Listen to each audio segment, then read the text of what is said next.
It's Squid Games. This is what happens when Jigsaw travels to Asia to Has a wee torment. bit of the Oriental cuisine. Aye, and he torments a bunch of broke Asian people. So here we go. Episode 1 of the Squid Game review. You can expect all 9 episodes to be reviewed on this channel over the upcoming weeks. We've already watched this once, but we decided the show was so good that it needed another review. We're starting with episode 1. It is green light, red light. It's the introduction. I think it's red light, green light. Is it? It's not green light, red light. Oh well, fuck it.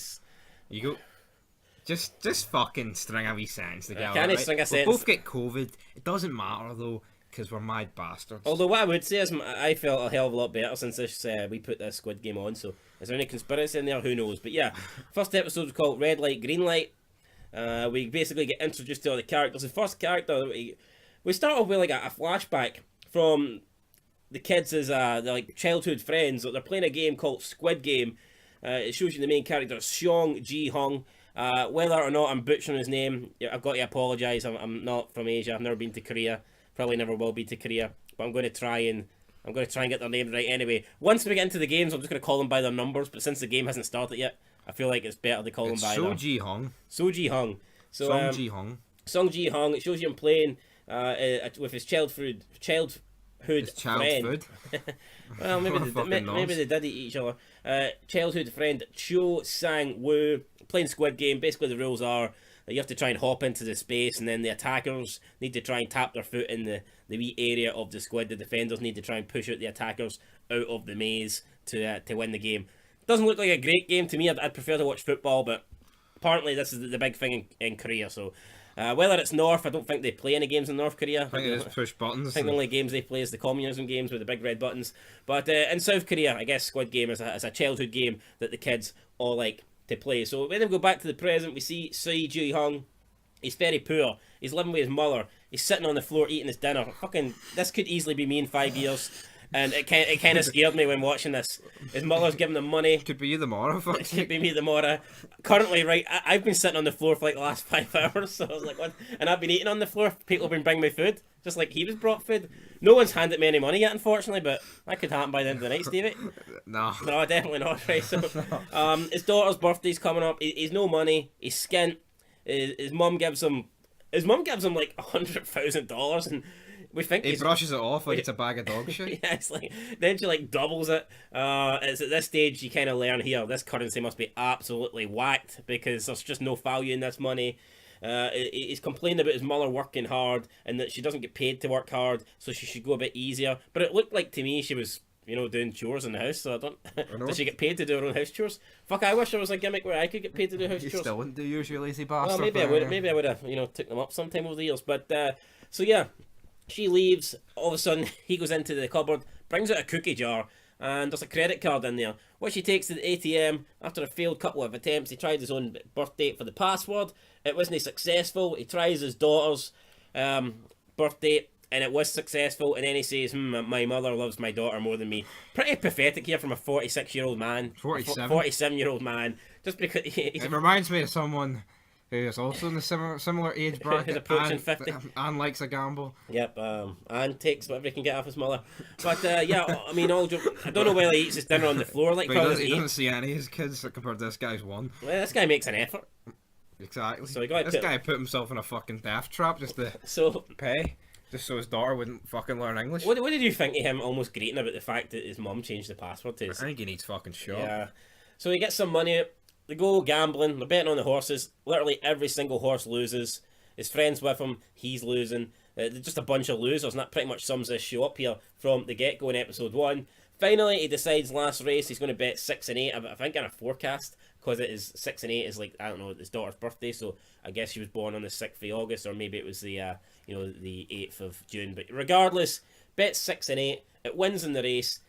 He seems to win a shitload of money. He wins 4.1 million, but it turns out that 4.1 million isn't really all that much. It's about 50 quid. I think he gives a tip of like 50 grand or something to the person, the server in the bookies. So then he phones his daughter. He says, "We ain't going to eat that shitey fried chicken tonight. He ain't going to KFC. They ain't going to be having rat or bat or whatever they eat over here. They're going to be having some. nice cuisine for a change. And you're going to be eating dog. Yeah. Okay. Well, there was a cat later in the episode, but I think that managed to escape. She says okay. He said he's going to get lots of presents. As soon as he says that, loan sharks appear. He absolutely bricks it. Makes a run. Bumps into a woman. Kang Si. Who, yeah, we later find out to be Kang Si. Spills her drink, but he seems to be a bit... He does seem concerned, you know. He's trying to fix her up, help her up, gives her a drink back, sticks a straw in her wee drink. I mean, I'm pretty sure it's the last thing you worry about when you've just been knocked over in a mall. Then he goes in to hide to the toilets. I mean, why would you go and hide in the dead-end toilets? I mean, that has to be the dumbest idea ever. You go to a public... You were already in a public fucking spot. Like. He could have just stood there, nothing would have probably happened to him. But nah, he goes into a secluded toilet where there's nobody about and he's trapped for him on. Fucking idiot. Didn't make much sense. No, didn't make much sense for the guy. Then he gets threatened in the toilet. Do we know what the loan sharks' names are? We don't, basically. Nah, I don't think we get introduced to them, but he owes them a shitload of money. He says he's going to pay them the $4 million, but then when he goes to check his pocket... No, it's actually more than $4 million. I think he owes them like 160. Yeah, but he went to pay them $4 million. It was like half it. He says that he wanted to... He said that he wanted to pay them all at once, and that's why he ran. But if he just had a massive win, and he only won like 4.1, I mean, how is he ever going to get close to his debt? I mean, it's just... Aye, because it gets read out, does it not? The guy in the train station later on says he's 250 down to the bank, and he's 100 down to the loan sharks. 160 or something to the loan sharks. So what the fuck's 4.1 mil? Not a lot. The loan sharks beat him up. He's going to stick like an ice pick or something up his nose. He tells them not to. He goes to offer them the money, but it turns out he doesn't have the money because the money was stolen from Kang Si in the mall, and he didn't see it. So yeah, then he checks his pockets. It's no there. The loan sharks think he's bullshitting them. They pretty much go to... I think they're going to kill him. I think an ice pick up the nose would do a lot of damage. Here, an ice pick... I put a COVID test up my nose and I nearly died for the next 3 hours. I don't even want to fucking hang. So yeah, imagine an ice pick just pushed all the way up there. Fuck See how sensitive my fucking nose and sinuses are? I don't even want to fucking I'm glad he managed to bargain with them. He signed a contract where if he didn't pay them in the next month, they could have a kidney, and then a month after that, they could have an eye. Then they leave him. But before he leaves, he asks them for $100,000, just so he can, which again is probably like a fucking tenner. So he can take his daughter out. They kind of just... I think they're actually going to beat him up, but then they thought, you know what, this guy's pathetic. Let's just move. Let's just leave. They walk out. Let's get the fuck out of here. He's absolutely skint. He's no money. He has to go back. And how embarrassing would that be if you had to go back to someone that you gave a tip to? I know. And you have to ask for it back. I mean... Desperation here. Desperation unknown. Desperation unknown. Dun, dun, dun. But then he goes and plays on the fucking... not the slot machines, the wee fucking... The hook? No, not the hook. The claw machine. The claw machine, aye. Trying to win his daughter a wee toy. He can't win it. He wastes a lot of notes. He starts beating up the machine. I mean, this guy's definitely got anger issues.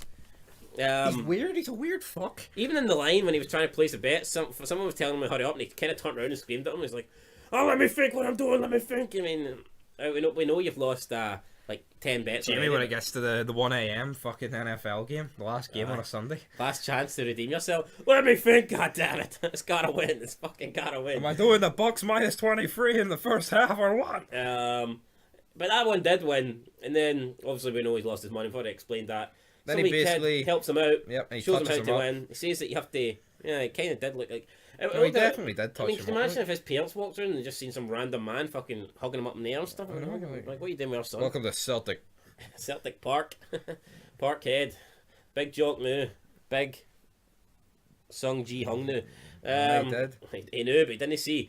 Then he wins a toy, doesn't know what the toy is, doesn't even open the toy, it's like boxed up and ribboned, and just takes it to his daughter. Fucking retard. Goes for some absolute shite meal, apologised for not being able to take her for something fancy. She says she likes this meal, she's not allowed her at home, and he's like, well, eat up then. Gives her the present, turns out to be a gun. They got an absolute failure. Then it's a lighter.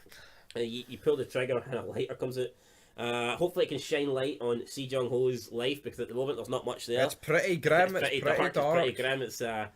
I don't believe in suicide, but I believe this guy could maybe be on the verge, because not a lot's going right for him.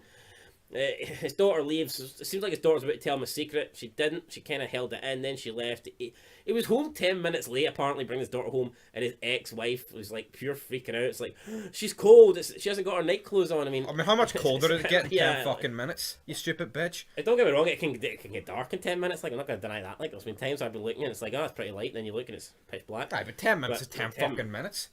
Yeah, it's not like it was 10 hours late. Or maybe 10 hours, maybe the time is also shite.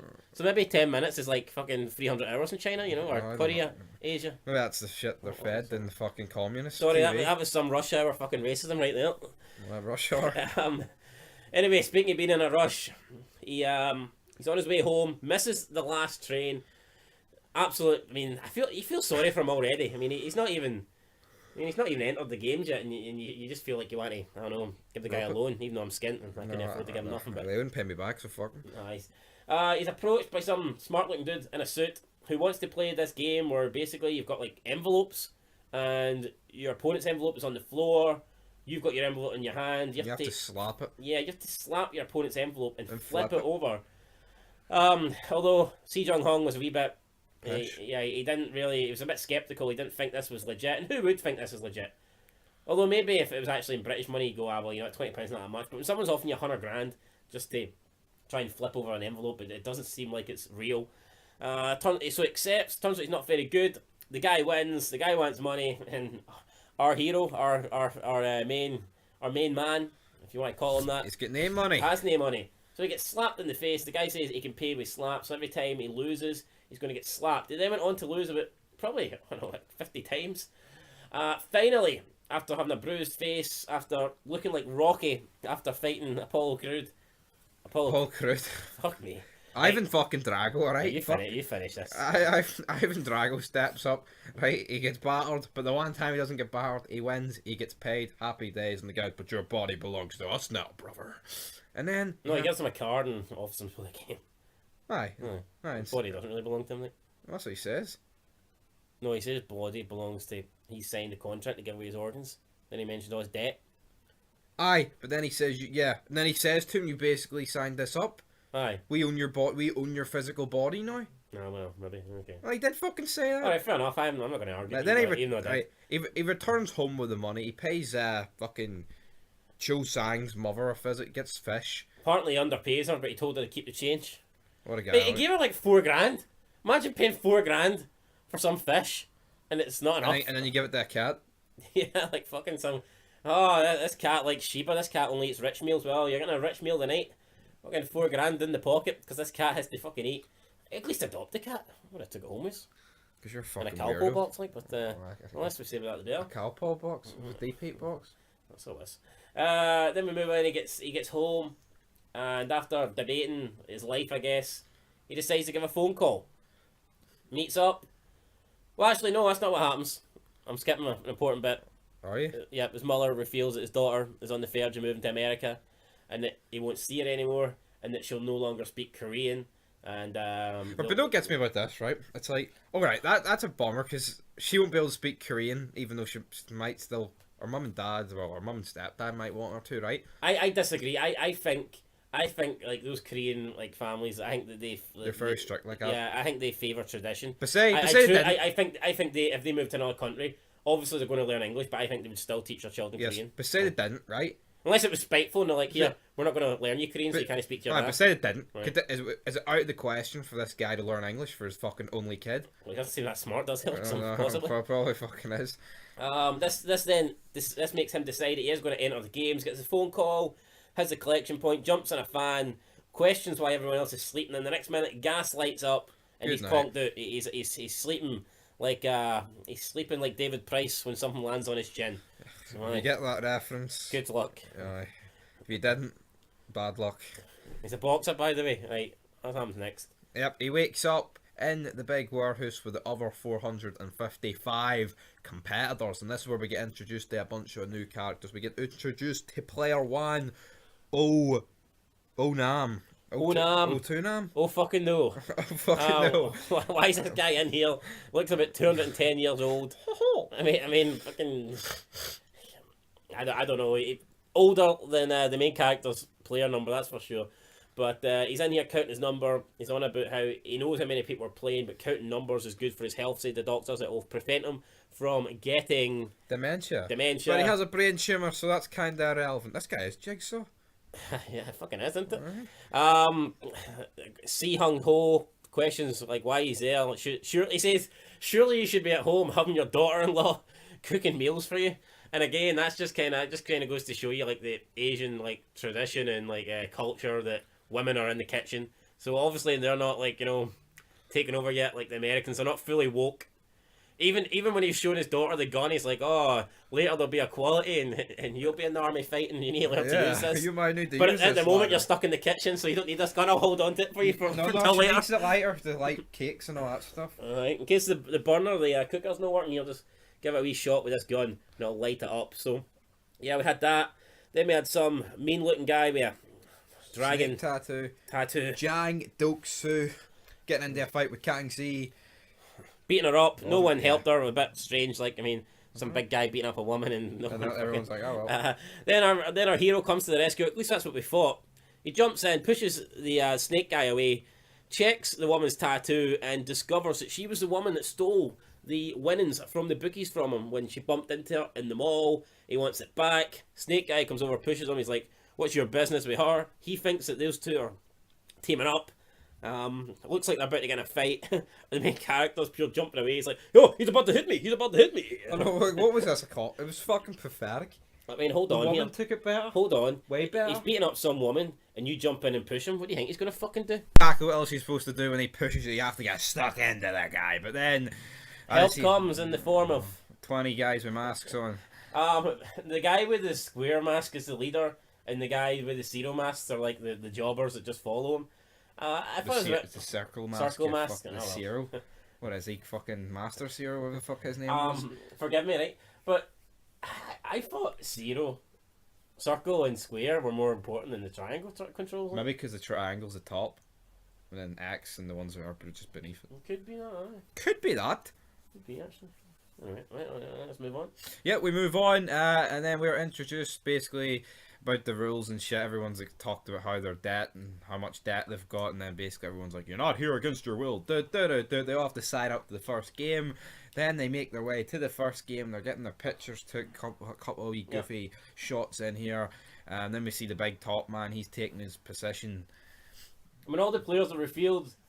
It is Si Jung Hong who witnesses his childhood friend is in here. A guy that he thought was making bank. A guy that he thought was super successful. And it turns out As a Cho jobber. Sang-woo is just like him, fucking broke. Yep. And playing the same game. Yep, he's playing Fire Stack 7s here. And red light, green light is about to whip your ass, jabroni. And then we get 3 doors open. All 456 of them come out. The rules are explained to them. If you're caught on red light moving, you will be eliminated. Yep, man. Eliminate it permanently. It but, doesn't really elaborate on that, but the first guy, Crunchy Coopen, he is the first to bite the bullet, and it's a big bullet to the dome, but no, Yeah, the first two contestants are treating it as a joke. They bet each other money who can cross the line first. a million. And, Million each, which just sums it fucking up. And both of their millions pretty much go up in smoke. The first two contestants to be eliminated, both shot. This causes a massive panic. All the remaining most of the remaining contestants try and flee. They try and get to the doors where they entered. But all this does is just create an absolute massacre. And more than half the contestants are wiped out in game one. Yes, absolute blood fest. I mean, there's only a couple. There's about 10 are left when the timer runs out. They all get shot. Our main character, he manages to get across by the help of Abdul. He's the only guy who's not Korean in this game. Cho Sang-woo realises through the game that they shoot you if they move, and for someone who's smart, I thought that was like the most fucking obvious statement he could have made. I mean, he turns around and says to He also our says, guy, though, if you're behind someone, yeah, don't that, I shoot mean you.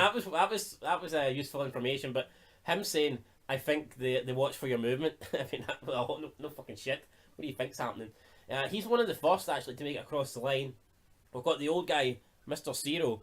So it would suck if his dementia kicked in while this game was happening and he just forgot what he was doing and decided to move, and next minute, boom, wiped out. I know. That would have sucked, wouldn't it? But yeah, For the but old man, the decrepit bastard. a bunch of people keep trying to stop Si Hung Hoo to get into the finish line, number 456. They're dragging on to him. They're asking him not to leave, and you feel like he wants to help them, but at the same time he doesn't want to die. He's approaching the finish line, but 12 seconds to go. He trips on an arm, and at this stage, red light has been called. The big doll is turning around, and you think it's all over. But Abdul, So yeah, Abdul, the it's butcher. Abdul. Good night. It's yeah, I mean normally these guys blow you up, but not on this occasion. He blew up his DMs, I guess, with a friendly, with a Pat in friendly. the back maneuver. It's a good job he used his hand that actually functions and not the other one that's missing like 3 fingers. If you're touching kids or something, but No, they would normally give you fingers. A workplace incident actually, but Oh yeah. funnily enough. But we later learn that Abdul is actually a great character and that he is fun and He's going to get shafted though. and we're not racist. We're just having a wee bit of banter here, but but yeah, he helps the main guy get through, holds on to him, shows amazing strength actually to stop him from moving while the guy's literally just about to dangle in mid-air. Then they both cross the line with about a second to go. They have to jump for it, and then all the remaining contestants that didn't make it to the line are shot. It was a cool wee ending montage to the first episode, the pilot. Yeah, then the camera pans up, and it turns out they're on an island. It's almost like they were in like a stadium, a built-in stadium, and then the roof closes over. The camera cans out, and then you realise that they are in like I said, they're in an island like in the middle of fucking nowhere. And that is how we end episode 1 of Squid Game. My main concern was the dubbing of the English.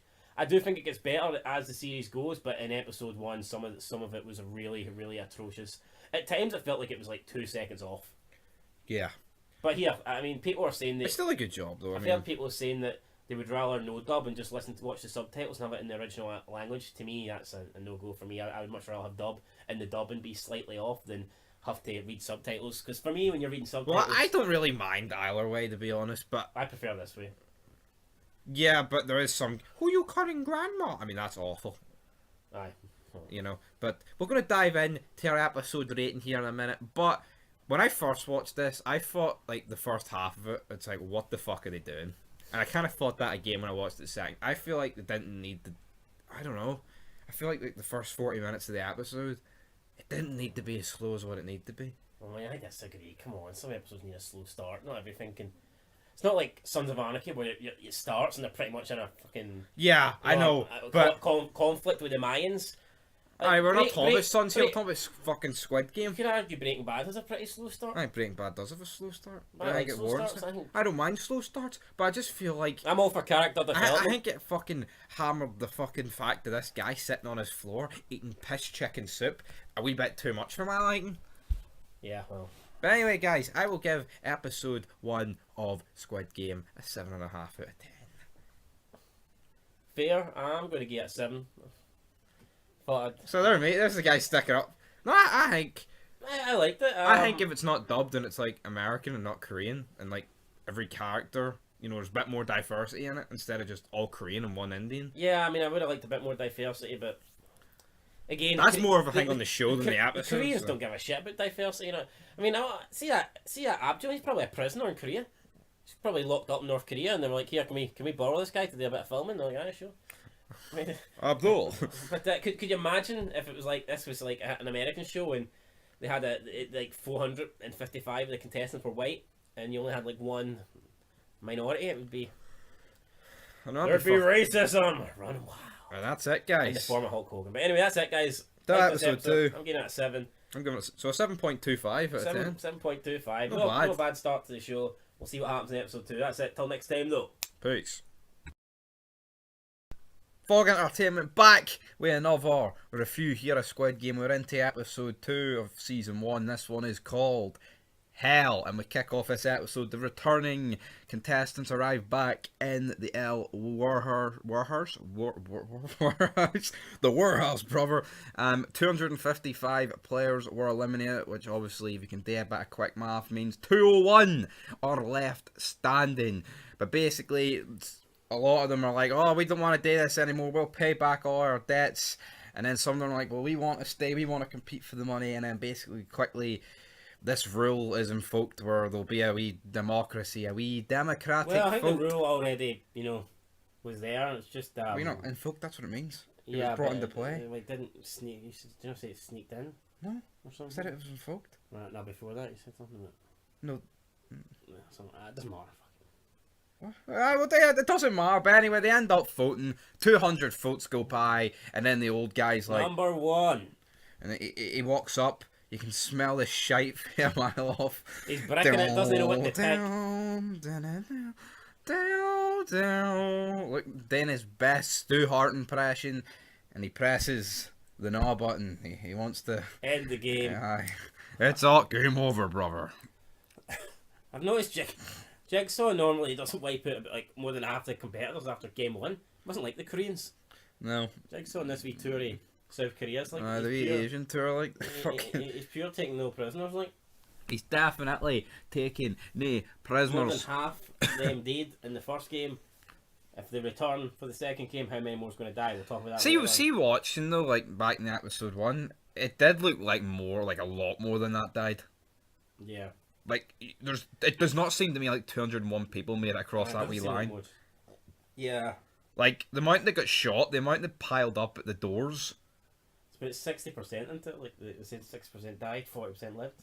Yeah, I'd say it's like 80-20, like. More like that to me, But anyway, guys, that's the way the cookie crumbles. We're not counting the numbers here. Meanwhile, though, what's our main character's name? Gohan.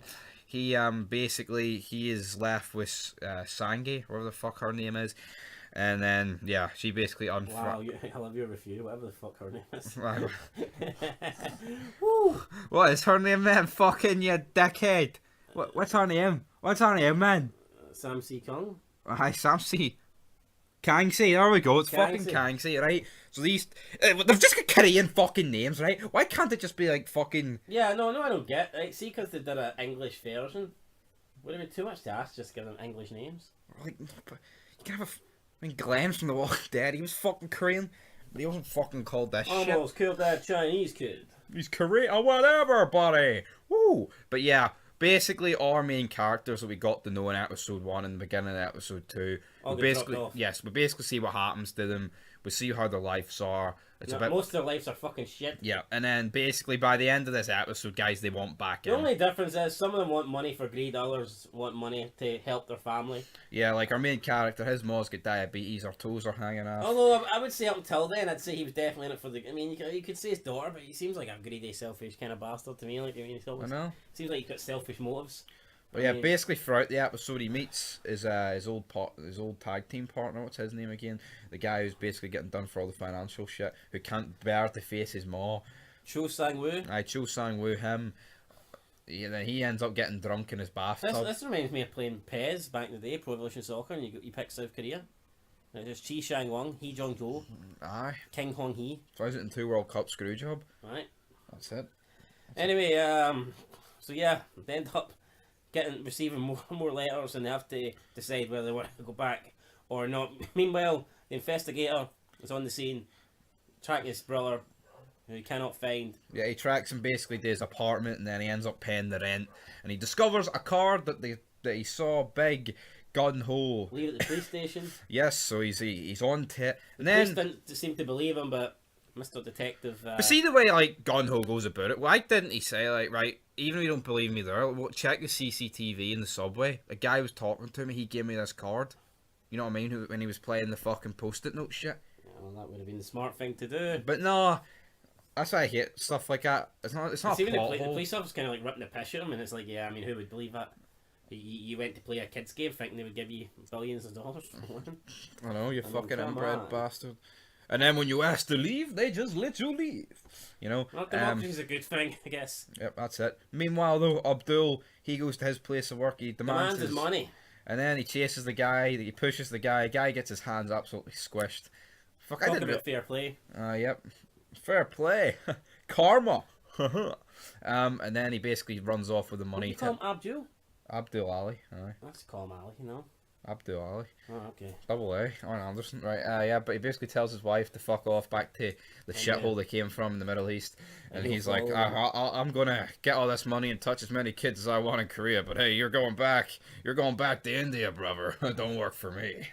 Is that basically what happened? Yeah. Kinda, yeah. Sent his family back and says, I'll get the money and then I'll follow you. Which seems too good to be true. Will he though, or is he gonna get shafted with a bag of marbles? That's probably what's going to happen to this guy. Fucking stones. Aye. Meanwhile, though, fucking Kangxi basically promises her little brother that she's going to get their parents, but then turns out the money that she gave this trafficking guy. It's gone. Yep. So that's it. That's it. The when they disappeared. Nah. Paper shredder. Aye. What? Meanwhile, though, your big man with the snake tattoo, he's basically planning the heist on the the island, wherever the fuck it is. But then the guy he's with, what's he called? He's called like Doc's son or something. Basically says that the guys he was at the casino with, spending all that money are here, the Filipinos, and then he ends up brutally. Like, why did this guy think he was just gonna let him? Like, if you're gonna turn on the guy, make sure he doesn't have a fuck. Yeah, don't fucking. Why would you get out of the car at 1 mile an hour, and fucking turn your back? Yeah, I just find this fucking stupid. Maybe they don't have fucking guns in Korea, like, besides in this island fucking game fest. Well, no, I think they wanted to. I think they wanted to take his organs. So it seems like you need to keep him alive for that. Well, yeah, no shit. But why would the guy who was like setting them up like just turn his back? Like, he could have held him at gunpoint and fucking. True. Get out the car, so it was just stupid. But then your big man with the tattoo, dolphin dives off the bridge, so you wee Filipinos don't get him. And so yeah. Filipinos afraid of war. They don't jump after them. No, they moved to the UK and decided to work in Subway. Oh, yeah, them. That sounds about right. Yep, it does sound about right, doesn't it? Franchise. Per franchise, Manny Pacquiao, eat your fucking heart out, mate. Good Christian. Manny Pacquiao's favourite sub is? I don't know. Indecisive rounds, right? Anyway, woo. What happened next, Jamie? You know what happened next, don't you? Thingy's mama was she discharged herself, couldn't afford the payments to get her diabetes. I mean, I wouldn't think diabetes is a huge thing. Then the next minute she needs to get both fucking legs amputated. Well, it is if it's left untreated, like. Well, I suppose. And that's kind of what's happened here because they've got no fucking money. Turns out our man, Sung Gong Hong, he cancelled all the insurance to try and gamble the money, and it's fucked him right up. He's left his mother with no insurance, his mother with no health, and now he decides he needs to go back in to the Squid Game and try and win the winner's prize. Along with the money, he also gets visited by number one, who says he doesn't have any time left. He wants to enter the world and try his luck. He says. So why did he vote no then? Nothing changed for him. Just to give, I think it was. Well, we won't fucking spoil it. Oh, but, true. Yeah. Yeah, I mean. Yeah. Yeah. So yeah, he voted no. Obviously changed his mind. He wants to go back in after having a change of thought. And that's pretty much it. They meet up. The Squid Game officials come and collect them. They get back in the car. They get the gas treatment. You see the detective following them, and you also see Kang's son. Kanzi, who she wasn't affected by the gas or whatever, so she must have covered her mouth, something like that. I never knew this the first time around. And she is still awake then while getting transported onto the island. I mean, that's it for episode 2. Thoughts? I don't think it was anywhere near as good as the first episode. No, I think it was dragged out. Yeah. Like... I don't think it was bad, but I mean, it was, and this was an hour-long episode as well. Yeah, it just didn't need to be. Yeah, I mean, it could have been like 45 minutes probably. I'd probably give it a 6, maybe a 5. I'd give it a 5. You can give it what you want though. I'm gonna give it a 5. All right, we're getting at 5s. 2 5s, 7.25 for the first one. So far out of 20, we are looking at a 12.25. To be honest, that's not bad for a series that isn't up there with like the best of all time. No, but by the end, if you're averaging that, it's not going to be doing too good. Well, hopefully they'll go up. Anyway, guys, that's it. Till next time. Let us know what you think down below. What was your favourite part of this episode? What would you rate the episode? And that is it. Peace. The man with the umbrella.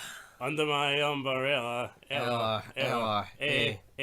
Episode 3, Squid Game, Season 1. Let's go. You don't want to see umbrellas, especially if you're having to pick one out for your life, but we'll speak about that as we get more into the episode. So, start the episode with the police officer guy. Basically, how we finished episode 2 is Junho. Or John Ho, or whatever you want to call him. We can see him in the background sneaking about like a cat, and he's basically watching all the cars. All the cars drag onto the ship. He then tells, like, I don't get it. He texts his commander and says, I won't be into the office today. How about send fucking some backup? I know, because at this stage he already knows. I mean, why is there a bunch of people being kidnapped and taken onto a fucking boat? I mean, surely he's got enough evidence at this stage. I know. That there's enough people that are being gassed. I mean, in a shitload of vehicles, dragging them onto a boat or a ship. Surely he would be like, here, send reinforcements. But no, he texts his commander-chief and he's like, I won't make it into office today. Then he jumps underneath the car, manages to infiltrate the ship, The base. pretends to be one of the players, and while he's getting 29. checked out, he's not scanning. The guy's like, why is this guy no scan? Next minute, opens his eyes, gets in a wee brawl, puts him in a sleeper hold. You can see the fans shaking about. None of the other Squid Game soldiers, or whatever you want to call them, What are you? mercenaries. The guys look. The guy. Fucking. None of the others triangles or squares or circles. Or X's. Notice the fan shake, and then after he chokes this guy out, strangles him, he tosses him overboard, and And then he gets caught. He steals his attire. Yep. And, He gets caught by some other guy. Well, he doesn't really get caught, but he gets caught not being in the other bit where he's supposed to be. He And said he's he, like, he said he felt seasick, and he was like, did you forget the rules, my friend? "You don't speak unless spoken to. I'll see you later. Get to the cabin." Get to the cabin. And yeah, that's basically how that happens. So the players are all back in the big warehouse. Yep, they all wake up. Number one is, I don't know, looking more Depressed. decrepit and old than he did in the previous couple of episodes. He's looking like a decrepit bastard. He's looking like how Son of Scotland 90 feels, isn't he? Aye. COVID could him. Aye. Aye. So you've got the four: Song Jing Hung, Ali, Ali, old man. Chu Sang Woo in number one, and they kind of form a team. They're eating they get a wee meal. The meal looked absolutely shit, by the way. I've just It got looked to like put it out there. honeycomb. Yeah, it didn't look great, to be fair. And they're talking about how they can be. They're going to be in like a wee army training camp. And see, to be fair, Song Ji Hung. I mean, it just seemed like about 240 odd people die last time, and he's still treating it as if it's like fucking. He's treating it. I know it's like technically it's a game, but he's treating it as if it's actually a game. Whereas Chu Sang Woo he's more like, Oh yo, fuck, we need. get your act together. We're gonna be dying here. I know. He's getting on like a fucking. Oh, fruit winder. We're going to play soldiers. I mean, you're not playing soldiers. You're fighting for your fucking life. You donut. Exactly.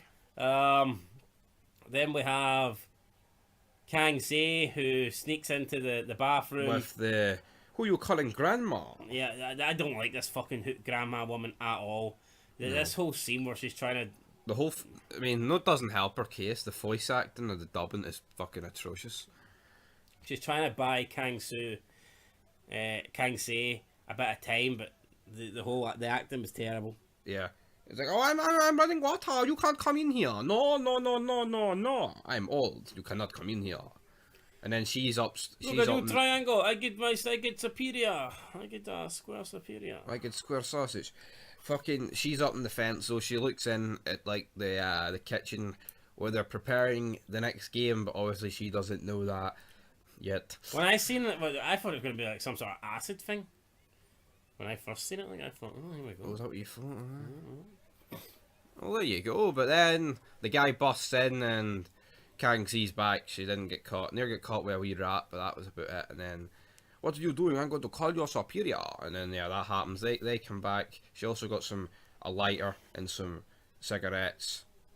And then it's time for the next game, innit? Or is number 29, the police officer. He had a wee scene here where he got put to bed, didn't he? And then he wakes up for the next morning. Was he his routine, or what it's like to be a worker? To be honest, it looks pretty shit. Yeah. His meal didn't look any better. The lights just go out and you get told to go to sleep, and then in the morning the lights come on and you have to be up in 10 minutes for inspection. I know, it's hopefully those guys are getting paid well, because I don't know, it just didn't look too good to me. Anyway, then we're told that the next game is about to start. All the players then go into the room where the game's going to start. Chu Sang Woo overheard Kang Se talking about what she's seen, so he asks her to let her know, and maybe he can find out what the next game is. She then, off camera, she tells him, and I'm guessing he figures out what the next game is. Yeah, because of the sweets. Yeah, we see a flashback where he puts two and two together with the shapes. So then we've got they're all in the room. They get the players are told to pick their own shape for the next game. But this seems like the sort of game where the shapes would change regardless of where. Why would they continuously use the 4 same shapes like he did as a kid? Surely they would change it up. No, maybe that's the game. It's just. But yeah, I would get if it was a cross, a square, a triangle, and a circle, like the whole Squid game. But where the fuck does the umbrella and the other thing come into it? Maybe that's just it. Or maybe it's because there's So the shapes are star, umbrella, triangle, circle.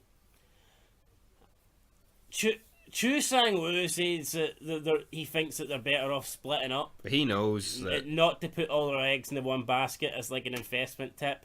And then Song Ji-hung starts marking it and goes, that's why he's the man, he's so smart. No, he wasn't that smart when he fucking got billions into debt, was he? And he's just doing it, mate, to fucking shaft you, so you're the fucking retard. But I don't understand why at this stage. I mean, if these guys are in a pact, wouldn't it benefit him for all 4 of them to get through? I know.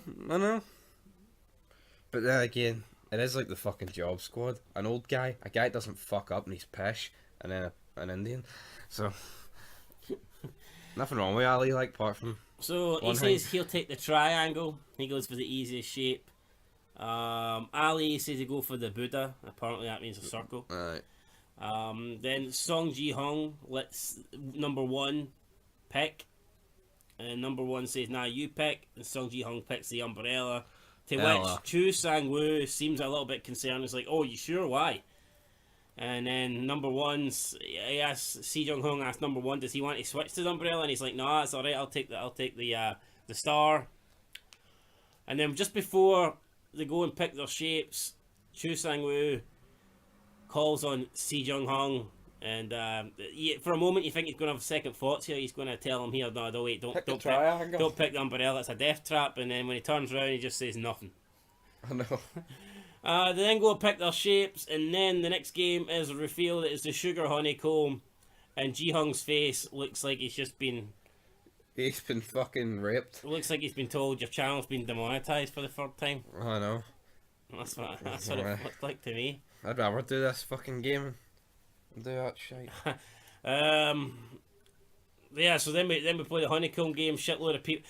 I mean, most people with the triangle, I think, lived, but most people with the umbrella died. Yeah, and you've got 10 minutes basically to get the outline out. Good night, and then yeah. I mean, 10 minutes to cut a wee fucking shape it seems easy, but I know. I don't know. I don't think this game's that bad. But you have to get the exact shape out without getting it cut in half, without it breaking. So I guess that makes it a wee bit more difficult. A bunch of players are getting through. Ali gets through. Chu Sang-woo gets through. Lots of people get through. Time's running out. Song Ji-hung is absolutely screwed at this stage. The sweat is dripping off his face. It drips onto his umbrella honeycomb, and then he sees it beginning to slightly melt. And it's at this stage he's thinking, Let's switch some more. And then he starts licking it like a dog. Yeah, this was retarded. His tongue's wagging a bit like fuck. It was overdone. But it was funny. I liked it. And so then he starts licking the shape, and he just does not stop licking for the last 2 minutes in a row. Number 1, he manages to get out as well. We've got the old woman, she uses her lighter. She passed her lighter onto the snake tattoo guy who helps him get through, because I don't think without that lighter it looks like he'd have been screwed. And also the doctor guy, there was a few scenes in this where he knew what was going on, so what's going on with the doctor guy, you know what I mean? And he got told to go down a different corridor. Yeah, so there's a doctor in here, and it's revealed that he is being told ahead of time what the game's going to be. There was a note in his breakfast, and the note said honeycomb, so he was alerted as to what the next game was going to be. And then with about 10 seconds to go, number 456 is still licking away. And finally, he gets in through. the last second, his umbrella comes out intact. And he passes the game. Loads of people died in this game. One guy whose shape broke, he just didn't take too well to the fact he was about to be shot. Stabs someone in the eye with the wee knife thingy, the pick thing that you use to get the shape out. Takes someone hostage, asks him to take his mask off. The guy takes his mask off and he goes, "Oh, you're just a kid, what did they do to you?" Then he shoots himself. Then the game master comes out and shoots the kid. Says, "Don't let them see your face. If they see your identity, you're dead." And then all the other players whose time ran out after the 10 minutes all got shot and massacred. And that is pretty Even much... though, guys, that some of them might actually have completed the game. It wasn't. I don't fair. I think if you had it done, though, you'd be like, here. No? And then, here, red bullets fucking hit you in the dome. But that was it, guys, for episode 3, The Man with the Umbrella. And what you gain out of 10, big man? I'm going to give this episode... But it turns out, before when the episode ends, John Ho picks up the square mask, and it's like he's got a promotion. Because he was circle, he picks up the square, square's one level above, and that's pretty much it.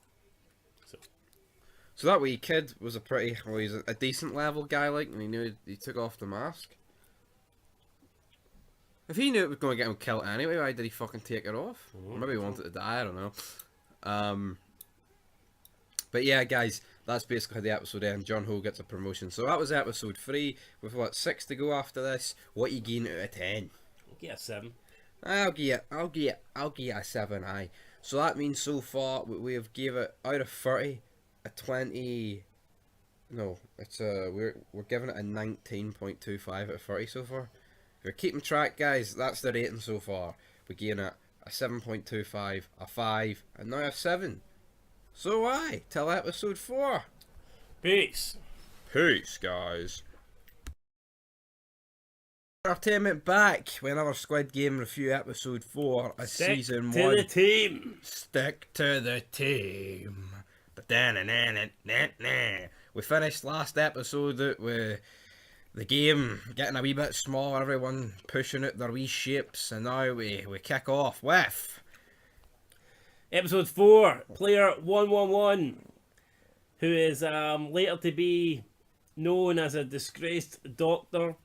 He is led down a secret path away from the other players, and it turns out that he is helping a couple of rogue dodgy players, dodgy staff members. He's helping them harvest organs from the dead players, the eliminated players, so they can sell on the black market.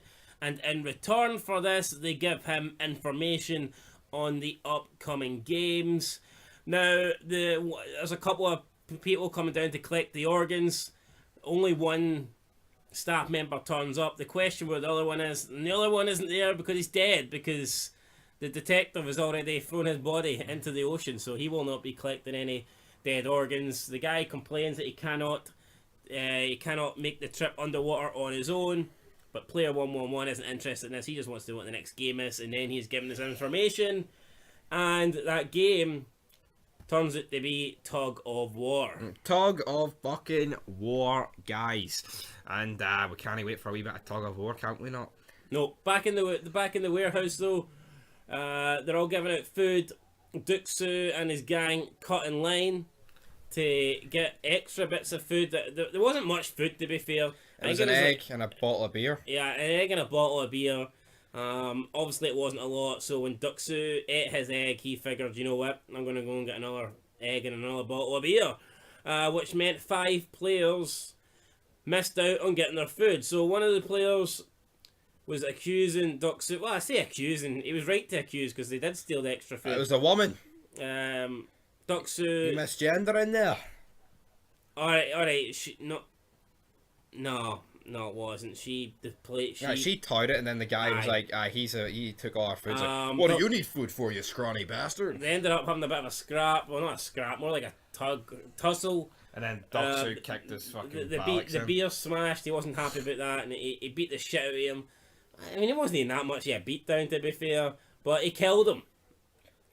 Yeah, this is a really jobber death, I think. I mean, he barely touched him. At this stage, Chu Sung Woo checks on him. He's dead. And Si Jung Hung is, Sung Ji is like, he killed this man. Help us. Bring somebody in. I mean, realistically, do you think these people care about one person dying when they've just eliminated hundreds? Yeah, like, they literally just shoot them for no fucking reason.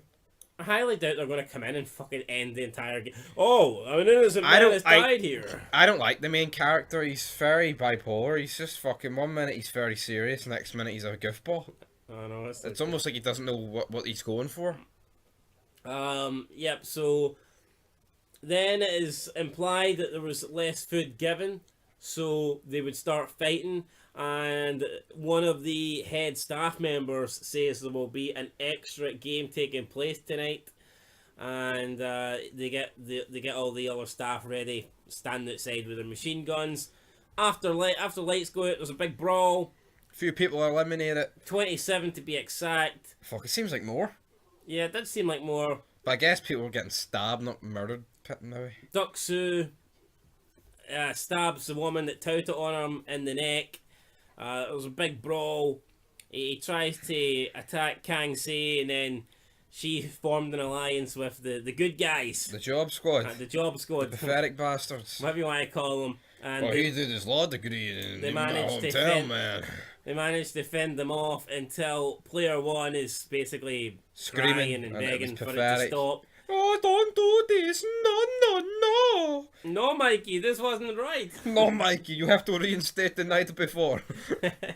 And as soon as he asked for it to stop, the what do they call the guy that runs the game? The game master? The guy with the black mask. The black mask. The big man. Yeah, can you not get done for blackface? I know what's he doing. That's not right. The head. Get back in the kitchen, you stupid woke fuck. The game master sends in the fucking The young team. the staff, and they start shooting about, and that's everything done. Turns out Doksu was stabbed, so the corrupt doctor He patches him up. patches him up and wants to join his gang. family, yeah. And he's like, "Why should we let you in?" And he says, "I know the next game." So yeah, that's him pretty much into that team. And then when they go in to play the next game, The next game, tug of war. That's not for a wee bit yet. What else is going on? The police officer guy, he's doing something, man. He does. I don't know what he wasn't really in this episode, was he? No, well, he was. He was on his phone. He was writing more sticky notes, and then the guy was doing Morse code, number 29. And then when he got out, the guy coughed at him. So obviously he's like, well, fuck, the guy I killed was connected. Obviously he was. He was the guy in the whole facility maneuver, pat in the back maneuver. Hang, one overboard. Good night. But yes, into... Duck Sue and the old woman have sex in the toilets, and she says... What's her name? I don't know. Old woman? Who you calling old woman? Who you calling grandma, bitch? Who you calling grandma, bitch?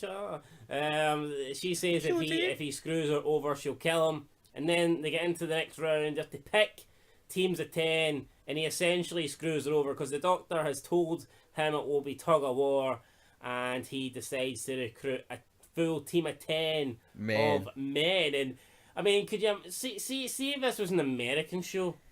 They would have you believe that, oh yeah, we can win with diversity. Fucking 5 men and 5 women in the team, and it's Not even 5 men, 5 transgenders that used to be women. Yeah, man, we're going to overpower them. But I mean, that's what I mean. I've noticed the Koreans just don't give a shit about that and being woke. I mean, how many times have they said, "Oh, women in the kitchen"? Number 1 talking about his What- wife used to be in the kitchen. That's where she belonged, and she made me my dinner. Yeah. Even Chu Sang, from the get go, he's like, "We need to find men. We've already got one woman and an old guy." I mean, And then they end up finding more women, much to his disgust. yeah, he's not happy about it, but it turns out there's like only a minute left, and they don't have any time to find anyone else. They've only got 19 members though, and then Grandma decides to plant her ass down in the group, and before they could even say no to her, the time runs out. They have to go, and it's their team has been basically decided. So doesn't look good for them, to be fair. We get led into the big room, the arena. the tug of war arena. Team number 1, which is Duke Sue's team, they go up against team number 7, I believe. Yes. And they- Lay the smackdown. Killed him pretty easily. the guy that was in front of team 7. Aye, he looked no bad, but then he ended up getting. I mean, you're only as good as your team in this game, and his team was pish. Yeah, So like I mean, they did no bad at the start, but then quickly the other team went. would it matter if Mark Henry was at the front of the line if he'd 9 Well, it would fucking matter. jobbers? It would matter a wee bit. Like I know, but would it matter if Mark Henry? I don't think Doo's song would have been fucking. Oh, look at that guy I'm facing. Beat him up, big his neck, break his neck. You're a fucking. But what would you rather? Would you rather Duck Son's team or a team with like 9 women and Mark Henry? I think Doc Sue's team, or do you think Mark Henry can overcome? Hold on, 10 Brock Lesnar's or 1 Mark Henry and 9 Emmanuels? 10 Brock Lesnar's? What the fuck is this? You try to compare that team to 10 Brock Lesnar's? Well, the strongest man. It's 10 fucking New Japan Pro jobbers. It's fucking small, strongest man. Aye, but 10 Brock Lesnar's? He's a fucking UFC fighter. He's got good strength. I guarantee you, Mark Henry won against us two would fucking destroy us. But it's no tug of war. No, I mean a game of tug of war. Well, no shit. But it's 1 on 2, not 1 on fucking 10. So you think if it was 5 of me and 5 of you, we'd beat Mark Henry? Potentially. I'm not convinced. 10 on 1. I ain't you're under it. Nah. Anyway, the team, the front guy in Team 7 may have looked no bad, but everyone behind him was fucking shit. And as soon as he kind of fell, it was all she wrote. Then they get pulled off the edge of the cliff. This big hanging like slicing machine blade comes down, cuts the rope, Snipes. and they just all fall to their death. It's a big fucking drop as well. It's about 100 feet, and like there's just blood everywhere. And then the wee coffins come out, and They're like 1 mile and and look at the coffins. I noticed one of the coffins got marked in blood. I don't know if that was symbolising something or Yeah, it was one of the organ bodies. right. Is that because that person was still alive then? I think so. Yeah, he was like, last live, so. He was Fresher. that must be what it is then. I know they didn't even kill him. Didn't put him out of his misery. Oh, for fuck's sake. Guy's flopped my boot like a fish. Then the next teams to get picked are Team 4 and Team 5, which is our man's team, Song-ji, and they're taking on a team full of men. The team's pretty skeptical, but the old man hypes him up. Oh, we can use all these It doesn't tactics." matter about strength, it's all about teamwork and strategy. Yeah, it doesn't matter because I am in charge of these games. Oh, brother, testify. It doesn't matter if I'm 65 years old and smell a piss. It's all about... Hopefully the smell of piss knocks the other team off the edge. That was a cliffhanger. Take 3 steps and the old guy shits himself. Oh, the step 1, put your head back so far you reach the other person's crotch. And then you smell their piss and it knocks you out and you lose. Yeah. And you don't feel it when you fall to your death. Basically, he comes up with some plan. First 10 seconds, you don't move. You just lean back. You sniff the other person's crotch. And then the rest of the opponents waste all their energy in the first 10 seconds, sorry. And then you pull and apparently that beats the team. Well, we see this game plan play out, and it actually almost worked. Because they did lean back, the other team was pulling, the other team was wasting their energy, it wasn't really getting them anywhere, and then our team start pulling, and they're winning, but then eventually the strength game does, come into play, and you can see our team getting pulled back, it's almost back in the middle, we're back level, and they've already used their game plan, and then Chung Sang, the whiz kid, the guy that knows fucking everything, as long as we're not talking about investments, decides to put all... He says we shouldn't put all our eggs into the one basket, but then he comes up with a plan to put all our eggs into the one basket right here. He says we need to take 3 steps forward. They take 3 steps forward. Fade the black. 1 step forward, 2 steps back. These kind of... Squid Games can't end like that. But that's how it ended. So there we go, cliffhanger. They took 3 steps forward. Will the other team make a mistake, or will our team just all fucking take 3 steps off the edge of the cliff? I don't Who know. knows? I'm going to give this episode... I'm going to give it an 8. I thought it was... I'll give it a 7.5. I thought it probably my favourite episode so far. Alright. I would have kind of preferred this game just to finish though, but I get it, cliffhangers are cool. Aye, so 7.75 out of 10. That brings the average rating of this show up to 27 out of 40 so far. So until episode 5. Let us know what you thought down below, and who's your favourite character at this stage? Is it the old man that smells a pish? Or is it a it... tier list at the end? Tell you what, the old man never really describes his debt. No? I know he hasn't got any, like, but... Oh, spoiler. But, yeah, I mean... pretty much the only guy that doesn't His need money. bet's just reeking like pish. Alright. Anyway, guys, that's it. Till then. Peace. Go fuck yourself, old man. Folk Entertainment back with another Squid Game review, episode 5, season 1, A Fair World. We're quickly getting through season 1 here. We're already on episode 5, approaching the halfway distance of the series. Well, And we kick off episode 5 exactly where we left off at the end of episode 4. We're in the middle of the tug of war game. It looks like our team is about to lose, but it was Chu Sang Woo, aye. I'm just going to call him Chu Sang. he's a lawyer. He's a lawyer, he's smart, and he came up with the idea to take 3 steps forward to try and put off the opposition team in the hope that they would fall. So they do that, and behold, the opposition team who were pulling did lose their balance, they fall, and then it gives our team time to start pulling, although our main hero almost falls off the edge, but thankfully they managed to pull him. And our team ends up winning, and it's the opposite team, All the men. Team 5, the team of men that fall over and fall to their death. So a big surprise there, but Team 4 ends up winning. You've got the religious guy in the elevator on the way down. He is basically praying to God, thanking God for the win. But the new woman that just joined the team, that is called, I forget her name, but She's like Kang See's fucking mini-me. Kang sees Mini-Me, tells him that you shouldn't be praying to God. God didn't save us there. It was the old man And the other guy. Chu Sang's idea. And she's right. I know, fuck God, he's That pish. guy can pray to God and say, "Oh, thank you, God, for letting us survive there." Wasn't God right? It was the old man's crotch smelling fucking technique. You can maybe thank God if they lost and all fell and survived somehow. But at the end of the day, it was our tactics that won them the match. Yep. Wasn't he God?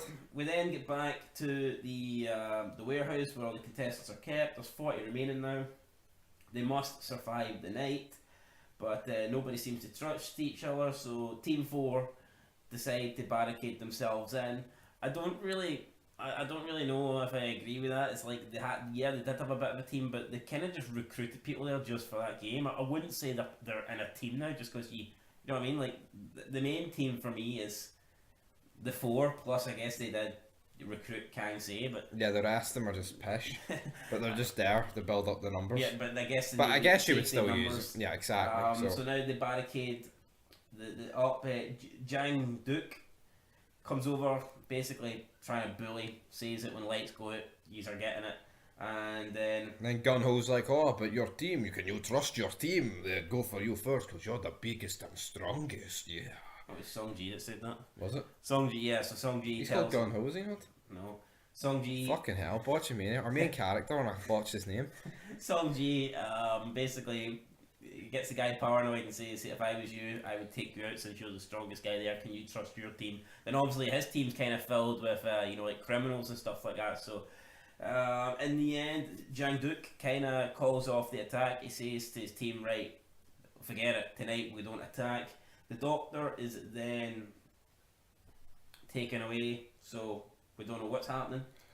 But the doctor is escorted away by a couple of the staff. For a couple of wee instances of surgery that are going to go down soon. Yep, so Chu Sang and Ali decide to do the first watch of the night. They bond together. He says that he tells Talks about his shares the family. story. Says he's from Pakistan. His wife and son are Korea, but they have no much money, and that's why he's participating in the games. Chu Sang tells him he is also participating in the games for money, although he seems to leave at the part that he's not really doing it for his family, and he's doing it more for the fact that he's in like in billions of debt because he kind of stole for his family. So there you go. The staff are still offering the doctor Byung Ji or whatever his name is. So he's trying to transfer the organs from the dead people from the last game. He's struggling though. They're not happy with the pace that he is getting the organs out, and Gun Ho, whoever the fuck, the police officer guy, he's there. Number 29 showed up. He is a diver, but he does not know he's a diver. And he's letting on like what happened to the zombie guy, and then like, what do you mean what happened to him? You got rid of the body, and then he's about to pull out the gun, but then the doctor guy's like, "Would you shut the fuck up and let me focus in peace?" Yeah, so basically they're on about that one time that they were doing an organ transplant, they were stealing the organ, and the guy only had one kidney, and he thinks it may be his brother, because his brother only had one kidney because they gave it to him, but it turns out it was a woman, and one of the staff that is transporting the kidneys with him said it has to be a woman because they had turns having sex with her, and they wouldn't do that with a guy. Again, more Finnegan, you know, we ain't homophobes, man. I mean, we ain't gay. We ain't having sex with dudes. No. We had sex with the woman, then we put her back in the kitchen, brother. Make her look strong in the kitchen. Then the guy takes his mask off. He's like, "Oh, here, I'll help you find your brother." But he's like, "No," shoots him in the head. I guess he had to kill him. Yeah. Before we continue this review, right, I just want to say, see when you're trying to review a show, right, and you can barely pronounce any characters' names, it makes you sound as if you don't know what you're talking about, right? We know what we're talking about. See, I'm just being honest. See if these people just had normal sounding names that we didn't need to like put deep thought into of the pronunciation before actually speaking, then these reviews would just run a lot more smoother. And yeah, you know, it's like, I'm not making excuses here, but it's hard to describe literally when see every time you're about to mention a character and you need to think how it's just, you know, exactly. But meanwhile, back it's not like Sons of Anarchy. Oh, Jax, Clay, fucking Tig. You know, I'm here. I'm going Chu, Sang, Wu. You know, it is a bit confusing, but here we'll just have to deal with it. Exactly, it's a problem. I can't remember all the numbers. Unless they change all the names for season 2. Aye, then that would be. Which I doubt they That'd will. be a big problem. Then back to the warehouse. We've got Jihan and Unam #1 sharing some of their backstories. We learn that Jihan used to have a job making car parks, and we find out about the death of his co-worker. The Niam, protests, all that pish. #1, he gets a headache and fever. Jihan is And Kangxi tells gives a him to wee rest bottle of down. water. Kangxi gives him a bottle of water, and she joins in then doing the watch. It's back with the doctor guy removing all the organs. He finally gets done. Yep. He wants to know what the next game is. The guards say they don't know what the next game is. This causes the doctor to freak out. Stabs one of them, I believe, killing him or injuring him anyway. Gets into a brawl with the other guy. Yeah, then escapes. The other one gives chase. Eventually, he corners him in the room where the honeycomb was taking place in. Tells him that It's okay, I'll take my mask off. if a guard goes missing, it's not a big deal. I can cover that up. But when a player goes missing, it's a big deal. Takes the mask off, tries to, you know, reason with the guy, tries to obviously, you know, get him to feel secure, get him to believe him. He's about to stab him from behind when the But see, this makes no sense. Well, why did he have to drop the gun and risk going close to him when he could have just shot him if he was going to kill him anyway? Maybe they don't like the sound of it. A gun? It could be that. True. Then the front man comes in, kills him, because you know, the game was supposed to be about being fair. This was actually a comedic scene though. He's like, I don't care what you do with the organs, eat them or sell them. There's something funny about it. Yeah, he's ruined the integrity of the game because the game is supposed to be fair and give everyone an equal opportunity, and it hasn't done that. I get that, but is that not kind of bullshit as well? It's like the tug of war's obviously going to favour stronger people. Yeah, but you could argue that you don't know assembly. I mean, you wouldn't really know. I mean, true. But I think you could argue most games in that sort of scenario, like what's the honeycomb? What if you've got like a really unsteady hand and other people don't? What if you've got arthritis? Exactly, like the old guy. I know he didn't have arthritis, but he's got fucking everything else. So, you know what I mean. And then the front man walks away, and one of his guards then shoots the doctor guy, and that's him dead. So, Dead. The doctor guy never returns to the warehouse. He has been eliminated then from the series. I feel like they could have did more. Potentially the doctor guy. Yeah, but I like. I feel like there could have been another scene with him and like Doc Wan or something. But no. Yeah, I kind of. I like it was a different. It had a new element as well, and I like the fact that he was like, you know, actually in with some of the staff members and getting information. It was cool, but again, they could have done more. But I would say I think the show's awful action packed. Like, you know, it's like. Yeah. I think a lot does happen. Like, you know, I mean, we're only 5 episodes in, and I mean, they're not afraid to kill people off. And as you'll see in the next episode, I mean, half the main cast fucking goes. Like, so. No, I mean, definitely not afraid to let people go. Then we get our detective Han Jung goes into the front man's office. He's looking for all the past winners. He finds his brother. His brother ended up competing in 2015, and so doesn't really. He knows that his brother competed in the game, but that doesn't exactly help him. But see, this is what gets me about this. It's like, so his brother disappeared, but so when's his brother been gone? You know what I mean? Did he disappear in 2015 and then only recently he's been disappeared because he didn't pay rent for like a week? So has he known about this to any sort of degree? Because obviously he hasn't. So it's like, you know what I mean? It's kind of... Yeah, but him finding out his brother, I guess the only thing, him finding out his brother won, the only thing that tells me is that he now realises his brother's alive, whereas originally maybe he thought his brother was dead. Yeah, like just a dead victim of the game. Yeah, but the fact he knew his brother won in 2015. But then again, his brother won, and that was like 4 games ago, and this seems to be held every year. So this would suggest he's not seen his brother in years. Yeah. And not the couple of weeks that... It would assume. Because when he's talking to his mum on the phone, he's like, oh, you know what he's like? He appears again and shit. That's not something you say if you haven't seen him in 5 years. Maybe this is a food for a different day, guys, but I think that's maybe a bit of a plot hole. Maybe we're wrong. Maybe we picked up wrong, you know. Could be. Maybe we're not even talking about the same guy here. Who fucking knows? Then with they know there's an intruder, so they send all the guards into the warehouse or the main building, whatever, the game room, the main contestant room, the locker room, to round everyone up at gunpoint. And number 1 has pissed himself that night, and he's just kind of laying there. Awkward. And now, if you're in the tug of war game, no one wants to bend over and sniff his crotch now. So it's like pish. And that is pretty much how this episode ends. Then, so what's your thoughts on the episode and what you giving it out of 10? It was a bit of a darker, slower paced episode, but it gave a lot more. It showed you a different element of this game shit, and I liked it. Yeah, no, I liked that. But it's also like as soon as it did focus on it, it's like that side of it's done now. But I guess you still got the police officer guy doing shit, so it was intriguing, but it closed the chapter that just kind of opened. I'm gonna get a 7. I'll give it a 7 too. I liked that. I don't know if I liked how they split the game in between 2 episodes. I don't know if I liked that. No. The tug of war game. I don't think there was a need to do that, but I guess at the same time, I think they knew, we kind of want to do that because we know episode 5 is just going to be kind of on the doctor. Yeah, but so that's why then they again, did if there's 9 episodes and 6 games, they can't exactly have 1 game per episode. So I mean, it does make sense. But right. Next episode, episode 6, we'll find out what the 4th game is, and guys, we'll be reviewing that for you probably in the next couple of days. But that is it then for episode 5. That means out of 50 possible scores, we've rated it 33 out of 50. What do you make of that? No bad. A fair world, and I guess it wasn't really a fair world because this doctor guy was cheating, but the front man put an end to that, and aye guys, that's it. Let us know down below what you thought. We're getting that 7 out of 10. Till next time. Till 6. Peace. Gang ball! Alright guys, welcome back. Episode 6 of the Squid Game Season 1. Squid Game? Squid Game Episode 6 Season 1. It was a long one.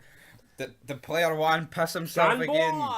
No, he actually got his piss streak covered up by player 4, 5, 6. So the episode starts with Sung-ji noticing that Onyam is pissed himself. Well, he kind of knew that when the towel got pulled off, but then he's standing in the line, you just see a big wet patch, and he decides to give him his tracksuit to cover around his waist, so I guess so no one can see, and maybe they don't think that he's weak, but I think we cannot tell looking at this 90-year-old guy that he's probably... Yeah, I mean, he's probably, pish or no pish, he's pish. Detective Hang Jung is still in the front man's office trying to get information on him. The players are introduced to the 4th game, Marbles. Gamble. They are told that they need to... Well, they don't know it's Marbles yet, but they're told they need to pair up into teams. There's only 39 of them left, so one's going to be left alone. They get shown the doctor and all the other hung guys. This is what happens when you don't go for equality. Grandma's pretty much begging everyone to team up with her. Nobody wants to team up with her. Why didn't you team up with Grandpa? Player 1. Our main man, number 1, Sung-ji, attempts to team up with his childhood friend Chu Sang, but he's already picked Ali. He wasted no time in picking Ali. He was like, with my Float like a smartness, butterfly, sting like a bee, and with pitch your- like number one. with my smartness and your Child touching us, we can go fuck's somewhere. sake, with my intelligence Aye. and your strength, that makes me sound a bit more intelligent. That's smartness. What the fuck is that? Smartness. With my intelligence and your strength, we'll be a formidable team. And then player 4, 6, 5 is like player 4, 5, 6 is just looking at them, going, "Oh no, I think it's a great team. I'll find someone else." And then he's looking. He Finds a high school teacher that played soccer. He's like, "Come on, man, pick me. There's no one else here, and then you'll be the last one." And then it's, bang bang. Look at that old guy. He's going to get killed. And then he has a change of heart, and he goes and offers number one his hand. Number one takes, and it's like, "Yeah, hey, old man." Gives him his hoodie back as well, even though it's his hoodie now. Still got the pish all over him. Yeah, and they'll get through it together. Kang Se walks away after deciding that no one wants to team up with a woman. I mean, it's every fucking game. Women are weak. I don't want you on my team. I mean, it's like every single... What would have happened? Like, it was like the team that fucking ironed the most clothes or packed the most packed lunches. I know, it was a kitchen challenge. You know what I mean? Fuck. I know. Oh fuck! I'm sorry. My wife was in the kitchen preparing park lunches. I should fuck. have picked her for this game. Instead, I'm going to piss my pants. She can iron and clean them. So Kang Se teams up with Jai Young and Jai Young, that fucking bastard. Jai Young, nigga. And I guess they team up because no one wants to team up with a woman. We've got young Duck Sung teams up with this a really annoying fucking guy in his team that makes these squeaky noises. Boss, did she mean any of that, boss? I'm going to beat you, Doc Sang. Me got the marbles. They get into the next route, so they get into the next place. It's like a weird location where this game's taking place. I don't know. It's supposed to replicate where it would have been played as kids. So number one, it's probably based off where number one lived, because I obviously. think that's what it is actually.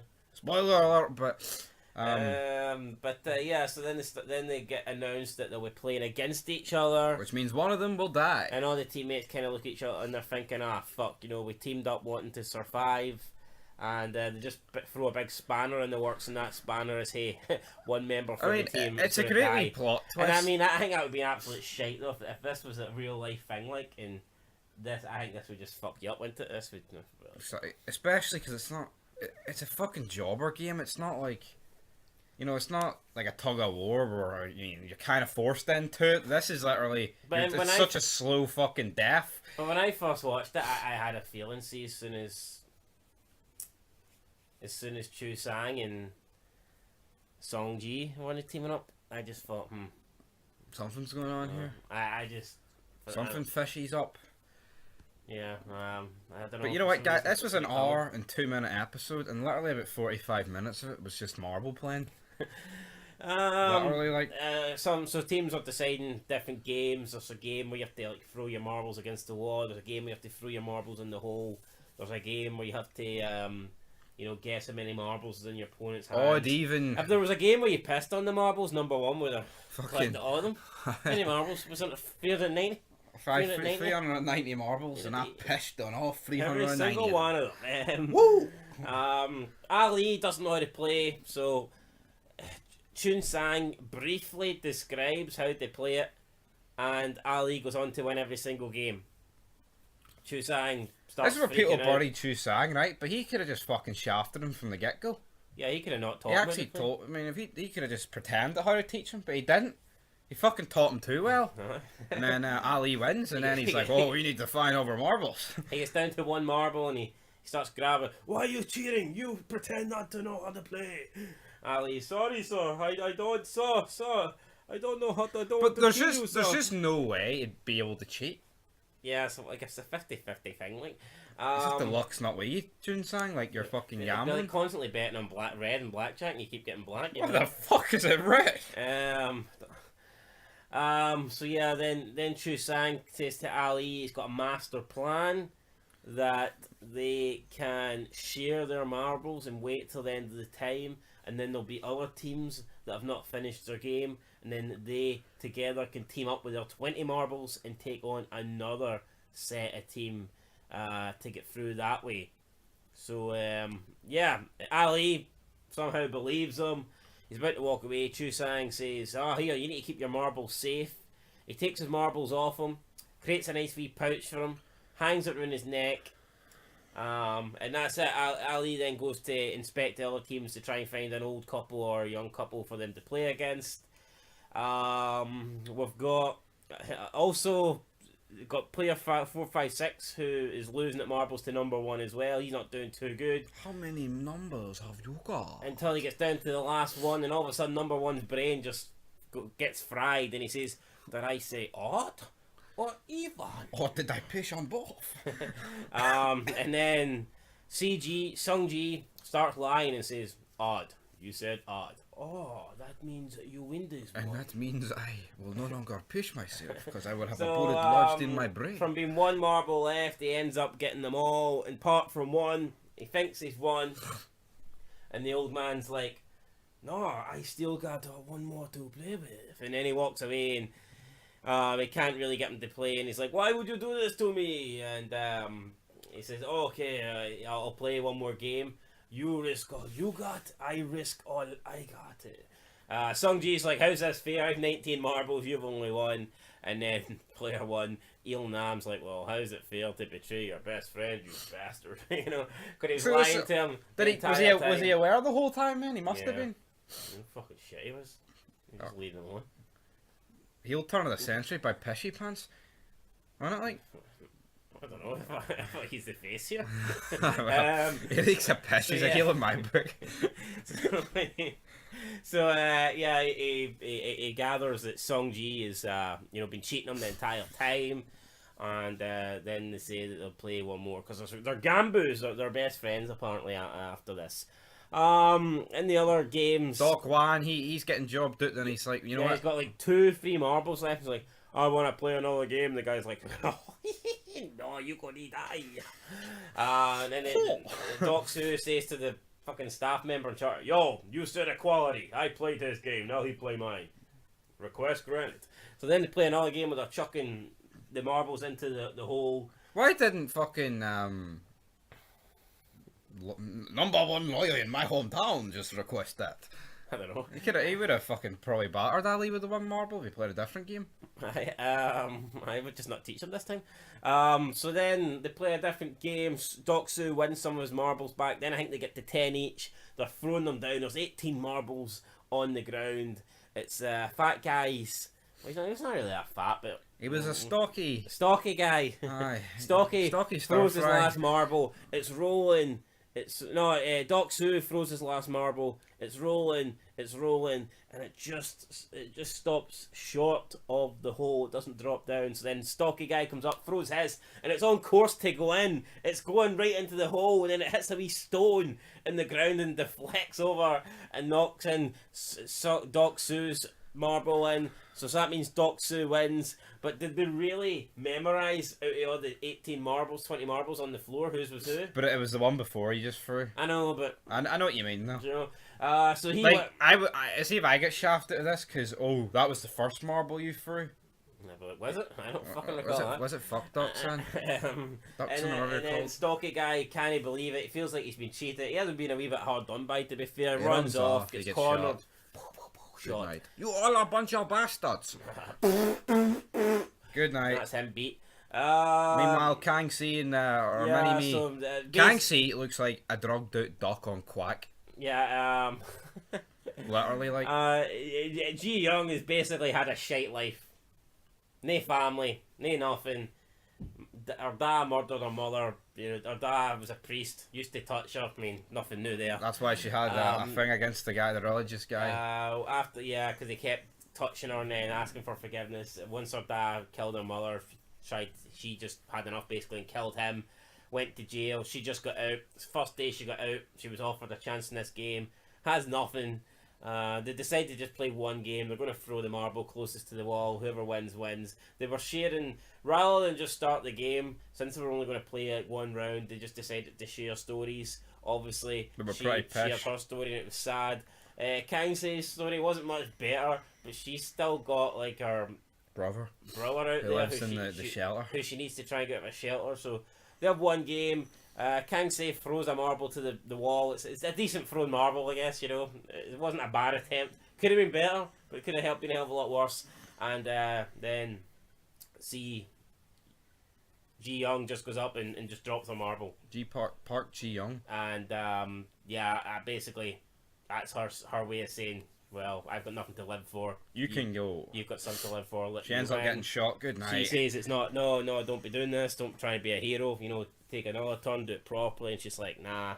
And that's kind of sad. It is. It's not gonna lie. It's a pretty emotional episode, to be honest with you. So you've got that going on, and she ends up getting shot, and Kangse goes into the next round.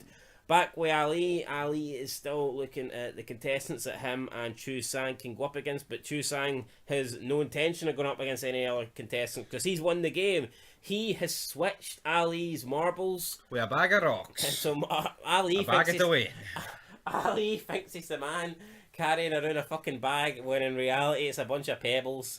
And Chu Sang has got the marbles, and he goes up and goes, I acquired these marbles without causing any physical harm. I won. Then Ali's run around looking for Chu Sang, thinking that they're going to team up now, and the only thing he teams up with is a bullet to the brain, and that's Ali eliminated. A lot of people freaking out here over Chu Sang, calling him a bastard, but he wasn't the only guy to try and manipulate his teammate in this Well, hold round. on, right? So I don't really Let's get be it. fucking real.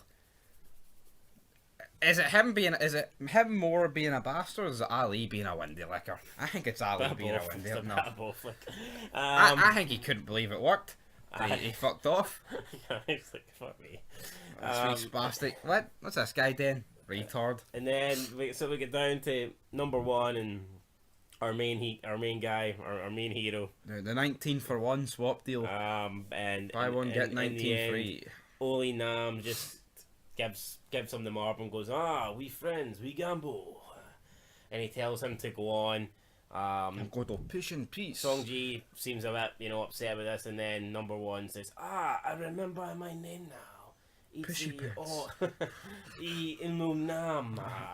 And then number one walks off, and you just hear a gunshot in the background, and Number player one's one dead. has been player one has pissed his pants for the second time.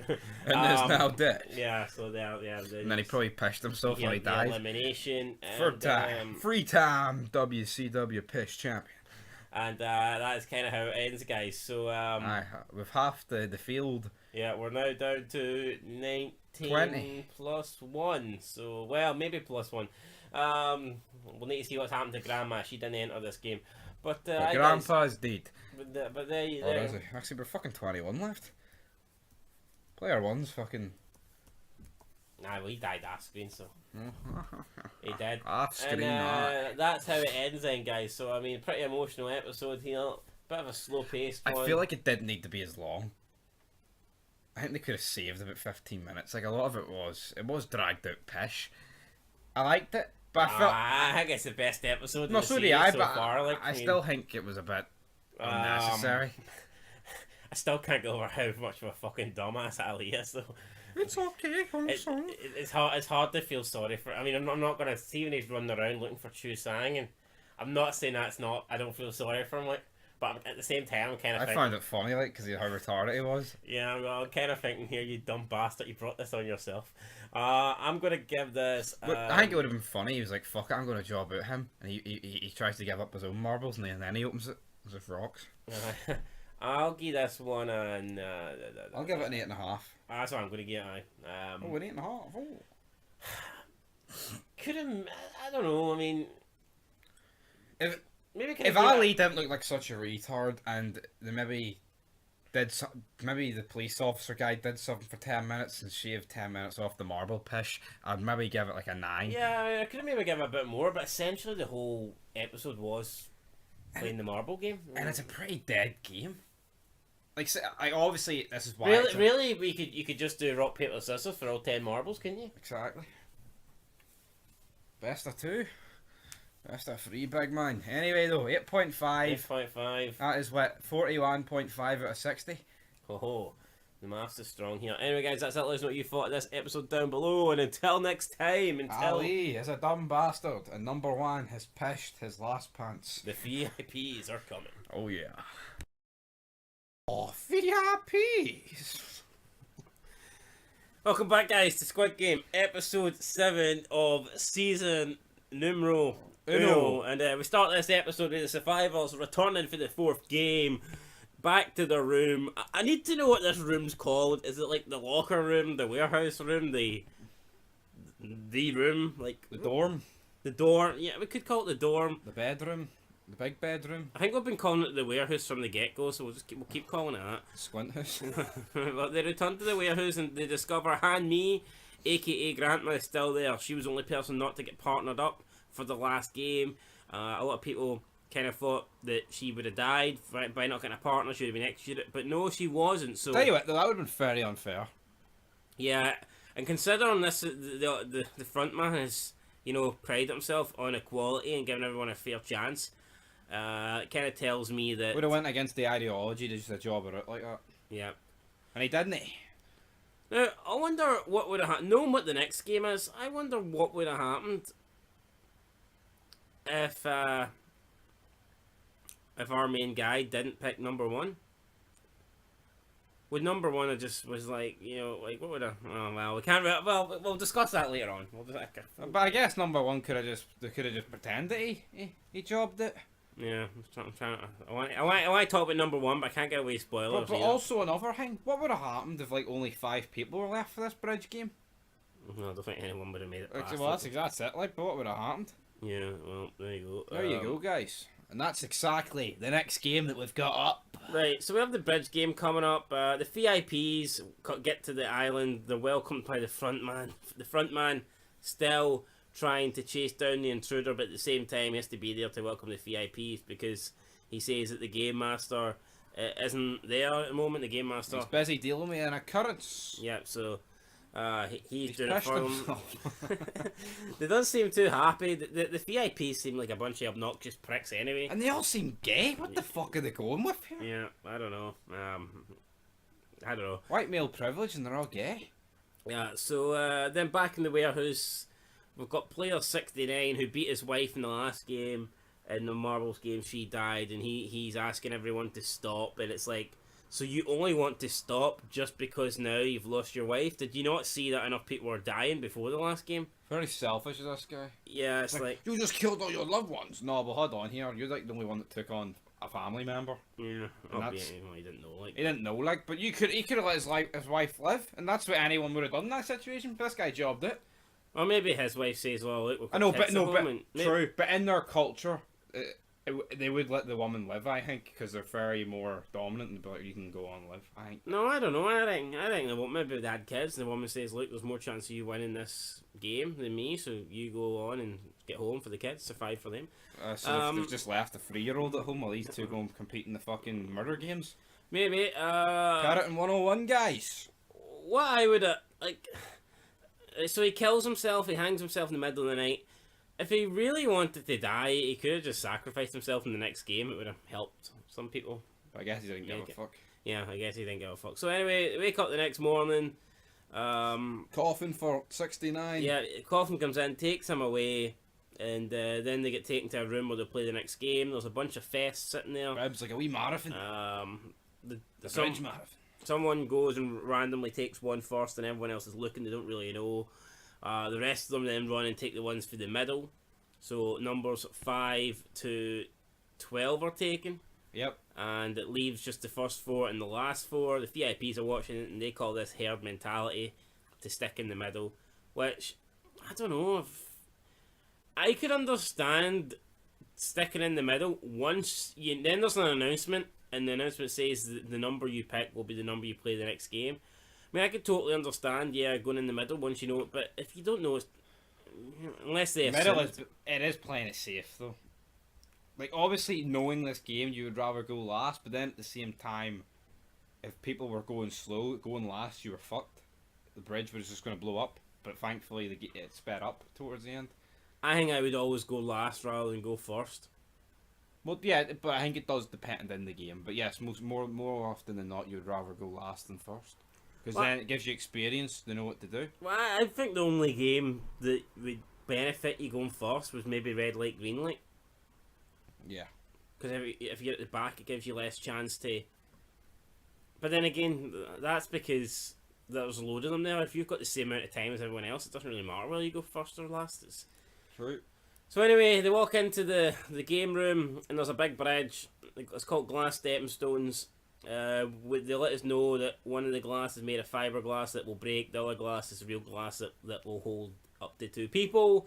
And you have to make your way across, choosing left or right. If you're successful, then you're on the right bit of glass and you have to jump onto the next one. If you're not successful, then you fall and you die, and that's it, game over for you. Jigsaw. Before this, though, it came down to number 1 and 16. Our guy, Gun Ho. Gun-Ho, is that his name? Gun Ho. Gene High, I don't know, Gun-Ho. Gun-Ho. He's looking at 1 and 16. He's like, oh, I don't want to go first, but you can't go last. So he goes to pick number 1, and this other guy comes up and basically pleads for him. He says, look, I've been a coward my whole life. I've always ran away from things. You know, I've always let others face challenges and stuff. And he says he wants to be the first to do this. He wants to face this one head on, and he asks Gun-Ho if he can swap and allow him to be number 1. So Gun-Ho gives him the number 1 bib. He takes number 16. And then when it's announced what the game is, he kind of just turns around and gives him like the fucking dirtiest look ever. But mate, Oh, you bastard. you asked for number 1, so you know what, that's what it is. Contestants start going. They break and the 18. A lot of them are falling to their death here. Some then they get to the stage where some are even getting pushed off. The religious guy, number 6, he's like almost. He's not. I wouldn't say halfway through. I think he might be on like A third of the way panel through. 7 or something, and he just gets pushed off from behind because apparently he was taking too slow. Then it gets to the stage where Duke So is. He was what, number 9? Yes, but it gets to the stage where he's first. He's to go. He's next in line, and at this stage, I think they're just about over halfway. Yep. And he pretty much refuses to go on. He says that the only way people are going to survive and get past him is if They do it for him. as if they do it for him. At this stage, Grandma pushes the guy behind him into him, who pushes off the bridge. He dies without even go through a panel. So that's one body they just wasted there, where they could have easily, Got another step could in. easily got which another would've- step. But come in handy at the Would have end. saved someone else. And then Grandma says that he's a coward and that she'll go. She jumps and he tells her to come on up. She jumps onto the glass panel, but she's kind of tricked him. She's not going to go. She just grabs him and then Wraps her hands around him. and he's like begging her to let him go. She says that he says that he'll go on if he lets her go, and she says he got a small dick, and then she just throws herself off the throws herself through the glass, and he flies off where, and that's those 2 eliminated. So and again, there's another 2 people gone through a bit of glass. So far I'm counting. We've had 2 people. It's just needless. We had someone who was told the wrong glass to go on when they already knew the right one, and that they died. The religious guy we had pushed through a bit of glass when he didn't need to, because apparently he was time wasting. Then we had the guy that was pushed into Doc Sue, and he was pushed off. And then we had 2 for the price of 1 here. Now, you could argue the religious guy, you could say that at least he was pushed onto a panel, so they knew the next one. But the other 2, the guy that was told the wrong panel to step onto, and the guy that was pushed into Doc Sue, I mean, that's 2 wasted. That's 2 wasted And another bodies thing, right right? there. See Doc Sue, could he not have I tried a bit more here to get her off of him? Yeah, it looks like He's the strong. It was said even ages ago, and there was loads of them. He was the strongest guy there, which I would have agreed with. What, and he can't even attempt to get her off him. you know. Bit fucking stupid. Like, She was holding on to Doc Sue as if he was his fucking kitchen man. She didn't want to let go. I know. But anyway, they're both eliminated. A couple of other people get eliminated. Then it comes down to 4. We've got our 3 main characters at And the the back, glass guy. and a guy that apparently used to make glass. So he says he can read it, and I don't think he's bullshitting, because then he begins to get them all right. the VIPs are looking. They don't think this is very fair. They check his history. Apparently, he was a glass maker or whatever. He gets down to the last one, and they turn the lights off on him. Shaft. Unfortunately, can't see. He asks the other contestants to have anything they can throw. Our guy, Jung-Ho, Ji-Hung, Ji-Hun. Ji-Jung-Soo. right, has a marble, From number 1. but he only has one, and the guy needs 2 marbles because he needs to test both bits of glass. But he only has one, so he's kind of left there, not knowing what to do. The time's run out. There's about 20 seconds left, and it's at this stage, Chu Sang jumps up and says, "I'll pick for you." Pushes him forward through the tempered glass. This guy falls to his death, and then with about just under 10 seconds left, it gives Chu Sang, KC, and Chung Wo enough time to get over the bridge and get to the other side and complete this challenge. Like, I'm not saying, guys, this was a good thing to do on behalf of a lawyer, but at the same time, how long are you supposed to wait here? Because we've seen at the end of the game where the whole bridge blows up. You wait any longer, and maybe our main man doesn't get across. Yep. Yeah, I mean, maybe our guy should have just turned around and says to him, Look, I'm going to push you here if you don't fucking hurry up. "Aye, you know." It probably should have done that, but at the same time, I think he was just fucking pissed off and he didn't want to put his own life in any more danger. You know, I think Sang Wo could have definitely says to him, "Here, you better, you need to pick one now or we're all dead." But at the same time, like the last guy, player 0717, he could have been waiting for like 2 seconds to go. And then job the other for you. And he could have been thinking, "Here, if I get this right, I win the game. If I don't, well, we're all dead anyway." Exactly. So, maybe pushing him was the right thing to do. Maybe. But it is what it is. They get to the end, the glass shatters, and it looks like there may be a couple of injuries because the glass kind of flies into some of the players. Now, away from the game, the VIPs were, getting drunk and all that, betting on who they thought was going to survive. Some big pedo bastard wanted to rape the detective. What's the detective name? Jung Ho. He wanted to Joe Ho. He wanted to Jung Ho. Took him into the room, but Jung Ho starts battering him and gets him to, I'm assuming, to confess on camera because it looks like that's what happened. And then he made his escape from This guy was the a island. fat bastard. This guy was a fat bastard. But, that's pretty much it then, guys, for this episode of Squid Games. Probably my favourite game out of the 6.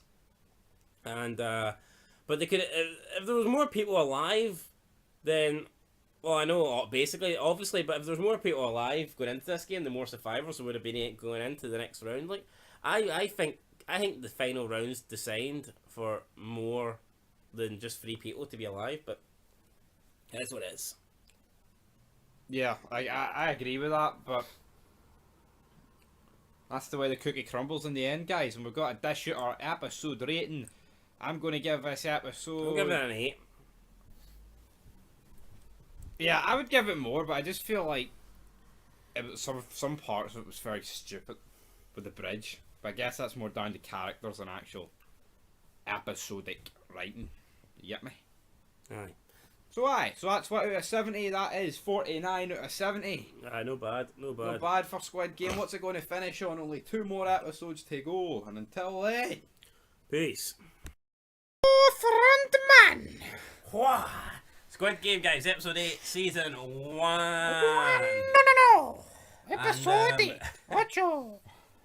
So, we're just after the 5th and penultimate game of this entire Squid Game, whatever you call it, competition, as it be. And so the three remaining contestants, they're treated like royalty now. They get tuxedos to put on. Oh, aye. Yeah, with Best of gear. Still got their numbers on it though, so it's still like slave kind of mentality. Here, wear this number, you bitch. But at least the tuxedo looks better than all those shitey green overalls. That's for sure. They get steak. They're eating their steak. Well, 2 of the contestants eat their steaks. Kang See's a wee bit selling Kang-see the doesn't injury. eat nothing. And we could see when she was trying her tuxedo on, when she was changing, big blade of knife hanging out, a big shard of glass. Big blade of knife. Right. Big blade of knife. Big shard of glass hanging out of her midsection from the last game when all the glass panels blew up and one of them obviously went. I mean, that doesn't seem right to me. I mean, they're on about the game being fair. What's fair about Them completing it and getting completing fucked. the game and still getting fatally fucking And then also, like, stabbed? I mean, three of them going into the final game, and one of them's a lot more fucked than the other two.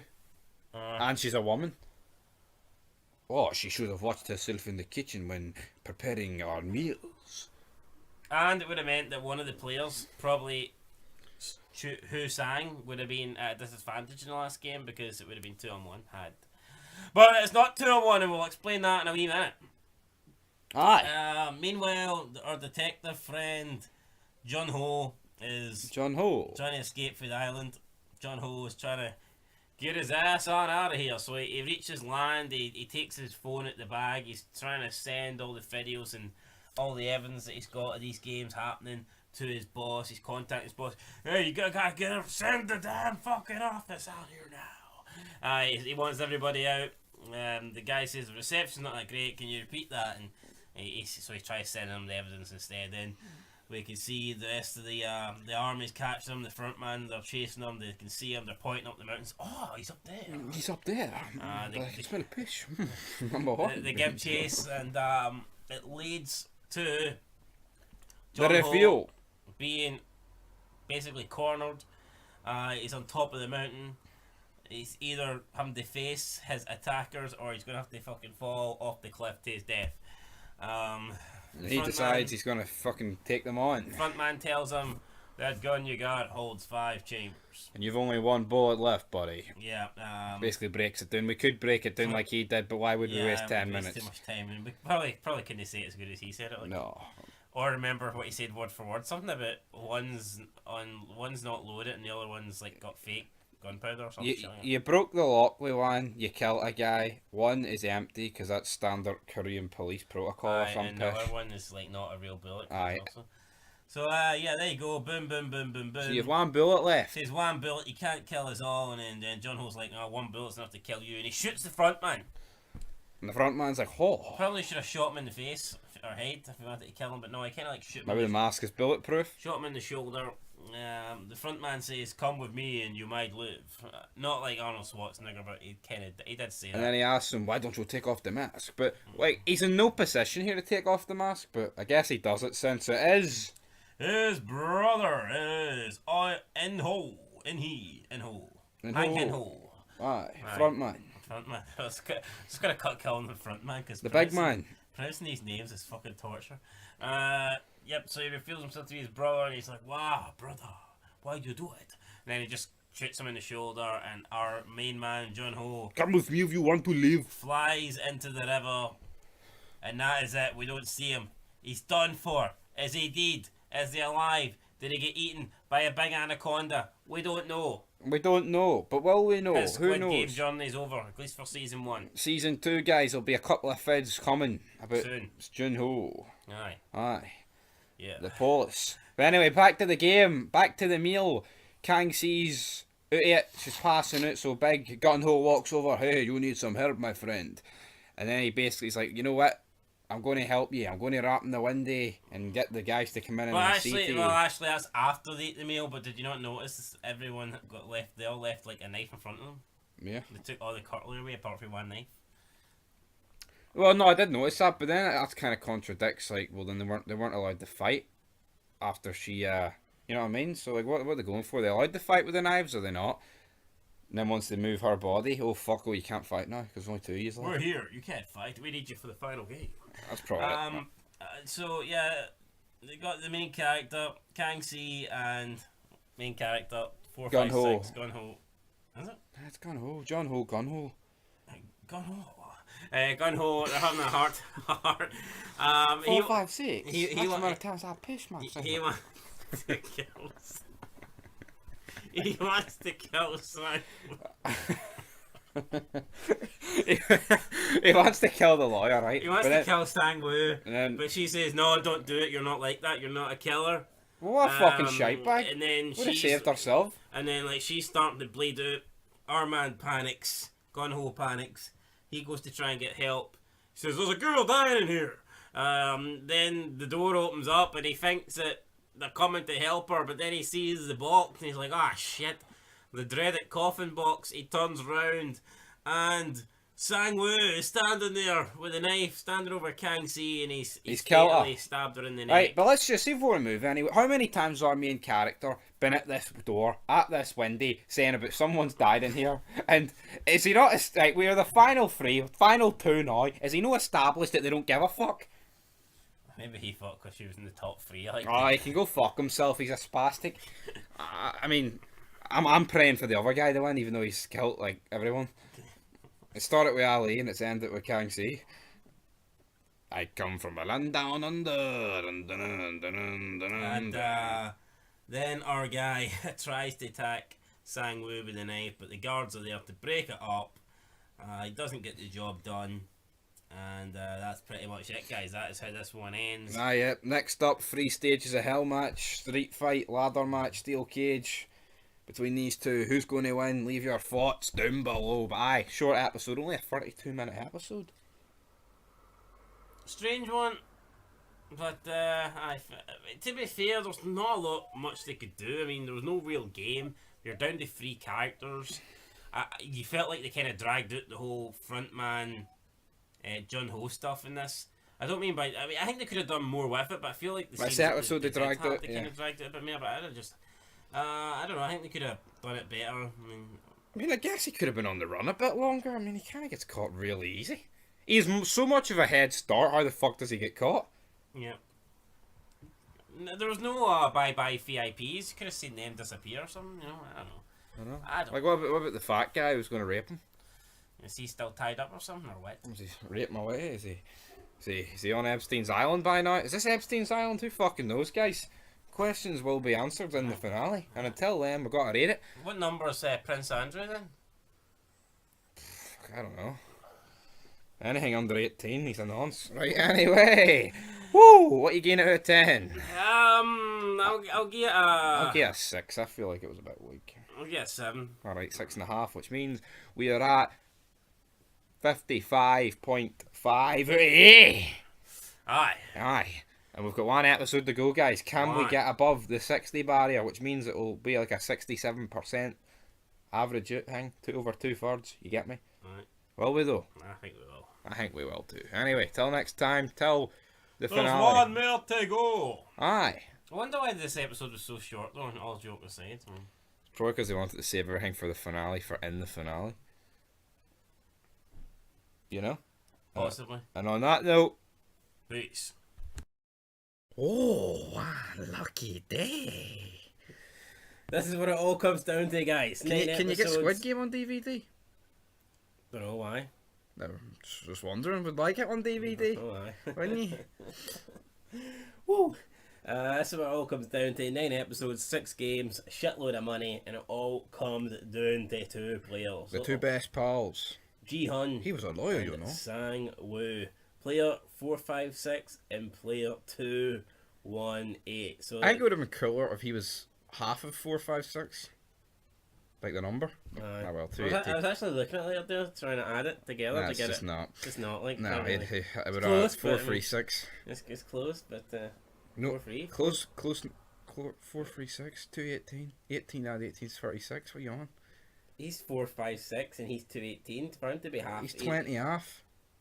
No, he needed to be 228. I know he would have. So what are you on about? I'm talking about if you double 218, you get the 436. Right. So he's 20 Aye, off. so you needed to be That's what I'm on about. 228, right? That's alright. Anyway, he's not 228, right? He's 218. It turns out they're playing Squid Games. The entire series started off with a flashback of these two being young. A 3-on-3 Survivor and, Series match. Playing a Squid Game, and it ends with these two playing Squid Game for not only it's not only for the money, but also for their life, because the loser will lose the game, will lose their life. Ji-hun is playing as the offense, Sang-woo is playing as the defense. I mean, it's a weird fucking game. Like, I think if you made it this long, you should maybe not die in the last game and the other person just get the money. I know that's what it's up at. Like, until they don't really care about. They say they care about fair and equality, like, but it's all about killing everybody. There can only be one. Well, I mean, the way the game's set out, I think there can be multiple winners, like. Yeah. But Because what would they have done if Kang Z didn't drop dead or get murdered last episode? yeah, 2-on-1 handicap match? which wouldn't exactly be fair either. So. Unless they would have tossed coins to see who goes. And it's like a slobber knocker match. Anyway, so they're led out to the arena. It's the same place as where Red Light, Green Light took place, and Do you remember the way we are? back then they were friends. Here they're not friends. They're definitely not friends. Sang-woo says he killed Kang Z? Kang Si because they didn't want those two to end the game. He thought because she was critically injured or whatever that they would have decided to like end the game there with the majority vote, and he'd been left with absolutely nothing, which I guess is pretty fair. A shitload of PTSD. A shitload of Pete. So then they get into it. Jihan makes his way into the squid tail. It's a weird game, right? Basically, you have to hop on one foot and get inside the circle, and then you need to touch the fucking squid's tail.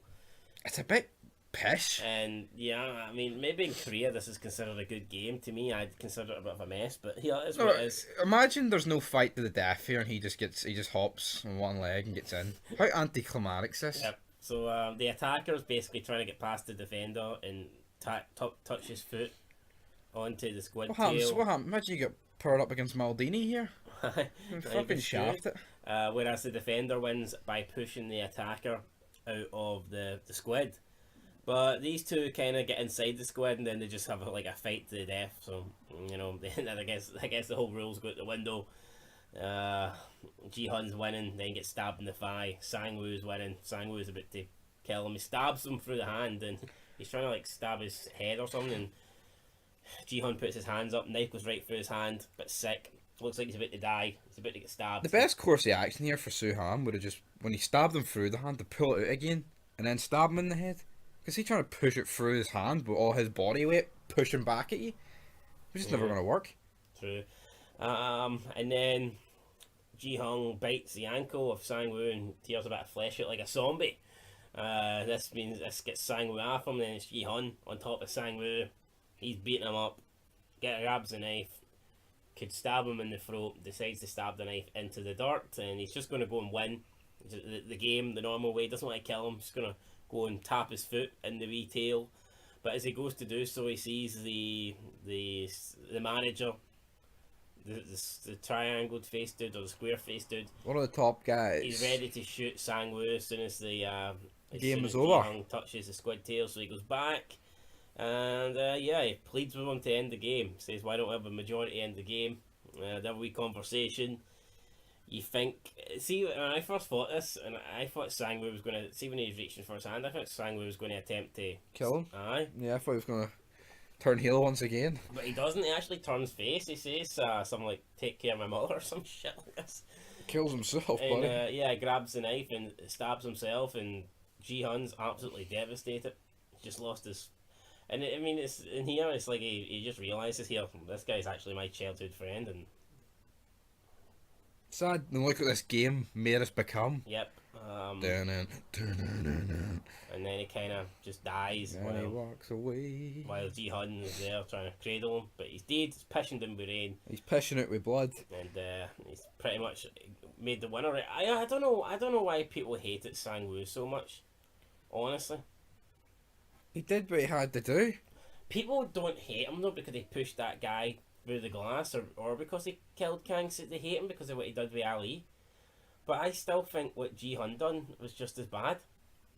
Exactly. What is the difference? He literally, he took advantage. Well, they both took advantage. Alright, they both took advantage, but I would honestly say what our main guy did was worse. Because that... Ali's a functioning brain, whereas our main character thought the old guy was fucked. Aye, and and also, like, yes, obviously Kang, or what's his name, Kang Hoon, he obviously, like, he shafts Ali, right? But he technically still had one marble left, you know? No. He could have maybe, alright. It always has. Point that is, one. right, I just don't see how you can justify one or the other. Probably because, but their logic is, oh, but the old man was the top man all along. Aye, but he didn't know it. I know. So But you think about it, people don't really. I mean, see if they said, well, look what he done to Ali, then he went and pushed that guy, and then he killed Kang Se. I mean, people don't really care about that. The reason they hate him is, oh, he fucking betrayed Ali. well, fuck Ali, right? Because he fucking chopped his boss's fingers off and hoovered all the money off all the workers. Yep. Not just. I know. He actually shafted all the workers. All the people that were working there may have lost their jobs because who knows, the boss may have went out of business. No money, no fingers. Could have been the end of him. So I mean, who knows? Don't know what's happening. Oh, but he saved our main character in red light, green light. Fuck him. He's pish. So then, yeah, Sang-Hoo murders my mom, and then he dies. So Ji-hun is congratulated. He is By the front man. Yeah, he's In a limo. Front man comes up. He's in the limo with him. Front man says congratulations. Ji-hun says, how can you do this? He wants to know who the front man is. Front man says, we're no different from you. You gamble on horses on a racetrack. We gamble on you guys. You guys are our horses. I kind of like the front man. I think it's a shame that we never got more unmasked scenes there. I don't know, but you know what gets me, right? Like, our main character says, how can you do this? But it seems like he's only bothered when it affects his friends in the game. Fuck the other 450 people. You know what I mean? They're all human. And he won, so fuck up. I just don't think he has much of a leg to stand on once he goes back. It's like, when he's originally there, you know, after the green light, if the majority vote is to keep the game going, then I think he can rightfully complain about being there because you didn't know what you were signing up for. Yes. But after the first game, you basically know that this is a slaughterhouse and that, you know what I mean, you are all expendable and these people are betting on your death. I mean, he knew that. I know. Yet he decided to go back. So how can he really take the moral high ground? I don't think he can. Exactly. Maybe because he thinks he won. He thinks he's fucking the top man now. Well, he kind of is the top man. Anyway, he keeps demanding to know who the front man is. Front man just puts his mask on while our main character's blindfolded. The gas comes on, knocks him out, and then the next minute he is dropped off at the side of the road. Some wee homeless guy comes and checks if he's alright. He spits up. No, it was a Jesus preacher. My Jesus preacher. Spits up a card. It turns out to be his new bank card. Could you imagine? That guy could have fucking took it off him. I know. He goes to the bank. He doesn't know his PIN. He types in his number and first time lucky. I mean, it's weird that he couldn't get into his mother's bank account, but he could get into this bank account. He didn't even have a clue what the password was. He's got a shitload of money. I think it's like 46 billion. Yuan. Even though it's probably about 2 pence in British money, like, but he's got a shitload of money. He takes out one note, and he goes and buys himself some beers. Yep, and then he goes to his house. Mama, are you awake? No, she's dead. And she's been dead a couple of days by the looks of it. And then, obviously, guys, if you remember back in episode 2, he swore in his mother's life that he wouldn't attack Kanzi, but then he did. Yep, and she's dead. So there you So go. get it right, Rooney. He's a fucking waster. We've also got Mrs. Chu there. Sang-Woo's mother. She asks about her son.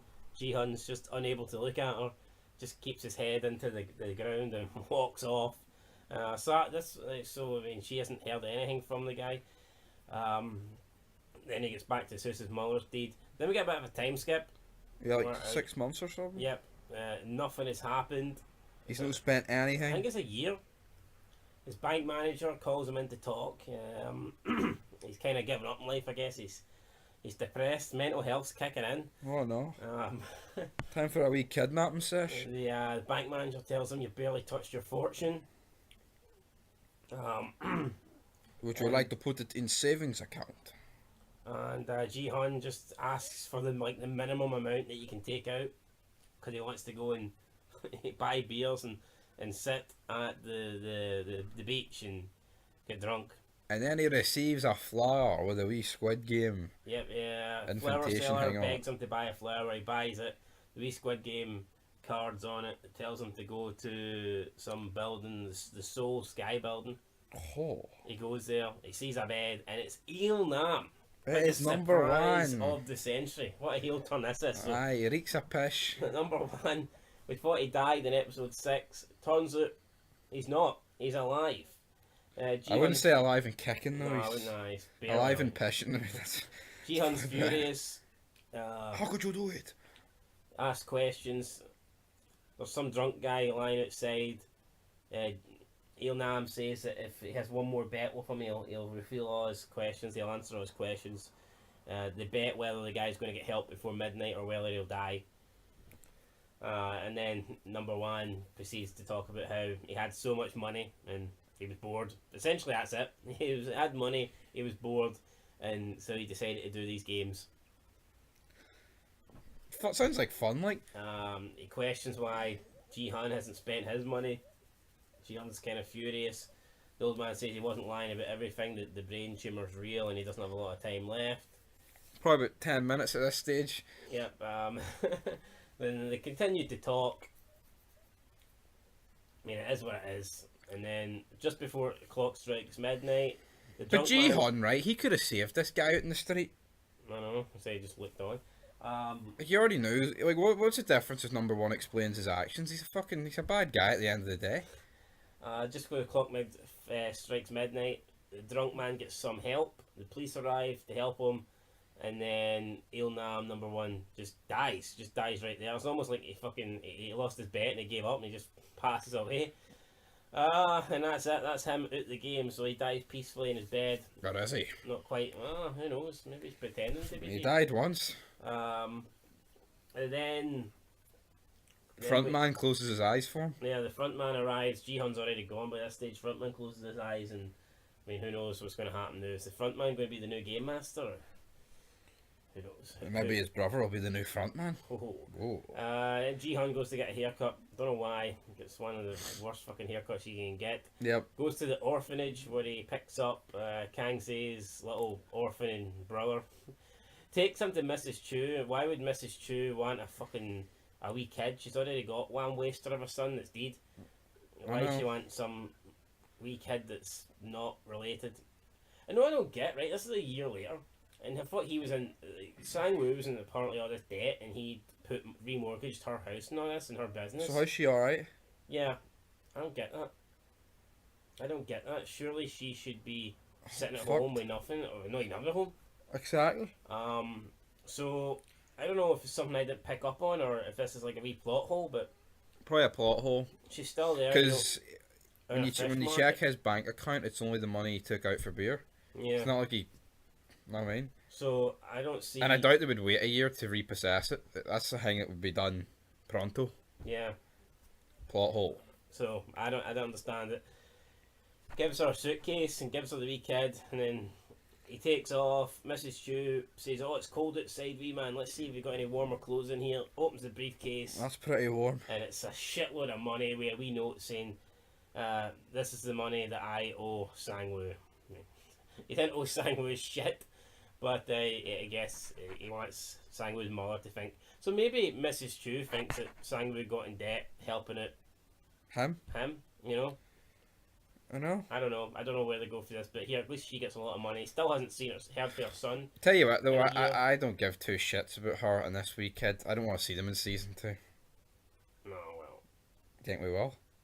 Well, I'd say she was a better character than the wee kid. Like, I think the wee kid only had like 2 scenes. I know, but they're both pissy curs. Well.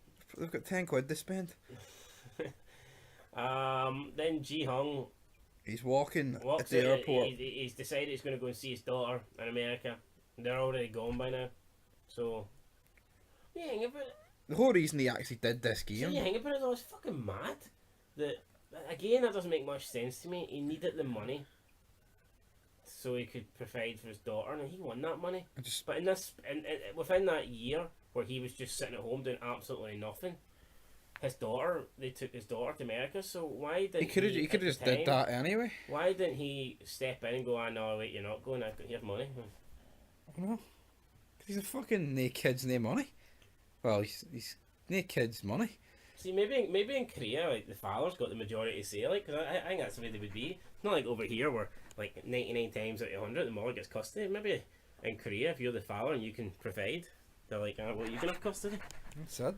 But he obviously did do nothing. A year later, decides he's going to go to America. He gets off the plane. He gets off the train, and he sees He sees the salesman playing Diaki with another man on the side of the station. That was the game that lured him in to getting called up to the Squid Games. The whole thing where you have to flip the other person's card. He runs over to try and get the guy, but the guy is already into the train and he takes off. So he furiously grabs the card from the man that was playing, tells him not to go. Later, Ji-hun is boarding a plane, but he stops and he calls the number on the card. He dials the number, the front man answers. I am not a horse, I am a human. He warns Ji-hun not to get involved and board the plane for his own good. Ji-hun's a bit to board the plane, but then he turns back. Obviously, maybe not wanting to put his daughter in danger, but also wanting to go back and get revenge on the Squid Game people. But Or what's whatever. he going to be able to do?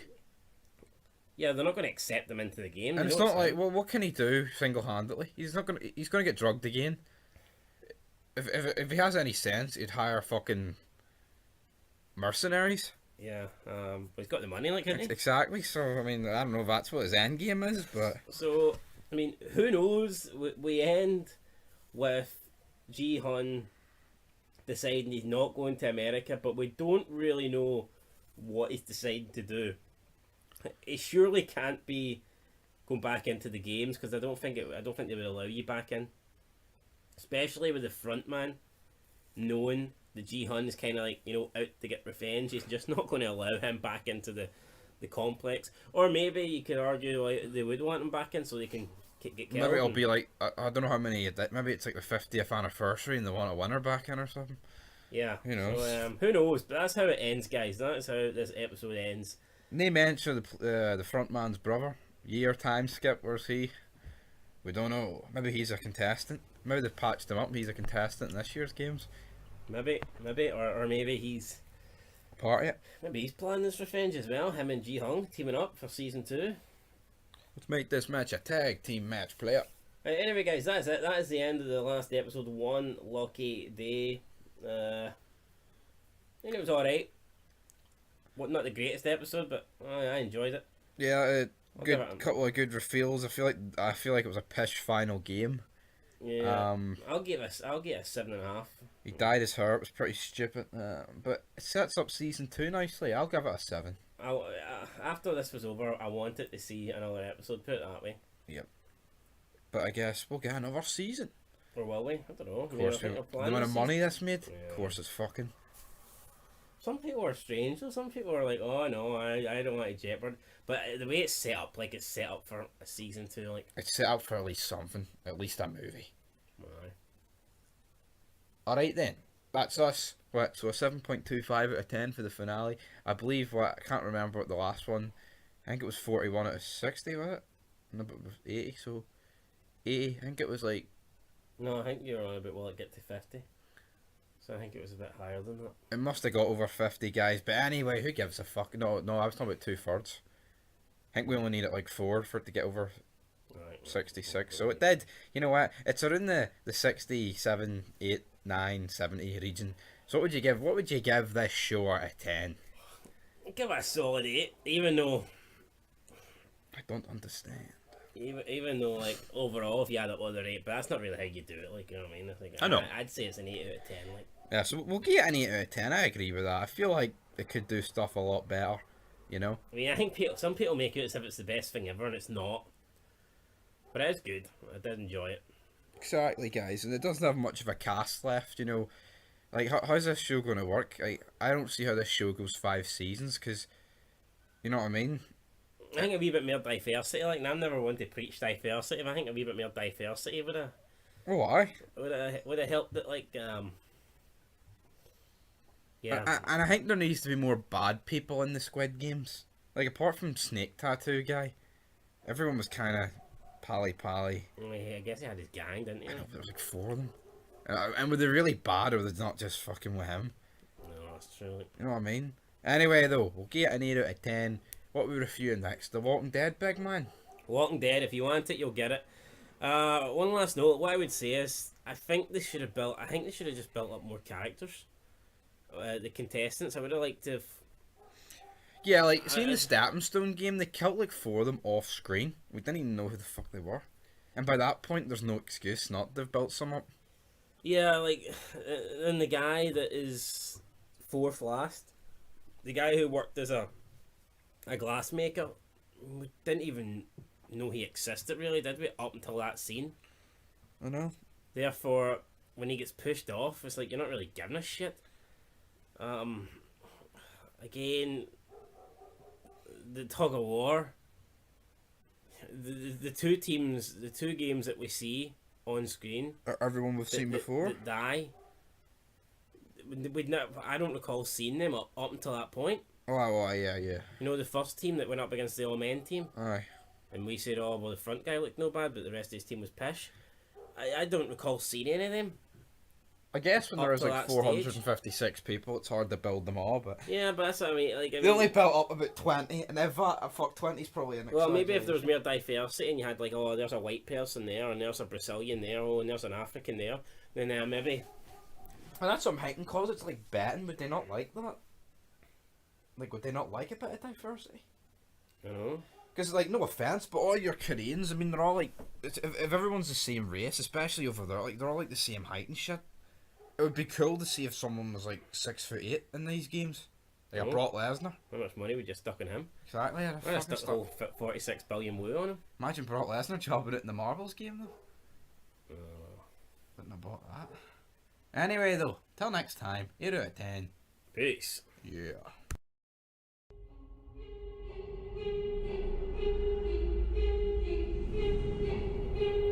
In Russian roulette, you have a 1 in 6 chance of dying, but in Korean roulette, you have a 5 in 6 chance of dying.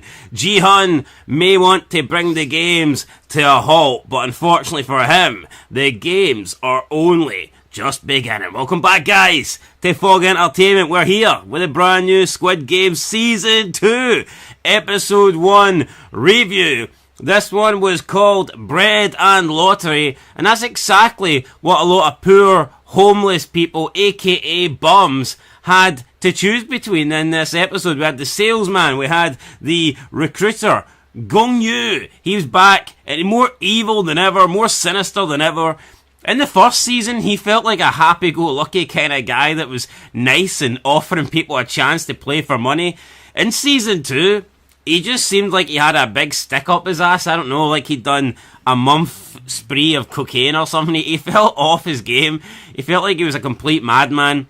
And, we seen him ultimately meet his demise at the end of this episode, but not before taking down the top man. It was a long 3 years to wait for Squid Game Season 2. Was it worth the wait? Well, we're going to bring that review to you. 4, 5, 6, the salesman, the rest of them...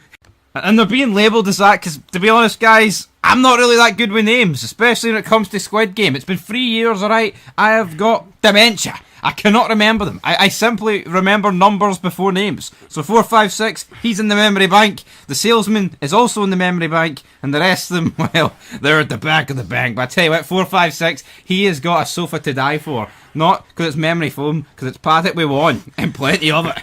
Yeah, well, you need plenty of one to have a good amount, and he's certainly got it. I mean, you walk in here and it's like Fort Knox. It's the Fort Knox of Wong.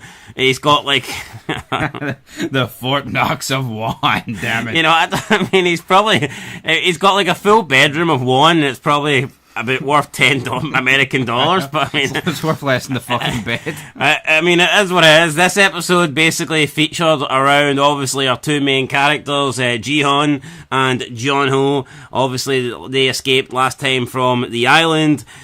Ji-hun escaped as a winner, and Jong-ho escaped as a victim, really. He was shot by his own brother. Yes, In-ho shoots his brother, left him for dead. Turns out, though, he didn't die. So we see him wake up in a hospital with his mother. He got rescued by some guy on the coast. Some good Samaritan came, chucked him in a boat. So we've got our two main protagonists. They're both safe. They're both ready. But more importantly, they both want to get back on the island, and they both want to stop the games. And we see that by the end of this episode, looks like our two main characters are about to meet. And if they team up, I think they can take down the game, because you've got the intelligence, you've got the abilities of Jun Ho, and then you've got that just sheer commitment for Ji Hoon to just never give up, never die, and get to the end. So I think these two can make a good team. Yeah, they are going to make a good team, and they're adding numbers also throughout this episode and the next few episodes. It's exactly what they need to do. All right. Well, I mean, let's be honest, man. 2-man team, 2-man power trip. You're going up against an island littered with bodies, littered with manpower. So they need to add more numbers. You can have as much brains as you want, but more often than not, those brains are going to get spilled on the sidewalk if you're outnumbered. That's probably what's going to happen. So we see Ji-hun, he's about to board his plane like he did last season, but he does a 180 and he's like, nah, I'm not leaving. I'm not a horse that you can bet on. And he tells the game master he's going to find him, he's going to track him down, he's going to put an end to these games. And then we see him cut a tracker out of his ear. So it looks like everybody that entered the games was installed with some sort of tracking device. Now, Ji-hun cuts his out. I guess that's the only relevant tracker left because everyone else is dead, so he's the only guy being tracked. Now, why would they be tracking you? Is it in case you escape, or do they just want to keep an eye on the winners? Do they want to know where the winners go, what the winners are up to? And like, what do you think the reason is for the tracker? Do you think it's for the actual games themselves, or do you think it's for after the games? Because they would have the opportunity to remove this tracker after the game if it was just a in-game. Yeah, I don't know. You see with Hell's Kitchen, they do like a season of All-Stars, maybe Squid Game. We're planning a season of all winners. No? And they need a tracker for that? Keep a track of where they're all going, aye. I don't know. Yeah, I mean, it made for a pretty good scene where he whips out the razor blade and just cuts it out his ear, and the kid walks in. He's like, 5 minutes, boy. Yeah, so we see that. He cuts out his tracker. Jun Ho, he gets washed up. He's in a hospital bed. His mother's obviously grateful to see that he's alive. Then we see them both go on their separate ways to try and track down the island. Jun Ho goes out on the coast on the boat with the man that rescued him, looking for the island. They travel, they track down all these islands, but they can't find the right one. And we have Ji-hun, and he has recruited the loan sharks from season 1. The guys that owed him money, he's paid them off, he's squared all his debts, and he's getting these guys, and they've got numbers, they've got quite a lot of numbers, and he's got them posted in the train station, and he's looking for the salesman, he's looking for the recruiter, because he believes that's his best way of getting back into the game. So they've got like 20 loan sharks at all times, tracking all the different stations, but they've been doing this for a long time, and they have not came across this guy yet. Ji-hun is doubling up the money. He's like, right, come on, we need to find this guy. The first person they find him, he offers 500 million won. So at this point, the loan sharks, they're ready. They're more determined than ever. Money talks. No, money does talk, and they're just looking for a guy in a suit with a briefcase. He's 6 foot tall, which puts him above the average Korean, dare I say. And then he's playing that wee game of Deche, where he's throwing the red and blue squares on the floor with an unlucky player at the end of the day, and a big slap across the face if you lose. And we've seen it late on. We fought nightfall, sunrise. They were at every bloody train station in Seoul, and they thought, right, we're never going to get anything here. But then they catch him at the end of the night playing it. Yeah, they do catch him. We have one of the loan sharks, Woo Siak, and his, I believe, the captain of the loan sharks. He officiated my wedding. The leader of the loan sharks, Captain, is it Captain Park? Not too sure his name, but they both track down the recruiter. They follow him. Ji-hun is giving chase. He's trying to catch up, but the recruiter never stays in one place at the same time. He's constantly on the move, so it's kind of hard to keep a track of this guy.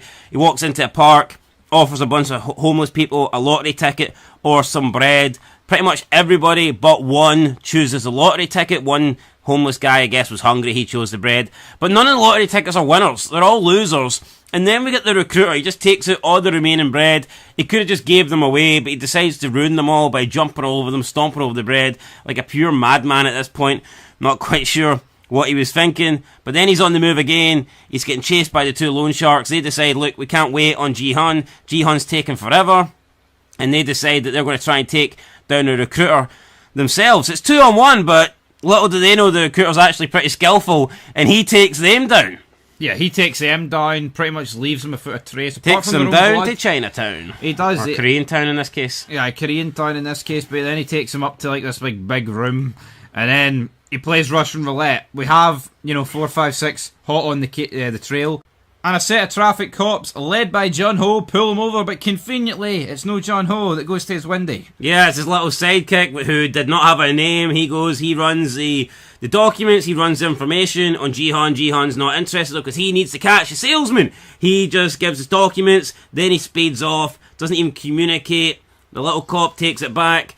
John Ho looks at the documents, he looks at the info, he looks at the driver's license, and he actually realises that this is indeed Jihan. And he remembers him from Season 1, he remembers him from the Squid Games, and at this point he knows that he has to catch this man, because that could lead him back to his brother. It could lead him back to his Could brother. lead him back to the games as well. He needs to get back to the games, and it makes you wonder how many islands is there in South Korea? Well, there's not an island up next, but there is a game, and it's the recruiter, the salesman. He's playing with both loan sharks. Now, these loan sharks are very close. They're like brothers. He forces them to play Russian roulette, and it is just, one bullet in a chamber. You spin the chamber, one shot, bang, spin the chamber again, one shot, bang. However, that's a 1 in 6 chance of dying, and nobody's dying. You know, they're playing rock, paper, scissors. Doesn't seem to matter who wins. Doesn't seem to matter who loses, because it's 1 in 6 chance of winning. So 1 in 6 chance of dying. So, you know, you've got a good chance of surviving here.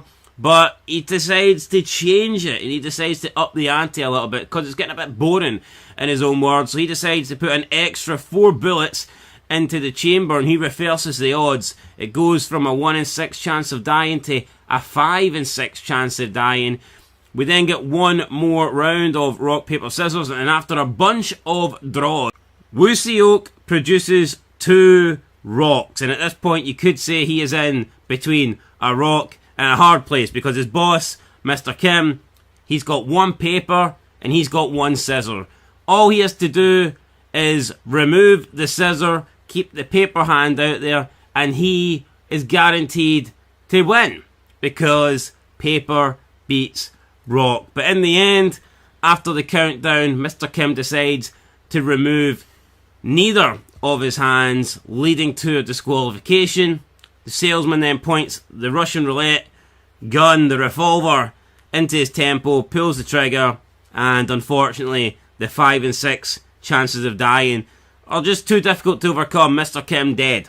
Despite throwing 2 rocks, like, I mean, what you have to have at this point is the guy who's facing you, his arse folding and freezes. Now, obviously, I don't think Mr. Kim froze here. I think he actually just did it to help his younger friend / you know, he sacrificed son-like figure out here. He sacrificed himself. Yeah, essentially. So that's what he done. He sacrificed himself.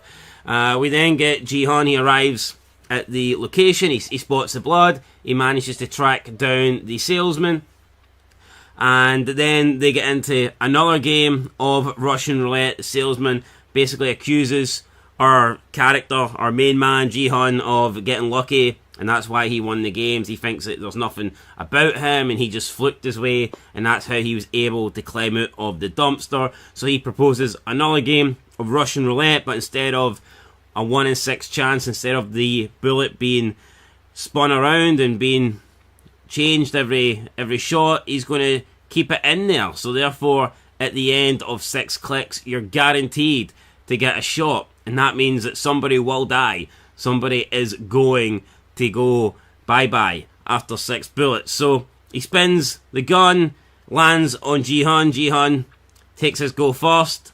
We have 4 goes, 2 each, and it comes down to the final 2 chambers in the revolver. And both guys at this point are still alive. Salesman at this point tries to intimidate Jihan. He says, you could just pick up the gun, try and click it twice, shoot me, and take the coward's way out, but you're just proving that you were never good enough, and that you just fluked the games, and that you're not a man, you're just a dog, you're just trash. So Jihan doesn't accept this. He pulls the gun on himself, bang, but there's no bullet, and that means the last remaining bullet is in the final chamber. Jihan then plays the same mind games to the salesman, giving the salesman the option of just turning the gun and killing him, but that would mean that the salesman's lost, essentially. So the salesman then, at this point, he doesn't care. He's already shot his own father in the game, so at this point he's like, you know, what the fuck? He's a man of his word, picks up the revolver, shoots himself, bang, loses the game of Russian roulette. And you know what? It must suck when you go last, because All the other times you don't know if you're going to live or die, but this guy is literally knowing that this one click of the trigger's killing him. Do you think his logic though is a bit flawed here when he turned around and said that Ji-hun was, the reason you won is because of luck, and then Ji-hun's way of proving this is by pulling the trigger in a lucky game of 50-50 where if it doesn't kill me then you die, and it's like, is it not kind of just luck then? Yeah, he's showing Bottle, he's showing bottle, but at the end of the day it's luck. It is, but I mean, he's offering him the easy way out, and Ji-hun doesn't take it. I don't know why the salesman though completely went off the fucking edge here. Yeah, I've honestly, what was the tipping point of this episode? It was probably the one homeless guy trying to grab the bit of bread. Yeah, I don't know if that's what sent him over the edge, but he just seemed to lose all composure, and his character completely changed, I think, in the second half of this episode. Just turned into a complete fucking madman. But you know what? I liked it, and it's just a shame that he didn't last a little bit longer. Should the salesman have lasted longer in season 2? I think so, but... obviously I don't think this is ever going to happen, but I would have liked to have seen him in the games. Yeah, I think it would have been interesting, but Ji-hun now has access to his card, and that's essentially what the game was over. If Ji-hun won, he would get his card, and he would get a way back in to the island. So Ji-hun shoots the salesman's dead. That brings an end to the episode. There was also a scene where Ji-hun phoned his daughter in America, but still didn't have anything to say, and I think it's been like 3 years now since they last spoke. So at this point, for all she knows, her dad could be dead. And you know what? Her dad's lucky not to be dead. No, yeah, he's definitely lucky not to be dead, but I tell you what, we're lucky not to be dead after waiting 3 long years for this. So how did it deliver? I'm going to get an 8 out of 10. Thought it was pretty good. We also have John Ho just arriving outside the motel. If he'd got there a little bit sooner, maybe he could have stopped this game of Russian roulette. Yeah, maybe he could have, but he didn't. Or Korean roulette. Korean roulette, Russian roulette. I like a good game of Russian roulette. To put it this way, right? See if you've got a decent writer and director, I think it's hard to make a game of this shite. I thought this was a very good game, and I like the dialogue between the two characters. I like the reveal that the salesman had killed his own father, and at this point he's not afraid to, he'll basically put anybody down.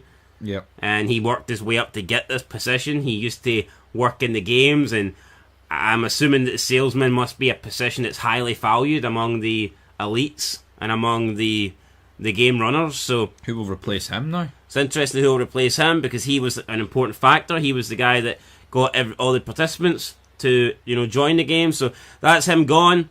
Well, we'll see what happens now in episode 2. But yeah, I'll agree. I'll give it an 8 out of 10. I thought it was a very good episode.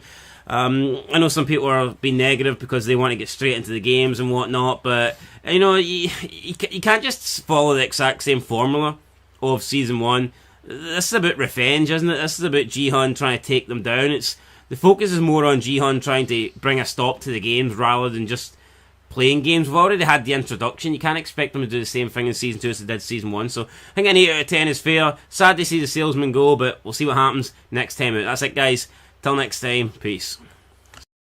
It may be Christmas time in the real world, but in Squid Game, it's Halloween time, and Ji-hun has got the last invite to the party. Welcome back to Fog Entertainment. It's episode 2 of the long-awaited season 2 of Squid Game. The game's not quite have begun yet, but guess what? You've got to eat dinner before you get dessert. But next time, I'm ready for my ice cream. Are you ready for yours? John may have an invitation to the Halloween party, but the real horror is about to begin once again on the island, and he plans on stopping it. Plan A is to prevent it from happening, but Plan B, as we see by the end of episode 2, is to rejoin the games. Now, was that a mistake for Ji-hun? Should he have prevented himself from going back into the island and putting himself in that dangerous position where he is once again a player? He once again has to pass all these games in order just to survive. I think he did make a mistake, but here, Plan B's Plan B for a reason, because the A plan goes out the window. All the time here on Fog Entertainment, we know about A's and B's, but let's talk you through this episode. I don't think any of our Plan A's ever worked, to be honest, but... Yeah, you may as well have... There's 26 letters in the alphabet, you may as well use them. That's what they're there for. And the Koreans know sure how hell to do that. Look at their names, they do it. I don't really know what their alphabet looks like, to be honest. Could be more than 26. It could be more than 26, but Jun Ho begins the episode, he arrives at the motel. He's in hot pursuit, isn't he? He is in hot pursuit and he catches Jihan with the recruiter just laying there, a bullet in the side of his brain, and he comes to the conclusion, yeah, you killed him. And obviously Jihan didn't. Well, I mean, technically, no, he didn't. It was a game of Russian roulette. That's not killing. And he was basically forced into playing it. So it was just another game at the end of the day that Jihan won. Whether he won it through luck or bravery, it's entirely up to you. You can decide. But the Definitely both, like, because he didn't have to play it. It wasn't a saw trap where if he didn't play it, he died. Well, I mean, you could argue the recruiter would have just killed him. Nah, it was a game. They both saw the mission out. No, he told him we were playing a game. You don't know what happens if he refuses to play the game. No, I think the recruiter guy would have let him live. Even though, he was a bit unhinged. But here, it didn't happen. Right, the gun went off. He's dead. Aye, he's dead, so that John Ho comes in. Yeah, John Ho comes in, guys, after... I mean, he did get pointed to the right room by Cho Wook Sik. So that was good from him. And then he actually saves John Ho in here. Because it was almost good night. And he was almost getting arrested. The games were never going to get interrupted here. But then a big chair to the back of the dome and it knocks out John Ho. He's in the bathtub for a wee bit of interrogation.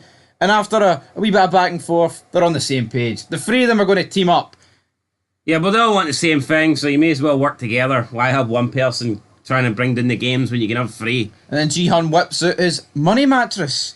Yeah, we get introduced to Jihan and his wad of cash, his stack of cash. There's a lot of won in here, a lot more won that I'm comfortable in seeing. Him, Jung Ho, and Woo Seok decide that they are going to come up with a plan. Woo Seok manages to create a team of basically accomplished, you name it, they've done it. They've Ex-military, ex-Navy SEALs, ex-police, ex-army, ex-everything you can name it. This guy's a traffic cop. He sucks. Yeah, so Woo Seok says that Young Ho is just nothing but an ex-traffic cop and he's not really suited to the team, but he doesn't really know the skill set and the what Jun Ho is capable of going through. This is the guy that infiltrated the island the first time, so if anyone's capable of bringing these games down, I'd argue it's him because he did pretty well last time. He did do pretty well last time, and I'm looking forward to him arriving back on the island. I'm looking forward to the big reunion of everybody back on the island. Yeah, me too. Now, we do get introduced to a new character, Noelle, apparently a North Korean defector, and she wants to get her son back. She needs money for her son, so therefore she's also in the games. However, we see a new dynamic here where she is not joining the games as a player, but she's actually joining the games as one of the soldiers. Now, not too sure how that comes around. The recruiter recruits players. Is there a separate person that recruits workers, recruits soldiers? Potentially, but I think it makes sense to go after defectors from North Korea because I think they would tend to be a bit more colder, so to speak. I think so. I don't think that's got anything to do with it personally. Like, well, I think it would. The South Koreans are I mean, I think it's just basic knowledge that the South Koreans are a wee bit weaker than the North Koreans. No? Well, I can't confirm nor deny. Oh, here, you're not the Holy Grail, mate. If you did confirm it, it would have meant hee-haw. If you denied it, I went, well, it meant hee-haw as well. That's just my opinion. Yeah, so we got to see a bit of her life. Seems like she works at some sort of amusement park. And yeah, I mean, it's a shite job, really, where she dresses up as some cuddly character every day. We see some kid who's got a diagnosis. He's terminally ill. He enjoys the park. He enjoys the animals that come to life. One day, she, I guess, leaves and then gives up her costume. One of her co-workers has to take place, and he doesn't keep up to her efforts. You know, he doesn't keep up the requirements, and he takes his hat off. The kid sees it. It's fake. It's not real. And then I guess the kid just kind of dies or something like that. I don't know. Yeah, he's like, he needs... I think what we're going to see here is maybe this kid's father go into the game because he doesn't have the money for the surgery. So, looking forward to that. But honestly, I mean, I get you need to introduce new characters, and it is a good dynamic to have someone actually go in as a guard rather than a player. So I do enjoy that, but at the same time, it did feel a wee bit filler compared to the main stuff going on. Yeah, maybe they could have shortened this a little bit, maybe not showed as much scenes.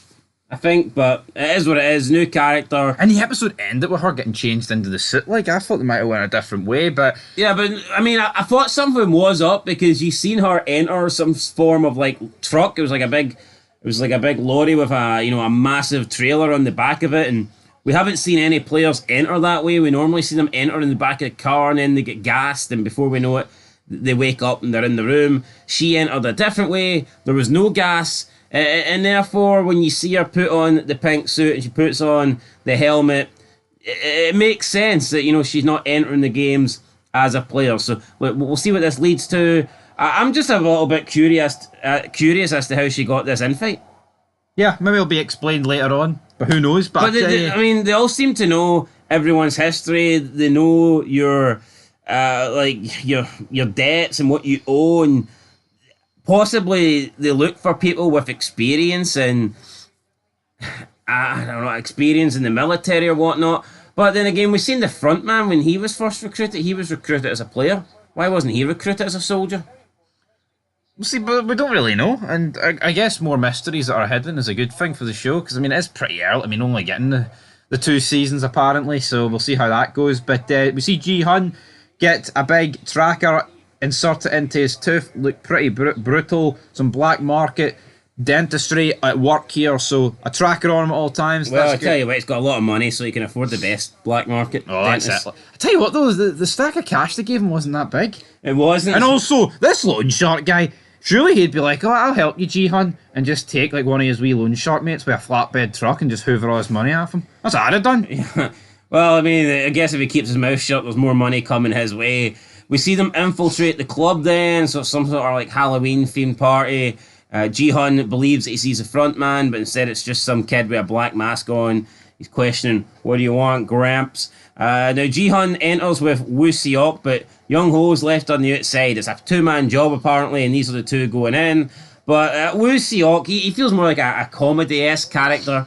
Doesn't seem like a serious threat. Doesn't seem like somebody that you believe's going to single-handedly take down the games. I think he's there to provide a little bit of relief.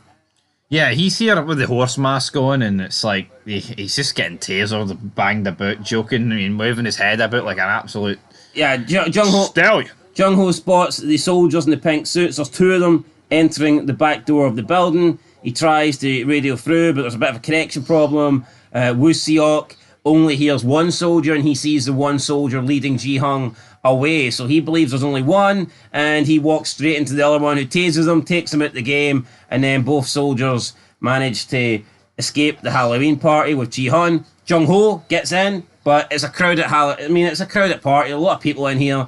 By the time he makes it downstairs, Ji-hun has already left. Now, it didn't help that he got stopped at the door. Security trying to stop him. Angus is a toy. I'm a cop. He's like, look around. Everyone's a cop. And obviously Halloween, loads of people dressed up as cops. But then he pulls the gun on him, and the security's like, well, hey, officer, on you go. This is a safe country. No one has guns. Yeah. They ain't supposed to. Rolled out the red carpet there for Jung Ho. Ji-hun then enters the limo, and he is confronted by none other than the front man. Yeah. In voice only. Yeah, voice only, because there's a big giant golden pig in the middle of the truck. But he was in the front of the limo to be exact. Yeah, then we get the reveal at the end that he's in the front of the limo, but they discuss the games. Ji-hun wants to bring the games down. The front man reveals that the games will never stop, and that the games will never stop as long as the world continues the way it's going, and he blames people for the games. So, I don't know if that's some deflection tactics there, maybe. Yeah, I mean, he's basically saying the games are there to get rid of the trash. Are they? I think it's to make a lot of money while getting rid of the trash. The jobbers of society. Here, some people might agree with his methods, his ideology, but Ji-hun certainly doesn't, and he's got the money to back this up here, but Plan B is in motion. You see Jung Ho following them. You've got the... Oh, that's Plan A. Well, Plan A. You've got Jung Ho. You've got the military, the ex-military guys, but they all get wiped out by a bunch of snipers, and I don't know, man. It's like, maybe he should have bought some cars with bulletproof tyres. Well, he probably wasn't expecting snipers to take them out, but I guess that would reveal why the limo was circling the same building. But the sniper was ready to take them out, so they can no longer follow Ji-hun. They lose contact on Ji-hun, and then obviously knowing that Plan A has failed and they're not going to be able to take the front man down, Jihan has to move on to plan B, and that is to infiltrate the island by entering once again as a player. Frontman tells Jihan that he should have left, he should have took the money, that money was his, he earned it, and he wanted him to have a happy life. Whether that's true or not, we don't know. Should Jihan even be here? Should he be enjoying his money? He could have got on that plane and he would not be risking his life. I mean, you look at everything he went through, he overcame 455 other players. Maybe he deserved some happiness. Maybe he deserved to live a rich life for the rest of his days. But Jihan talks about how he defeated Onam, and Onam didn't want to admit that he was wrong about the world, taking us back to episode 9 when the homeless guy was rescued.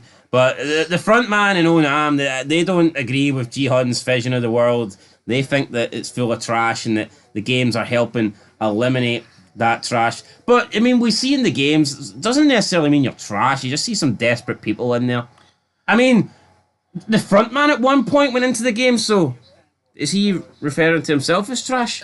Well, that's it. Maybe you turn for trash and you turn into something great, but no one's ever really forced into these games at the end of the day. They go in for their own motives, don't they?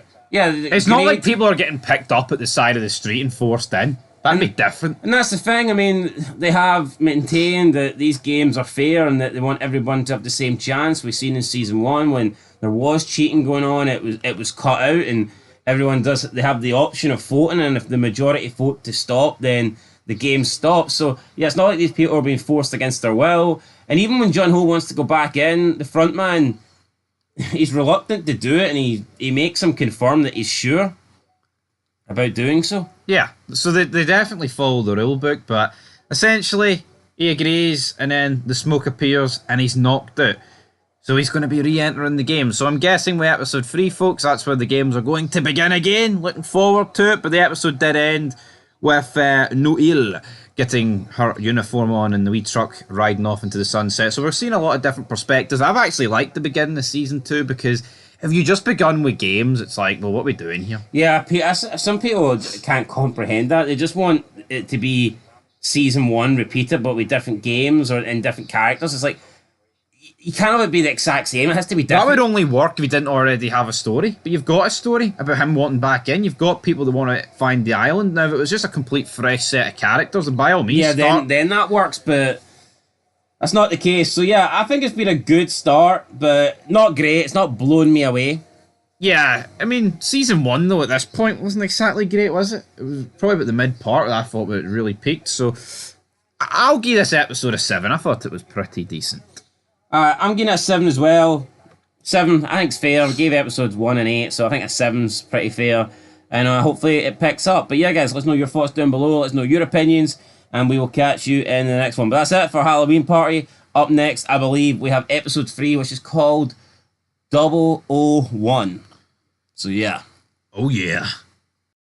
The game was so nice, we had to play it twice. Welcome back, guys, to Fog Entertainment. We're giving the green light for Season 2, Episode 3. This one is called 001. And we're also giving the green light for the return of Red Light, Green Light. The first game of the first season is also the first game of the second season. And of course, Ji-hun, this helps him massively because he's played this game before. He knows how to pass this game. He knows how to survive this game. The only problem is he needs to convince 455 other players to listen to him. Ji-hun has won before, and it turns out number 1 could be wanting to win again as well. It's spicy. We've got 1, 4, 5, 6 going to be going at it, judging by the end of this episode, and a lot of jobbers in between. Streamers, Bitcoiners, trannies, everybody. It's a Royal Rumble. Now, what I noticed straight away from the contestant and the players, it did feel like a lot more modern, the range. I felt like in the first season, and not that I had an issue with it at all, but it just felt like you're more normal, average kind of people, and obviously you had that bad kind of drug dealer or the gang man, whatever. You had like a prostitute in there. You had the old crazy woman. You had people wanting to win the money for their own reasons. That's all great and stuff.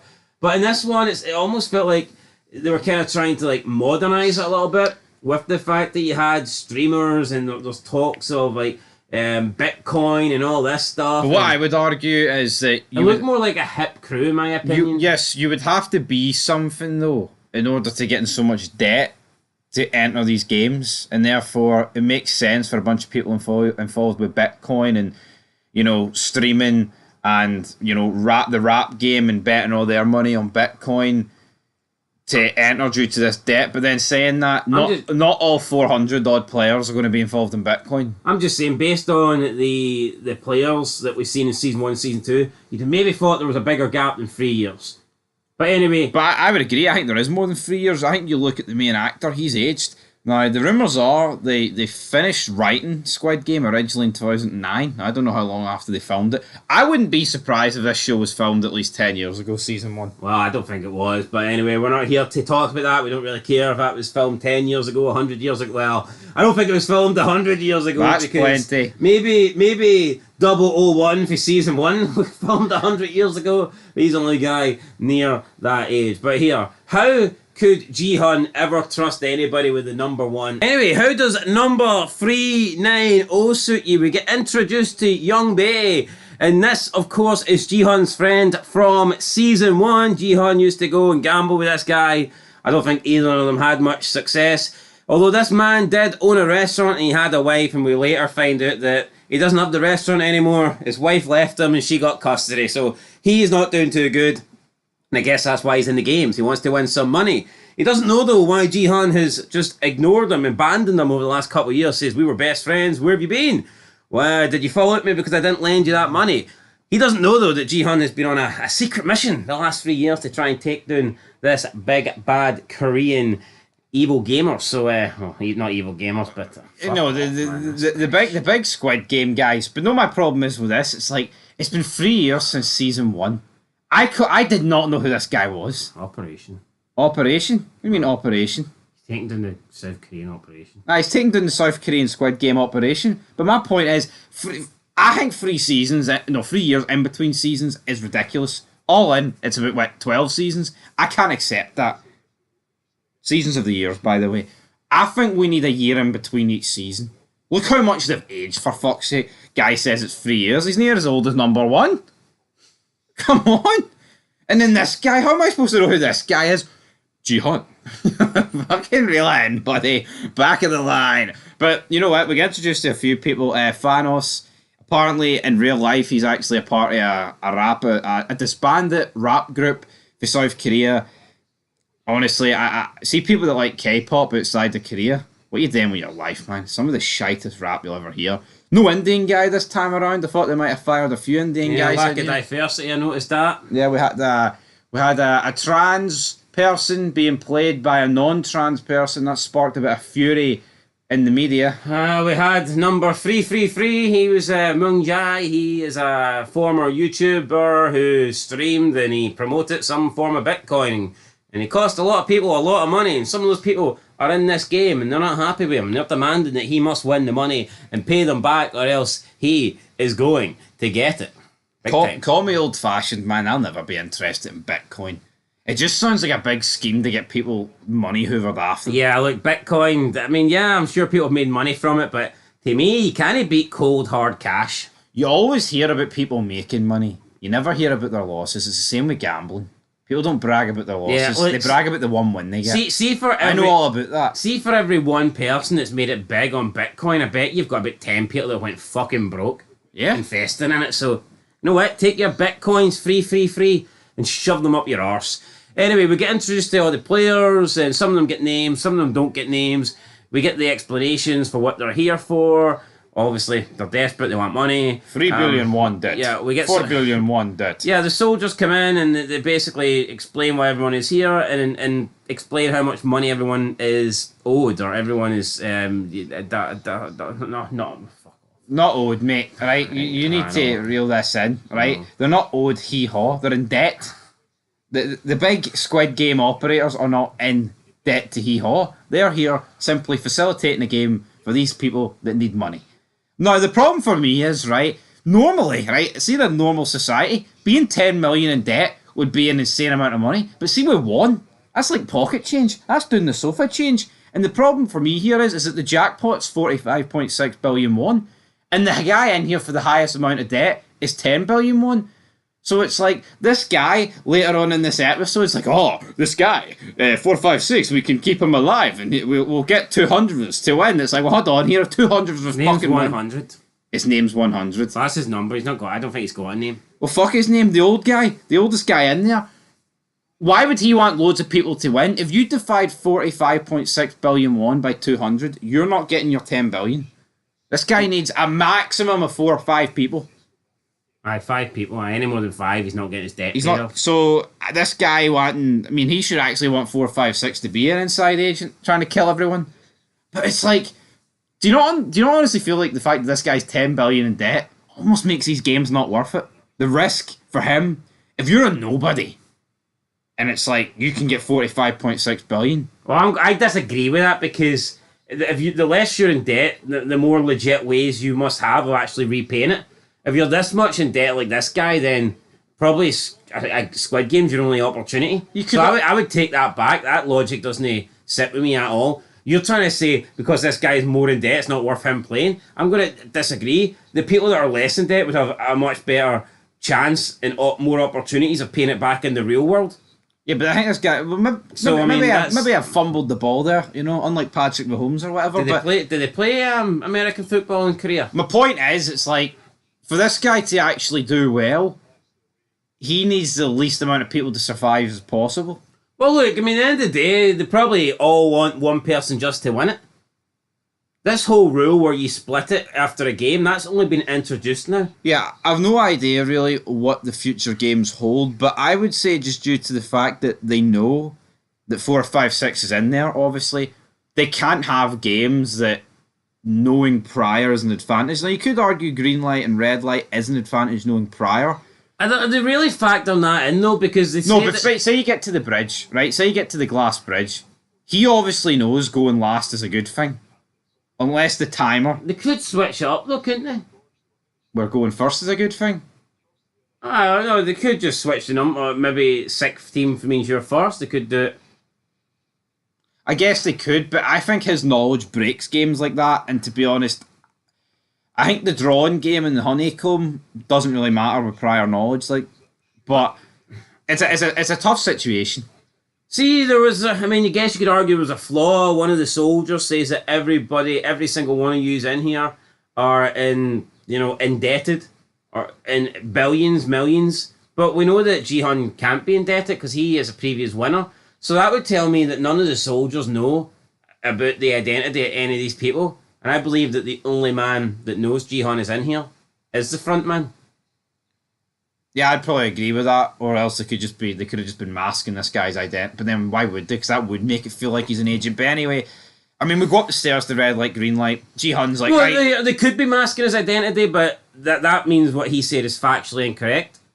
Because he said everybody that's in this room is in debt. And they don't normally lie, unless they're being lied to. Yeah, from what we've seen, they've always told the truth. Yeah. So I think it would make sense, though, that the front man's the only man that knows about Ji-hun being in there. Front man, top man. I wonder who's the back man. But Ji-hun, he goes to the front of the line. He's like, right, basically, if we move it when it's green, we're all right. If we move when it's red, you're going to get shot. Oh, this guy, he crazy. He lying. It's like, hold on here, right? Maybe he is lying. But why do all these people who wake up in this mysterious land, they get drugged out for the amount of money that's at stake here, think this is just going to be some walk in the park and think this guy's crazy? Yeah, why would you be getting drugged and taken to a remote place? You know, I totally get it, right? 456 people. I'm not saying every single one of them's going to be like, you know what, he's right. But there wasn't like anyone defending him. Like, he could be right. Yeah, so he gives them advice. He tells them what to do. They play the game. One of the women that, probably got a decent amount of screen time, to be honest. I forget her name. Did she have a name? Not too sure. B lands on her. Wasp B stung. I moved. That's me. Dead. Big shot to the dome. Shocked they actually killed her, but I guess the first kill needs to be meaningful. And she did have a decent bit of screen time in this episode with the Thanos guy, but she gets shot here, and not everyone really wants to believe it. Mina, so player 196, she actually got a lot of dialogue in this episode, and just normally when that happens, you kind of just assume, right, the characters that they build before the first game, you know, they're trying to introduce characters for the Squid Game tournament, and they're not going to maybe dedicate a lot of time to somebody before the first game if they plan on killing them. But she was the first player to go, which I thought was a little bit surprising. And then when she went, more people seemed to just lose their minds, and some of them tried to run away. The composure slipped. We've seen Thanos take some drugs, and that seemed to help him a little bit. Why has he been allowed drugs in, by the way? I mean, that's I don't know. Is there something suspicious going on there? Or I mean, we've seen Ji-hun, his tracker, took out his tooth, and it led them to some fisherman's bait. True, but you know what? Maybe the drugs doesn't stop the game. That's no one's going to find them because of drugs, you know. So maybe. But it is like a form of cheating.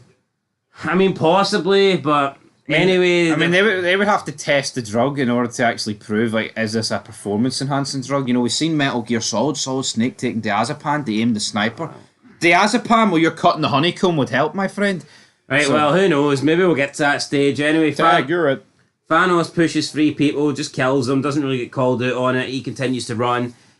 We see players getting to the end. We get the woman from episode 2, who is it Caneel?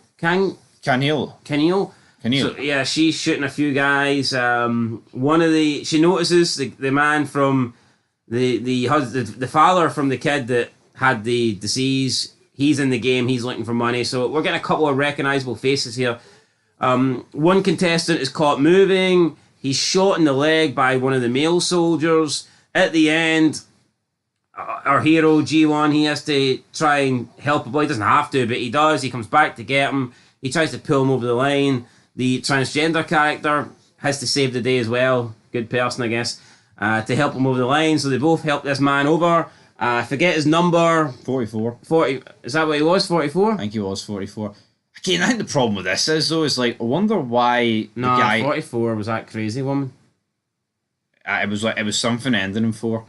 444. There you go, 444. Which is pretty close to 44. Namdu. But so do you not feel like this was definitely purposeful? Him shooting him in the leg? Yeah, so he pulls him over they both pull Namdu over the line, but then Kang-el shoots him, and the male colleague goes, I mean, what did you do that for? And she says he was disqualified. So, which was absolutely right on the money. I'm thinking maybe there's a front man whispered in the big man's ear, here, I want you to injure one of them to force Ji-hun to help them. Potentially. Yeah, I mean, potentially this woman's going by the book, though. She's killing any... Although, you know what? I mean, in episode 2, she doesn't seem like she's a bad person. So it's like, if this wasn't her shot, then why would she feel the need to shoot this guy? I mean, she's not going to be the one that gets repercussions for this. It wasn't her that took the shot on him. But I totally agree, but she is a bad person. No, she must be, but I just didn't get that feeling in episode 2 that she was a bad person. Like, see anyone that says, oh, but she's forced into it, she needs to work for these people to get money in order to pay for or whatever. It's like, well, she could just enter the fucking game then. No, but I think the fact that she killed this guy confirms that that's cold. Oh, yeah, absolutely cold. And the problem is, for me, it's like, even if she left this guy alive, we've seen in the past they've actually, like, performed, like, surgery to heal people. They would not have helped him. He was literally... He got eliminated, he moved. Well, maybe they weren't helping people, they were selling organs. Maybe that's what they're planning on doing again. Well, I guess that could be... Maybe there's some organ selling going on. But, yeah, for me, I think she just proved here that she's not a very nice person. But they passed the game. Everyone then is calling out Ji-hun. You know, how did you know that? You're crazy, you're a plant, you're this, you're that. He reveals that he's played these games before. And that they're all going to die unless they vote to leave. So then we get a big vote. Half the room are agreeing with him, half the room are not agreeing with him. And when we get to the end of the vote, they're doing it in chronological order from 4, 5, 6 down to number 1. And we haven't seen number 1 to this point. Now, I don't think number 1... Well, I know number 1 did not play the red light, green light, or at least this guy didn't play red light, green light. So number 1 walks up, you don't get to see his face, you only get to see him from behind. It's tied in terms of votes, so this vote will decide it. He votes to continue playing the game. He turns round, and it is none other than the front man, who we've seen during red light, green light drinking some whiskey. So he took the mask off, and he's now decided to enter the game. And obviously, Ji-hun doesn't know what the front man looks like, so this gives the front man a massive advantage. he can obviously manipulate things. He can try and control votes. He can try and control teams for the next games. And I wonder why he's doing this. I think it's the correct decision, though. As much as it's still good having Ji-ho in there, Ji-hun, sorry, I think we needed someone else like this to be in there. I think we needed him to be. I think we needed the front man. Good ending to the episode. And you know what? It made sense for the guy not to have the tracker, because if they found the island this episode with like 4 episodes to go, I don't know, something was going to happen. So I'm sure they'll find the island with a few episodes to go, or maybe like the second last episode or whatever. But another good episode of Squid Game. But I just hope we get new games. I wouldn't like the same games to be repeated, even though I know for a fact the Honeycomb game is repeated with a pretty dodgy drawing of a triangle. Anyway, I will give this episode a 7 out of 10. Yeah, I mean, I thought it was an improvement on episode 2. I think so. Though for me, it still wasn't fantastic. I think a 7's fair. Yeah, I'll go with a 7. Still think the first episode's probably my favourite. But it will be interesting to see how the games play it now. And obviously, because we're in the games, we're getting introduced to a lot more characters. And now we've got the front man also in the games. Things could get very interesting. So yeah, I'll get a 7 out of 10 as well. 7 out of 10, guys. Still episode 4. Peace. 6 legs, 5 players, 5 minutes, but only 1 chance to complete the challenge. Welcome back, guys, to Fog Entertainment. It's time for Squid Game Episode 4, Season 2 review. This one was called 6 Legs, and no, there wasn't some sort of 6-leg scorpion attacking all the players, but there was a game that turned 10 legs. And each one of those legs will be trembling later on in the game. But we do begin this episode with number 1. Alright, we know who number 1 is, but no one else in here knows who number 1 is. We've got a bit of bullying on. We've got Thanos. He's got the painted nails. I mean, he's not the greatest antagonist, right? Let's just put that out there. You look at the big man from Season 1. He was top dog. People feared him. In this season, they've done a good job. Big man. What's his name again? Don't know his name. But see, what's his name? You couldn't tell me, so don't bury me for call. Sangu or something? Aye, Sangu, the guy that had the snake tattoo. He looked the part, man. He looked like a serious guy. He looked like a guy that would kill you. But I'll give the writers fair due. I think they've actually portrayed this Thanos guy as quite strong, considering the fact that he's basically had like no interaction with anyone that ain't a nerd.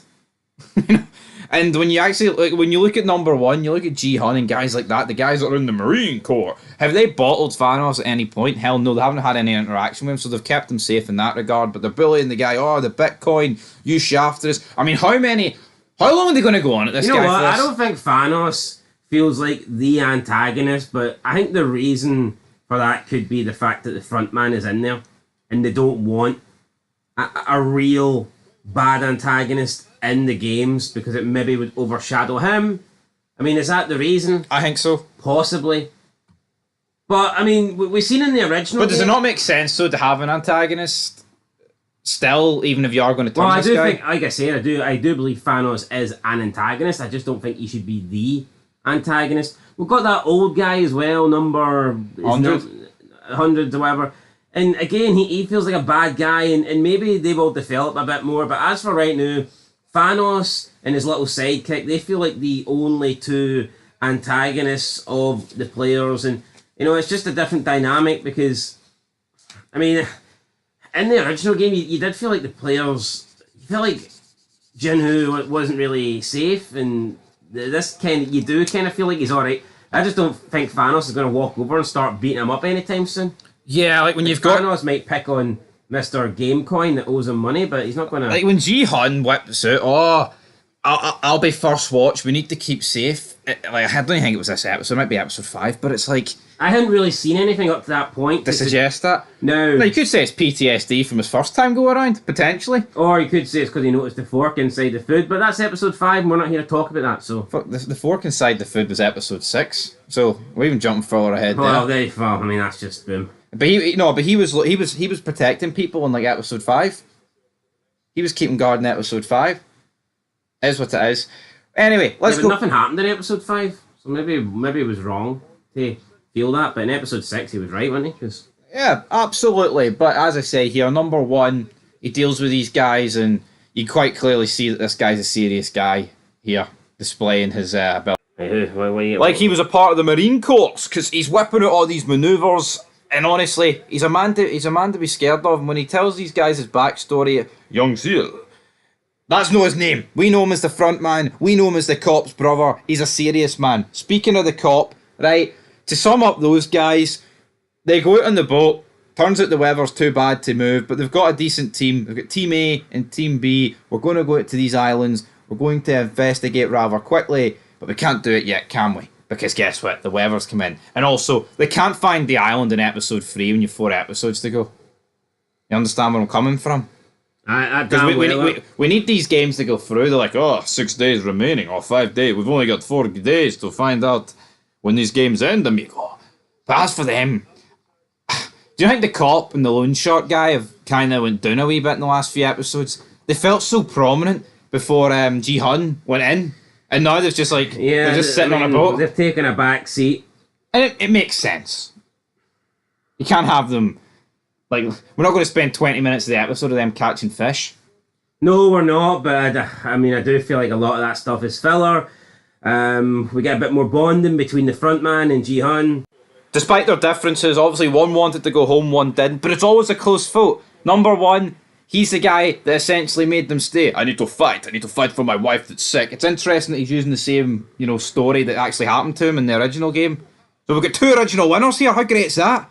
Aye, so 2 original winners, got a little sob story to make him feel not like a bad guy. So compassionate, more relatable. Ji-hun's like, yes. I like it. He also slipped. He called him Ji-hun. He's like, oh, I heard your buddy call you Ji-hun. Yeah, we then get a bit more of marine stuff. So we Marine Corps, whipping out the muscles, whipping out the tattoos, whipping out all that good stuff. That's what we're here to see. Thought this guy was a wee bit cringy. Also, Ji-hun's wee pal that is in the Marines doesn't really look like a Marine. I get it was a decent time ago, but this kid, like, buoyant, oh, next way I'm going to vote your way, Chief, because you're my commander-in-chief and you're the big man and we're all Marines, and he gets laughed at later on in the show, like, but I mean, I think this Marine talk was just going a one step too far. We also got more talk between the mother, son, the tranny, they were all getting, what? No. Well, what's wrong with that? Oh. The transgender? That's alright. Is that the correct terminology we use? I believe so, aye. Have we gone woke? No, never gone woke here. But I tell you what, Squid Games went woke, because she's getting forced down our throat. You know this is season 2, man. It's like, greeting, oh, I had to vote this way, man. I needed to get my gender reaffirming surgery. And it's just like, I think you need to take 2 steps back, man, and reel it in. No, I think so. With Netflix. Agreed. And it's like, well, why are Netflix doing this? Well, I'll tell you why they're doing it, right? It's 2025, guys, no 2024, but it is fucking ridiculous. Look at the people are in here because they're in debt. Like, their lives are at stake. And she's in here because she wants to change gender. Well, he's in here, whatever it is. He's in here because he wants to change gender. Is it not a ridiculous way to risk your life? Oh, but they didn't know they were risking their life. Well, no, they do now. And they're still risking their life. Aye, well, I mean, that does make a bit of sense. Like, does it? Well, they didn't know the game, so yeah, I mean, you could argue, like... Yeah, but they're still even voting to stay. Well, that's the point that I would say is retarded. Also, you've got Mr. 100. Oh, guys, you need to stay because look up. If we make it through the next one, we get out with 300 million won each. And it's like, do you really, though? Because this guy said he's like 10 billion won in debt. Yeah, we worked. I mean, this guy needs to win with less than 5. Any more than 4 people that win it alongside him. He's humped. He isn't paying off his debt. Yeah, so I mean, him wanting people to survive should be out the window. Plus, I mean, I can understand Ji-hun not knowing the first time around, but I think it's pretty obvious, right? This isn't a game where, and I mean, Game 3 proved it, but this isn't a game where all 456 players can win. And you could argue that none of the players would want that because it would only be for, what, 1 million won, and that's worth nothing, really. But, like, the likelihood is, I mean, people are going to die every single round. And so, yeah, there's some games where everybody can make it through, but there's other games where you can only make it through at the expense of somebody else. Yeah.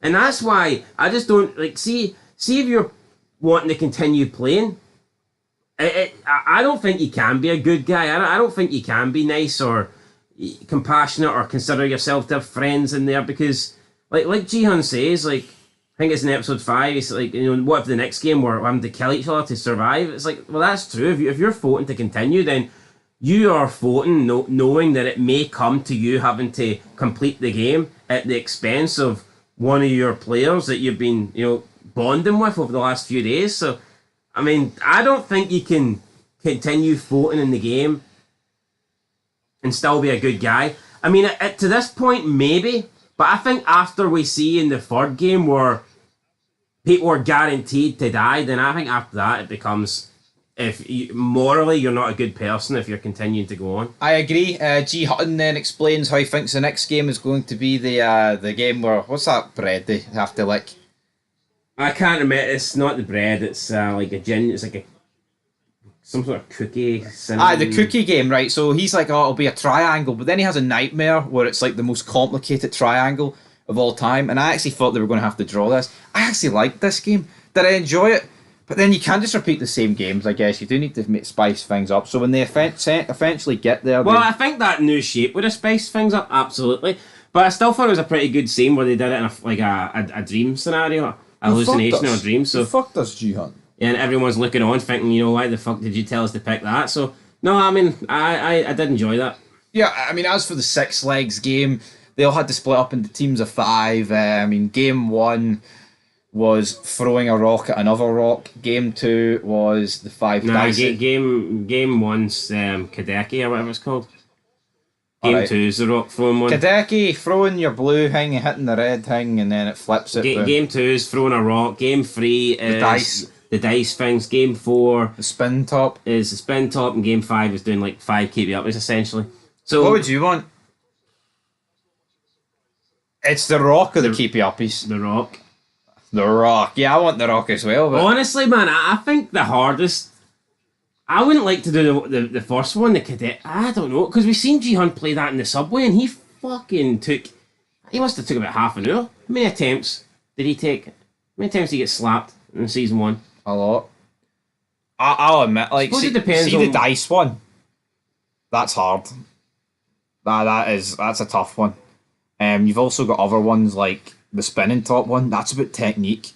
If you can't release that... The keep the uppies of the rock throwing, that's for the retards of this world. Aye. Here, what about Ali? What if he got the I'm sure, remember he only had like... He was missing a couple of fingers in one hand. Well, we'd have been humped then with a few of those games, but... So maybe there's a couple Yeah, I mean, the teams of 5. We see the son and mum, they're in the same team with the transgender and the pregnant woman and also the voodoo lady. And then we've got our other team of Ji-Hun, number 1, the 2 marine guys, and the other pregnant lady. So there's 2 pregnant ladies in there off? No, there's only 1 pregnant lady. Is there? Right. Yep, there's only 1 pregnant lady. Really? Yes. I could have swore there was 2. Nah. Honestly, I would have bet my life there was 2 pregnant ladies in this game. I'd have indeed. Yeah, you'd have indeed. But essentially, they can't show every group because it wouldn't make any sense. It'd be a bit boring. Yeah, they show the first 2 groups, and then they get to like game 3. Well, the other team they get up to game 1. They're sweating, man. The guy pisses himself. He finally manages to get ran out of time. He did it with about 15 seconds. See that rock one? That's easy. Aye, but we've seen that he failed a few times. So I mean, whatever. Then the 2 ones that they basically show have our main characters, and then yeah, but that's episode 5. All right, well here the main one that they show from this game have our second core main characters, and you've got Dong Yuan and his mother Aishim, and they're teaming up with Guk Hee and Sung Hung, and I believe the last person was Young Mi. Young Mi. I thought she was pregnant though. Nah, not pregnant. Just, but I mean, if she was pregnant, I've missed that. I don't think they would have 2 pregnant people on the show. That to me kind of. But I thought the transgender took her death. Spoiler. Extremely. I thought they were so they wanted her to survive because she was pregnant. No, I just think they bonded a wee bit. Although I don't think we really got to see the bonding that much, to be fair. So they're playing their game. And I mean, the teamwork's not great. Think of the Korean War. The teamwork's not great, but eventually they do get to the last game, where it is the keep you up a game, and you got Sung Hoon, and she is the one playing it, and she tells her group to turn around, and they do. They look away, but then she turns around to like all the other remaining players, and at this point, I think you've got about 200, well over 200, in the room. And she tells them all to look away, and they all look away. Like, why would Thanos look away? Yeah, why would the old guy look away? Because these people are well aware that the more people that die, like the more money they're going to get. So if looking at her puts her off, then it makes more sense. And we later find out, spoiler alert, that the reason she wanted them to look away is because she's not finished with her surgery yet, and she would have found it a bit awkward doing that with people looking at her, and I guess it's because of the body movement, and maybe the body would be moving, and no, but she said, yeah, you're right. But it just felt. She also said, I don't want people looking at me when I'm not who I want to be yet. It's like, hold on, you were just completely slapping the shit out of the voodoo lady, and everyone's looking at you play the fucking game anyway. Or could it be because that's considered maybe a boys' game, and she was incredibly good at it? Well, maybe why don't you do a different game then? Well, she wants to do a game that she's going to pass. Well, why doesn't she do a game that's more in touch with her feminine side? Because she wanted to do a game she's going to pass. Well, you know what? No, it doesn't work both ways. I don't know if it's just woke, man. It's forced. Why would no? But you're right. So you trying to tell me Loan Shark Man is going to look away? Not Loan Shark Man. The guy. Loan Shark Man's not even in the game, mate. So I don't know. He's not. He can't look. No, you're the snake tattoo man for the first season. Try to tell me he's going to look away? I don't know. It just didn't make any sense to me. And what I don't like about these games, the season 2 so far, is like they all just result in someone getting shot by the pink guys. I liked season 1. See the glass bridge. I think that's by far the best game. Aye, because there's like consequences for your numbers as well. Aye. I mean, that's the only game we've really seen where there's not an even playing field. Although you do get the option of picking your number. I know you could argue that the toggle but you could argue that the shape thing as well. I mean, that's not really an even playing field, but you're picking that. You know what I mean? Yeah, I would just love to see the glass bridge game. I think the glass bridge game is game number 1. Would be fantastic. Nah, you couldn't kill that many people off. So it wouldn't be fantastic. No, it could be controlled to a degree. How? Well, because there was like 16 steps. You mean it gets played multiple times? Maybe multiple times. Just played the once. But like an unlimited time limit. But if there's only 16 steps, that means at most only 16 people are dying. That's not really eliminating the amount of people they want. I guess. What do you mean you guess? I mean, that's... How many people were left in there at season 1 though when they played that? There's 16, wasn't it? I'm pretty sure there's 16. So that's when it works. Anyway, I mean, I just think that was the best game. I would like more games like that. I think just them failing and them getting shot, it's a bit all generic, isn't it? I agree, but... But again, I mean, most games, I mean, even season 1 when they had the whole marbles game. Yeah, but up to this point... By the way he got manipulated in season 1, I just fucking remembered that. Indian man. Retard. But up to this point in season 1, the two games were very similar. You got shot anyway. Well, red light, green light is literally the same, and then this game that they played here, 6 No, legs. I feel red light, green light, red light is better though because it's by like a sniper. Yeah, but in 6 legs you get killed the same way you do as you with the whole cookie thing. No, you do. So I mean, I don't really see what the difference there is. Anyway, that group complete it. Some other groups don't, and that's pretty much the end of the episode. Yeah, and I thought it was a good episode. What will I give it? I'll give it a 7. Alright, we got some bonding with the people, our core group of characters. I thought the 6 leg game was... Never trust number 1, G-Hunt. Yeah, I mean, see if G-Hunt ever goes... So let's say we have a third fucking game. I mean, how's this guy ever going to trust number 1 again? I don't think he's clocked on to us, the fact he's number 1 yet. No, he can't. What do you mean he can't? How could he possibly have? Because he's number 1. I'm saying, like, why is he not clocked on? Like, oh fuck, you're number 1. Last time I was in with a guy who was number 1, he was shite. That's what I mean. I don't mean he's clocked on to here. You're the front man. I just mean the number. I guess. Anyway, that's it, guys. We'll catch you in the next one. You give it a 7. I'll give it a 7 as well. 7. I mean, I think that the play. I don't think Squid Game does a good job of ending episodes. No. I think I'd rather just see the full game play out in an episode. I don't really like when one game continues into 2 episodes. No. And I'm pretty sure they did that with the tug of war one in season 1. Yeah. I wasn't a big fan of that. No. I just think it should be a game. And also with this episode, we're more than halfway. But I think they do that just to try and stretch one game out for 2 episodes. Oh, absolutely. Because they don't want to have an episode without a game. So I think that's the reason for doing it. I like that then. That makes sense to me. It saves them having to do like extra games. And it saves them money. You know what, man? It saves them money. Fucking money. This is a cash cow. I'm surprised this is only going 3 seasons, by the way, or two seasons, but we're calling it 3. They say that. I mean, who's to say after a 3rd season they're not like, yeah. Yeah, I'm not saying this show wouldn't get old, right? And I think it does need recurring characters. But what I do like about it is like the fact that you've got like an established main group, and you do feel like by the end of it, 90% of them will be dead. Right. And I think that is a good thing about a TV show with Jeopardy. Some TV shows just don't kill people. Anyway, 7 out of 10. Peace.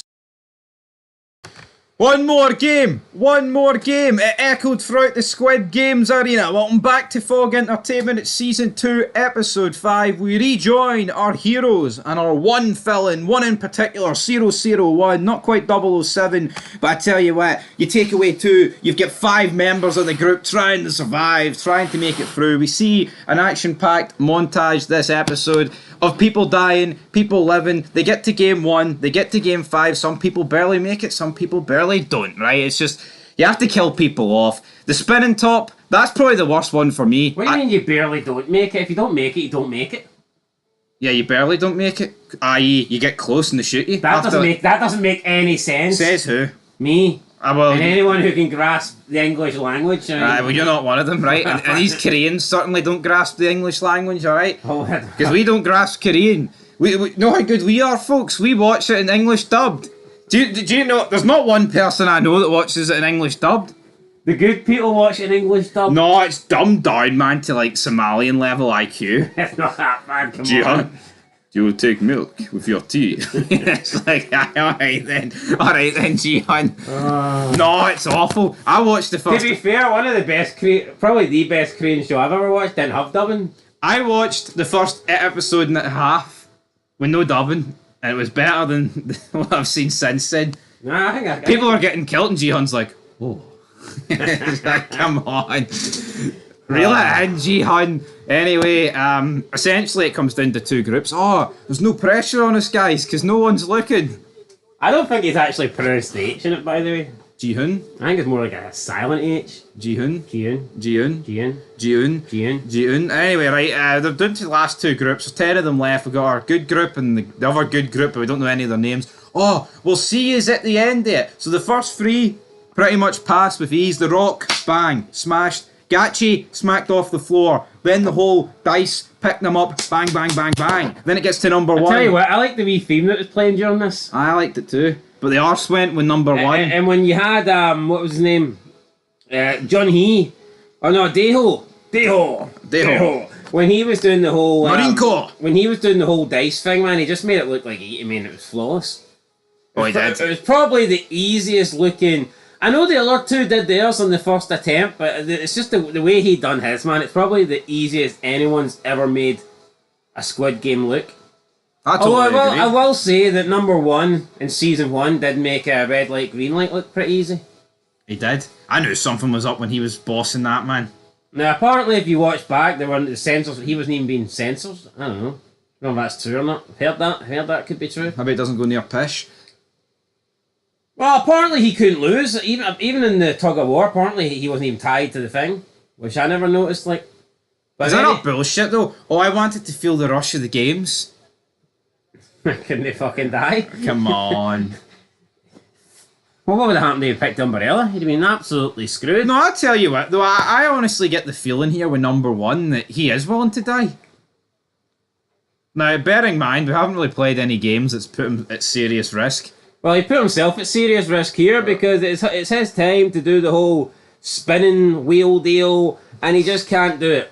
He can't make the top thing spin. He can't make the gadget spin, and then he wraps it up. He goes to spin it, and literally somehow tosses it 180 degrees in the opposite direction, and it lands pretty much all the way back at the start of the game, and he turns around and says to his gang, sorry guys, that one was on me. It's like, oh, no fucking shit. I know he fired it like halfway across Korea. You gonna blame Ji-hun?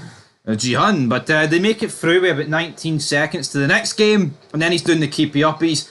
The fifth one looks too far in front, but then number one comes up good, stretches forward, clips it off Ji-hun, and we survive. Ji-hun gets the last touch there, but Ji-hun may have scored the goal, but the assist certainly came from the front man. And we then see them just cross the line, and they cross the line with about 2 seconds to go, 3 seconds to go. So had number one, had the front man not assisted Ji-hun and getting that fifth touch, then our team would have 100% been dead, because there would have been no enough time to restart this. They cross the line, they're all happy, but their happiness kind of ends when we hear 5 gunshots, and it is the other team. They didn't make it. I think they had just completed their 5th game, but they didn't have enough time to get round. And you know what? That kind of fucking sucks. I'm not saying that they should make exceptions, but I don't know. Maybe the finish line should have just been once you complete the 5th game. Maybe. Yeah. Say you're on the 5th game with like 5 seconds to go. You may as well just get up. Yeah, and the fifth one with the keepy uppies, like, but Realistically, how much time do you think, getting into that 5th game? I'd say you probably need over 20 seconds. Yeah, minimum 20 seconds. But it's a tough one, like, but I look at this game and Although, to be honest, 5 keep you up, you could probably do in less than 5 seconds. I think this game, though, is a wee bit unrealistic, right? Because they would pass it, and they would all look at each other and like, oh, yeah. It's like, you'd be fucking dragging them to the next game. There wouldn't be any time wasting. Oh, congratulations. Do you mean in general, or do you mean this? No, in general, like, most groups are, like, taking the piss. Like, oh, brilliant. Good, well done, team. Well, maybe, 1, 2, 1, 2, 1, 2, Ji-hun, Ji-hun. Maybe in the Korean version they don't do that. Maybe they're all super serious, you know. Like, maybe for us, their numbers go above fucking 2. But, yeah, maybe 001, that's the IQ. Yeah, they get back. They pretty much... They do the whole vote. I don't like the voting after every game. It gives them like an opt-out, doesn't it? I think it's too repetitive. Yeah. Are you going to vote this way? And to me, it's just... it does kind of drag the episode out. I agree with I think the original voting after the first game in Season 1 was good, because everybody knew what they were doing.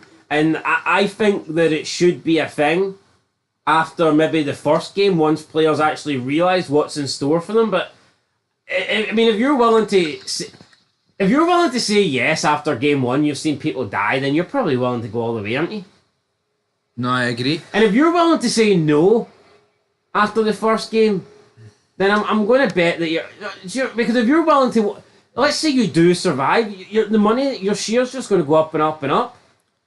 I think it's unrealistic that all of a sudden you're going to be voting no, but then start voting yes to continue because you get greedy all of a sudden. No, I know. I just don't really see why a no vote would turn into a yes vote unless you were like being manipulated or something like that, or had something hanging over your head. You were being persuaded or whatever. No, I totally agree, but it is repetitive, and then what you get is just a shit ton of downtime in between the games. Even with the extra voting after every game, they're just sitting there discussing the same old shit. It's like, you got stuff here with the transgender, the old woman, her son, and it's like, Mom, you're embarrassing me. Yeah, you don't ask her personal questions like, so you're doing the game to fix your body? And it's like, that's what they're doing. And then they need to go to the toilet at night. She's like, you don't ask women, you don't stop women if you go into the toilet. That's personal. And then, alright, I'll let you two go, because this old woman's going to piss herself, and then the transgender appears out of nowhere, and it's like, no, but see, honestly, the triangle guy should have just shut the door and went, nah, you're not getting in. No, but see to me, right, this made the transgender look like a predator. No, it did. It was like, oh, look, I was, but you know what, obviously they're not going to write it that way, but... Or is it just a coincidence and she needed a toilet at the same time? Why not just appear with the three of them? What purpose did it serve with her sneaking up at the end? I don't know, but obviously nothing happens because... And how does the triangle guy know that she needs to go to the women's toilet? It'd be funny if he closed the door and went, "Hi, your toilet's over there." Your toilet's over there, buddy. Yeah, but I mean, that was just a bit filler. You got them just more discussing the games, and the Marine Corps guy, he's like, "Oh, yeah, I'm sorry, guys, I don't know why I floated that way. One more game. But then number 100, who's like, "I need the money. I'm 27 billion trillion won in debt." He's like, one more game, and then He needs more than one more game. What's he on about? No, one more game might suit him if everyone else dies, but he needs like everyone to die. Yeah, but I mean, realistically, man, you can see that the rate people are dropping off, man. It's unlikely that the amount of people that he needs to die are going to die next episode. No, I agree. But I mean, and especially see that with that Mingo game, I think it's pretty clear that the games are designed, I think, to get you down to the bare bones for the last game. That's the way. And I know we've only seen it once, and technically it would have been free. In the first series, had Chung Su or whatever his name was, or Chu Won, had he not killed the model. But you know, I think it's unlikely you're going to get into the 6th game with 20 people remaining. But here, maybe that would make this season a bit different. I think the thing that is too predictable is, well, obviously number 1 and Ji-hun can't really, because he's exited the game, but I don't know, I hope when we get to the final game, it's not just... But then again, it's like, how are we going to get a final game? Because Ji-hun's not going to be willing to kill anybody. Unless, yeah, it's up against... like-minded fellows. Or an evil person. I like the front man, but the front man appeared. Could the front man join the games again? I mean, maybe. Well, I didn't know he dropped out. Did he drop it? Well, I mean, boom. Spoiler there, guys, but... I mean, he dropped it. He just fucking walked out. He just said, well, I'll watch it. Yeah, to make his link. Goodbye. Wait. Anyway, well, like, Thanos and his wee buddy took drugs. See the next time they mention... Oh. Do you know the pointless Thanos guy did this for free to get some free publicity? He got fired for his K-pop group because he was taking drugs, and then he's on a TV show where all he does is take drugs. That's just weird to me. Episode ends where they go to mingle the game, which looks good. You know what? I thought this game was alright, but when the episode ended, I thought the game was going to be like a merry-go-round, and if you fell off it, it was like going to be barbed wire or like, you know, chainsaws or something on the outside, like a saw trap. But, we're going to run and hide behind doors. It's like, it just sounds a bit shite, doesn't it? I thought it was alright. I think you're bashing it. I mean. No, I thought the game was good, but admit a merry-go-round battle Royal Rumble with like fucking saws at the buzz saws. But then, what, it's supposed to be fair. What fairness would it be if you're standing on the outside? Well, what fairness is it if you go first on the glass bridge? You know what I mean? Like, where do you? I know, but you draw the numbers there. You know what I mean? Well, maybe you draw the number here. Like, you can pick where you go. You pick where you go. Not really. You go row 1 or row 2. Row 2's inside, row 1's outside. You're fucking lit. Anyway, that was it really.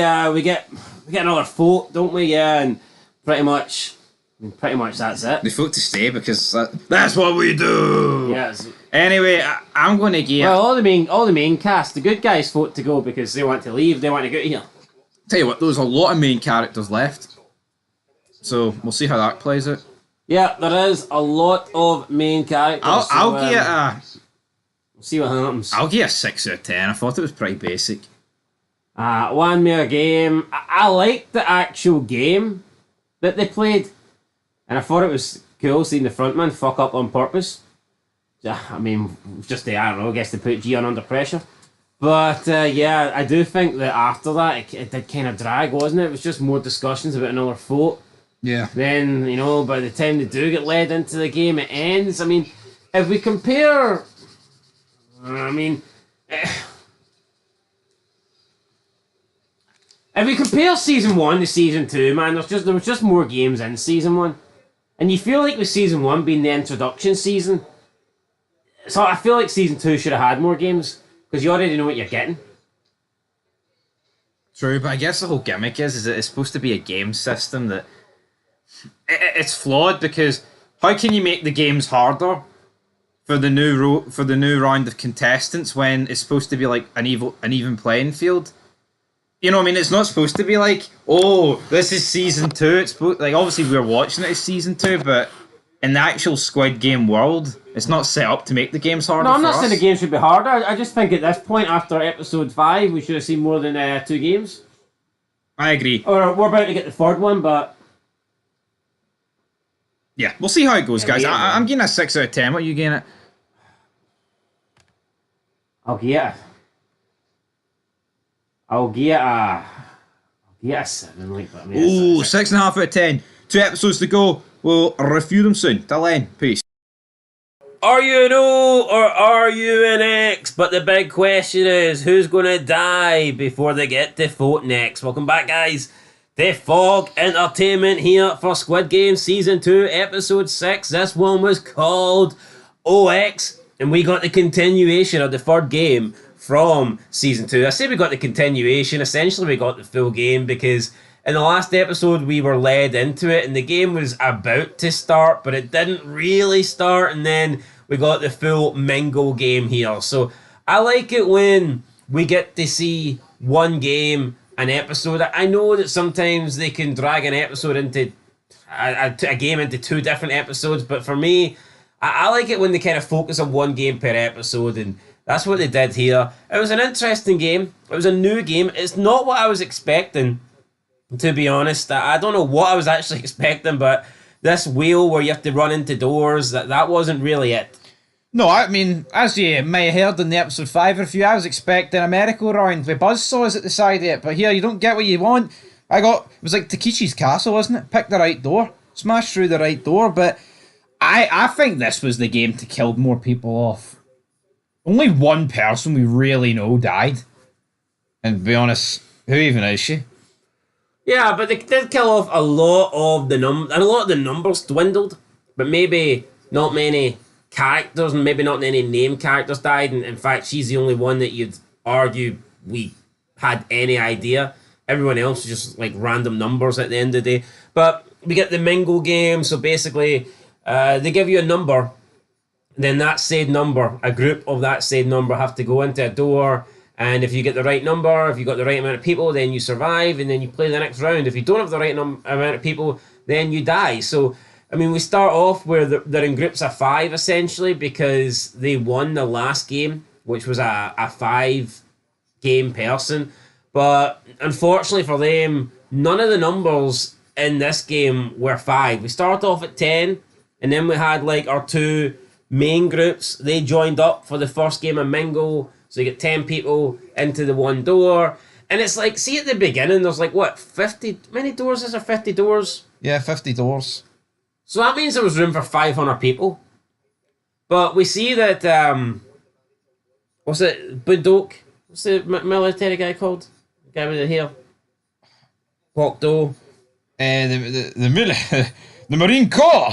Marine Corps! Daeho. So we see the group, Daeho is leading the line, and he opens one of the doors, and you've got the old guy in there, number 100, he's like, piss off, this is our room. But it's like, there's 50 rooms at this point, and it's 10 people to a room. That's 500 people that can survive this game. There was only about 200 odd people that went into this. Yeah. So realistically, the only people that should have not survived the first game was leftovers of 10. Yes. Yeah, if you had an even number here and it ended on a 10, If you'd multiple everyone survives. But we seen that there was not, so like I don't know what happened. It's just the confusion, right? If you were giving them like 10 minutes per round, then yes, but you're giving them like 20 seconds. Let's say, for example, there was 213 people got into this game. Only 3 should have died in the first round. Yep. And then, like, when the numbers are getting smaller, like, less people should be dying. But then again, when the numbers are smaller, less people can fit into a room. Yeah. And I think that's what they designed. So we keep getting it. There is one where they need to go into, I believe, 6 in a room. And we have the trans woman. She loses her friend. What's her friend called? Minsu? Is it Minsu? I think it's Minsu. Yeah, it's Minsu. Definitely Minsu. And it's for the YouTuber guy who had the bitcoins. Minsu. So she gets knocked over. She doesn't make it into the room in time, and then the failed coin master guy, he jumps into the room. He claims that he was saving them.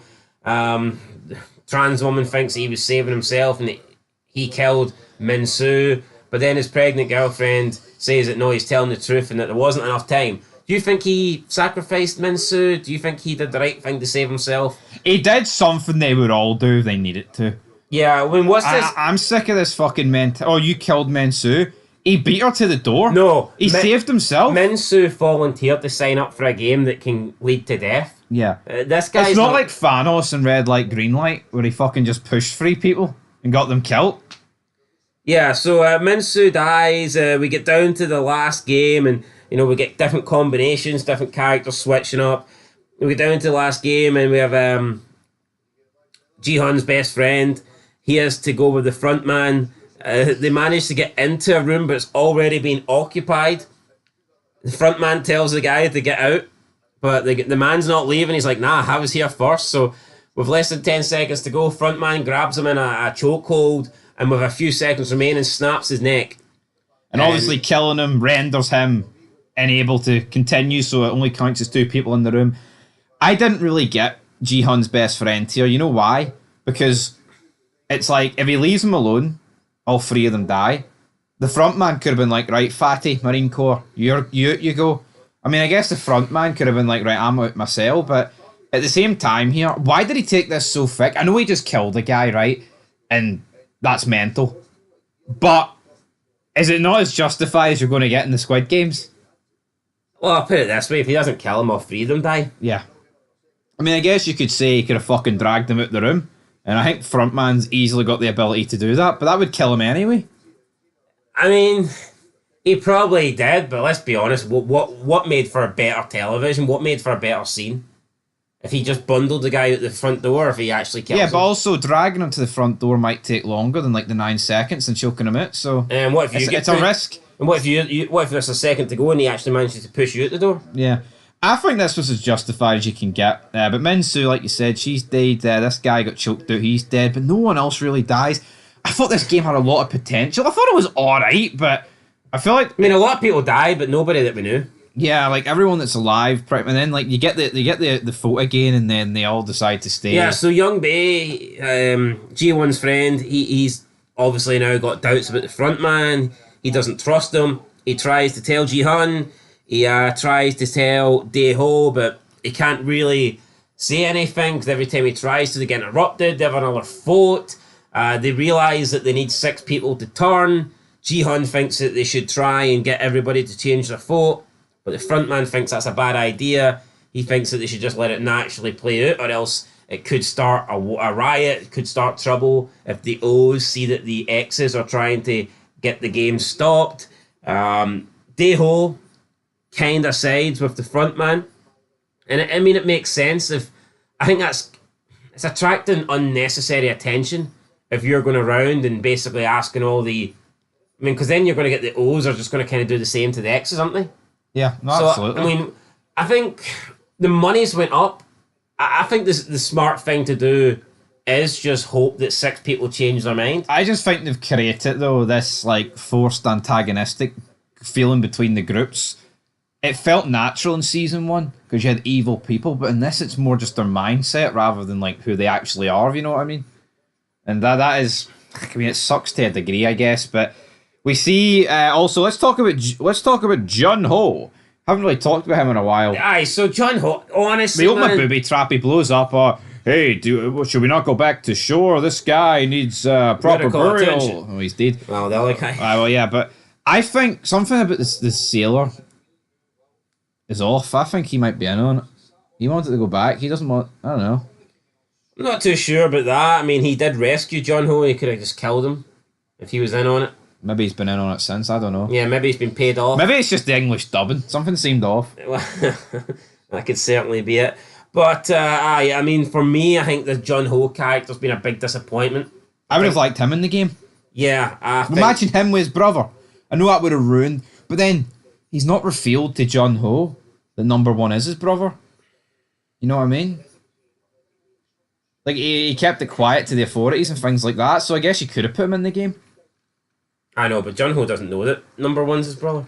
No, I know, I'm just talking about, like, he's had opportunities to tell, like, authorities, and I get it doesn't make any sense for him to tell Ji-hun, but it's like, I would have liked Jun-ho to be in the game, but then I would have liked the the number 2 loan shark to be in the games.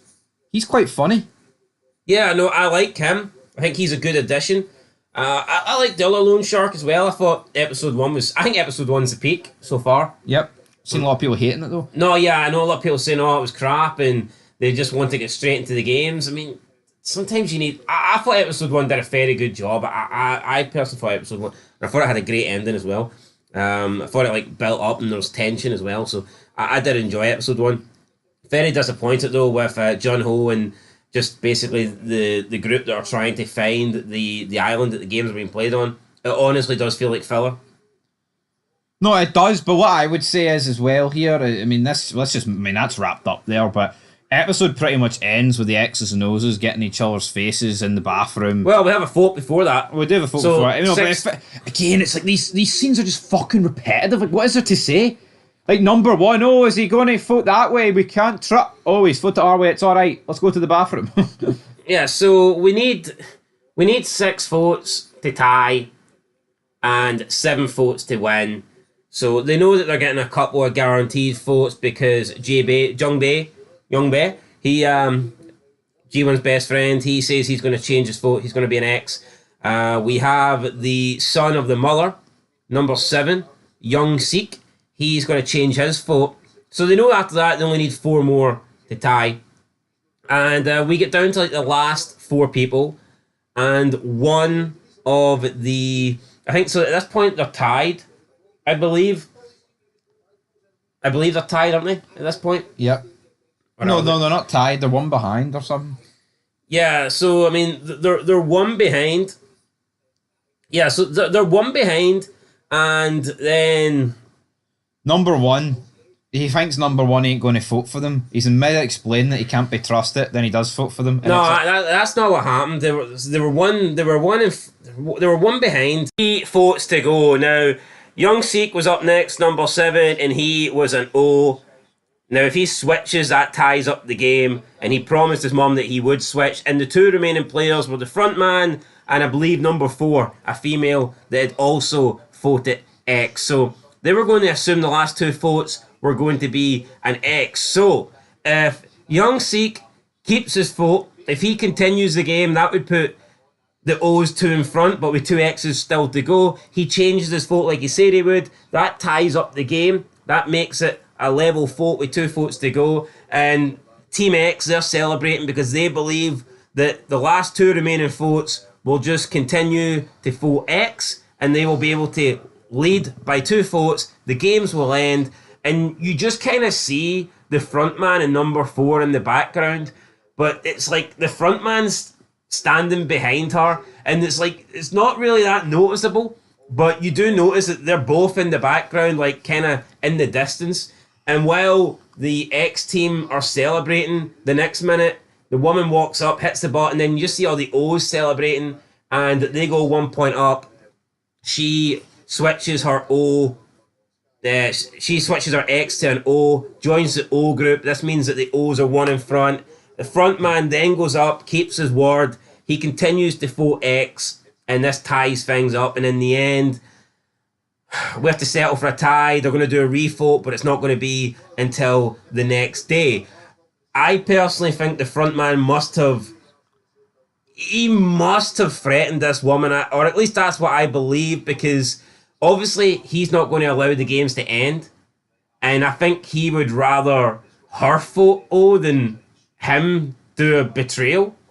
Now, I guess you could argue at this point here, is it worth him? If it means he has to reveal who he is, or if it means he has to betray Ji-hun in order to keep the games going, he would do that. But we can see that he likes these mind games, he likes manipulating, he wants to be in there. So therefore, he can't still be close to Ji-hun, he can't still be on Team X if he votes O. So I do believe that he, and I've no proof, maybe this woman just magically changed her mind. She could have just decided, you know what, I want the money. We can't confirm nor deny, but, you know, I can't disagree. Obviously, he would want to stay in Ji-hun's pocket as long as he can here, but fact of the matter is this, it's a draw. It will be voted for in a couple of hours. Yeah, although, I mean, I guess he could, if he threatens her and she shouts, oh, he's threatening me to, you know, that would look a bit shit for him as well, so I mean, But I do think it's a bit strange that they were isolated at the back of the room and all of a sudden she changed from an X to an O. Guess they have to be isolated though. You know what I mean? It's not. That's just where they are. Yeah, anyway, look, it's an even vote. They're going to vote tomorrow, but they get their food, and Ji-hun realises that there's a knife in there. And Knives and fork, baby. he's basically getting flashbacks. He's getting PTSD. He's thinking that what happened in season 1 is going to happen again. People are going to kill each other. Not only does this increase the prize fund, but they kind of almost, you could argue that O's are being backed into a corner that if they don't kill off some X's that the games could end. Yeah. Now, in the first season, they never had that problem. So really, it was just bad people doing that, and obviously there was that group that was led by the Snake Man tattoo. I think his name was Dang Ho. But, you know, they were just doing that because they wanted to, A, take out some competition, and B, increase the prize fund. But at least in this season, I'm not justifying killing anybody, but you could argue that the O's perhaps believe that they need to kill off some X's in order for the games to continue, because there's going to be another vote tomorrow. We go into the bathroom. We have the X's. We got the Thanos and his little sidekick here trying to get the geeky guy to vote back, get him to be an O. He then gets confronted by the Coin Master. He basically tells him to leave him alone. X's stick up for X. O's stick up for O. We get a bit of a brawl. And when it looks like Thanos is maybe going to kill the Coin Master, he gets a fork up through the neck. Yeah, I mean, I'm just sick Bit of of this. a surprise, wasn't It expecting was that. a surprise, but I'm just sick of this Bitcoin talk, man. It's like, how long you fucking hold a grudge over this guy for? Yeah, and you know what? I thought it was a pretty good ending to the episode, but I am disappointed that it was Thanos that died, because to me, I think I would have killed off the other guy, the sidekick, if they had to kill off somebody. Thanos, to me, has been the only real antagonist. Yeah, I guess he's not dead, mate. It's just a fork through the jaw. Yeah, we've got the other guy, the 100 guy, but he just seems like a shite bag, doesn't he? Yeah, he just seems like the hostile middle-aged man. Doesn't seem anything more than that. Yeah, I mean, I don't fear him as a threat. Not saying that Thanos is a threat, but you know what? It could be that they don't. The real antagonist is the front man, so it's like. Yeah. Anyway, I thought this episode was better than 5. I'll give it a 7 out of 10. Yeah, no, I think this episode was better. I did enjoy the game Mingle. I thought we had a good fight scene towards the end, and also another close vote. I'll give this one. You know what? I'll give this one an 8.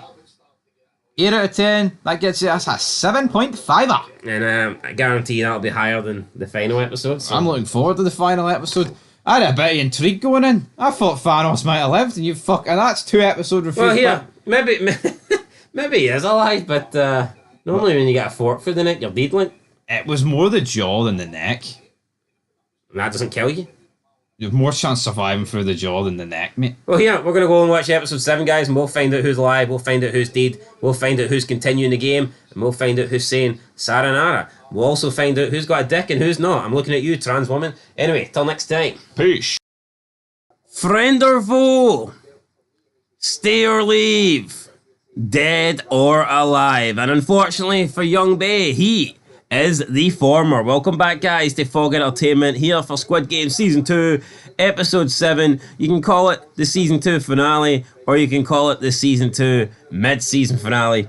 Either one of them works for me, but you can also call it Young Bay's last episode, as unfortunately, he doesn't get to leave. He doesn't make the escape. He may be a friend of Ji-hun, but now he's just dead. Yeah, he's going to Spoiler alert. He's going to end up cremated. I don't think any body parts are going to get salvaged from him. But you keep pushing this agenda that it's the mid-season finale.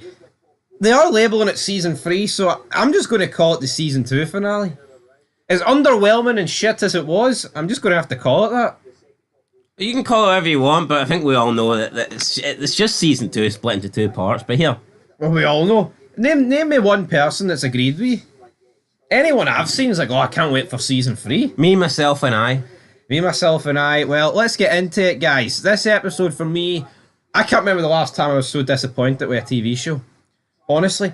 So hyped for season 2, even if we did have to wait 10 years. 6 episodes I thought were good. It was building towards something. And then they just undid it with a 30-minute shootout scene that was just fucking borderline ridiculous, Yeah, to be look, honest. this episode dropped the ball, but let's just take episode 7 out the equation. Let's just take what you want to call the season 2 finale out the equation. Season 2 wasn't as good as season 1. Oh, nowhere near. It was bogging compared to it, like. But it was still pretty good. No, it was still pretty good, but was it worth the wait? I mean, probably borderline not, but it was still alright. But the problem for me is I think it's not the 30-minute shootout scene that does it for me. It's Ji-hun pretty much going against his entire fucking list of principles. Sells it out the window. Even number 1 called him out on it. He's like, so sacrifice the smaller for the greater good. Oh, the greater good, Ji-hun. You're sacrificing the few for the many. So, yeah, we get the continuation of the brawl in the bathroom. Thanos basically just bleeds out here. He dies. Yeah. Gets stabbed again with the fork for a second time. Tries to grab onto player 333, but he locks himself in the bathroom. We then see Thanos' little friend. He uses the fork that's stuck inside of Thanos to stab an ex-player, and then he steals his drugs as well, because I guess that's what he needs. That's what he does. That's what he needs to survive. And while this is all going on, the guards, they come in with the remaining guys who survived, and it's like, oh, the X's started it. No, the O's started it. You killed us first. You did this. You did that. I mean, at the end of the day, Thanos was going to kill number 333, so it was self-defense. I don't think Thanos. I mean, was he? It looked like he was turning his pink man as the suits they wear. The uniforms, the Aye. outfits. Like, maybe he was. Either way, the X's blamed the O's blamed the X's, and then Ji-hun, they know they need one more person for the vote tomorrow. They need one O to become an X, and then they can leave. But the O's are like, well, why don't one of you guys stay, and then we'll see who really are the biggest pussies. So, like, we think that we're going to get to the next day. We think we're going to get the vote, but Ji-hun is looking at his food. He notices the forks, and he's thinking, they've gave us these forks for a reason. He doesn't believe that they're going to make it through the night. He thinks there's going to be brawls. He thinks there's going to be deaths. And we've seen that in season 1. The same thing also happens. So Ji-hun determines, look, we can't wait till tomorrow. We won't survive. So he comes up with an elaborate plan that they're going to wait. They're going to basically hide when the lights go out tonight. And they're going to sacrifice a bunch of X's just so they've got a plan when the soldiers come in. Now, he does get called out on it by Young Il. So Young Il says what you're basically going to do is you're going to sacrifice some of the X's just so we can survive. And I mean, Ji-hun didn't really like this, but it's true. And I think it goes against his character that he was willing to give up so many of the X's. People that genuinely wanted to leave the game. People that you could argue were morally correct here.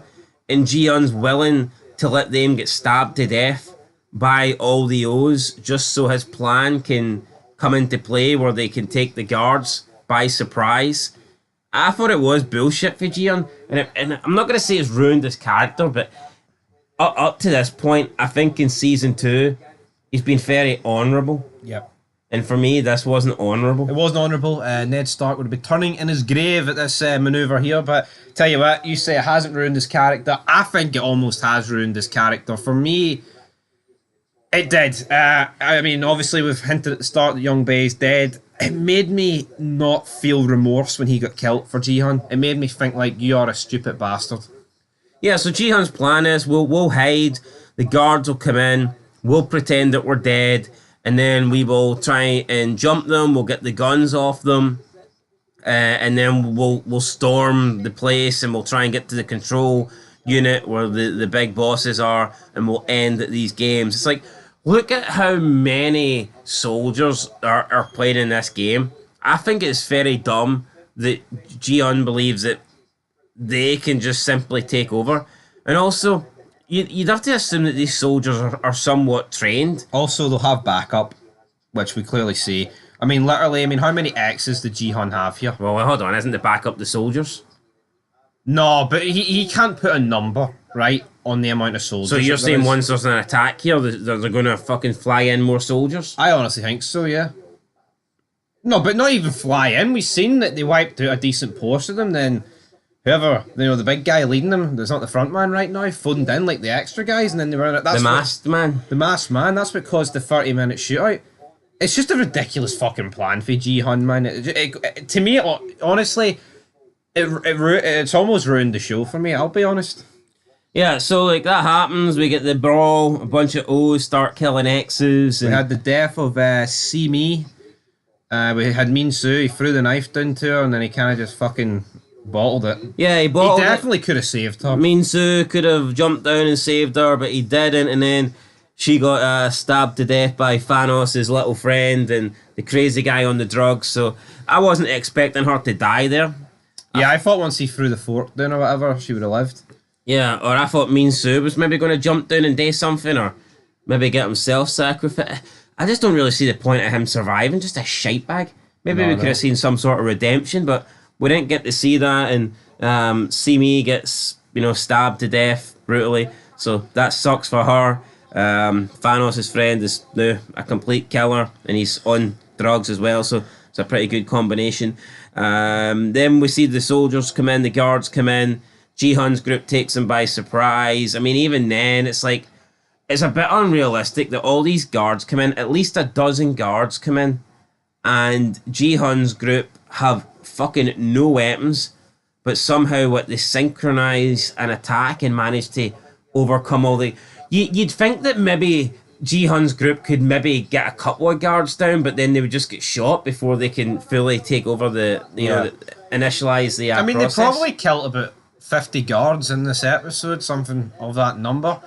No, not in the room. No, not in the room. I'm on about the room. I think it's highly unlikely the group could take over the guards and get the guns for it getting shot. No, it is. first. It's flawed in every department. But my point is, I think Ji-hun... No, listen. It's different if they send in two guards and you're like, right, try and distract one, and we'll jump the other one. Yeah. But No, you're right. All this takes there was about a dozen guards. How the fuck did Ji-hun's group manage to, take down all the guards without any of the guards just turning around and shooting them? all it takes is one guard or two guards, like the six that got took down, their guns took off them immediately, to fight back and shoot like a third of the people who were trying to attack them, and it's good night. For this to happen, you would need to like synchronize jump the guards at the exact same time in order to get their weapons off them. But see Ji-hun here, right? Honestly, see him leading this gang of commandos to kill all these guards. I mean, this is all out murder. At least you could say what the guards is. Well, they're killing people who've like now agreed at this stage to continue to take part in the game. They've lost fair votes. They've lost due to capitalism, all that stuff, democracy. I mean, this is all in all out murder. True. Ji-hun would end up in Dexter's table for this. Now, you could argue that the guards would still end up in Dexter's table, but forget about Dexter for a split second. It's like, is Ji-hun not became what he hated here by literally just killing people? He could have united all the X's and went, you know what, number one, you're right, this fucking plan I've got's retarded. How about we try and survive the night, and whoever does survive the night, hopefully will win, and we'll be home tomorrow. But instead with this plan, man, it's like, you've literally let half of the X's die anyway, and then you're going to lead the rest of them like lambs to the slaughter, because you've literally no estimate about how many numbers that they've got. It's crazy. Honestly, I just don't get this for G. Like, all the morals going out the window.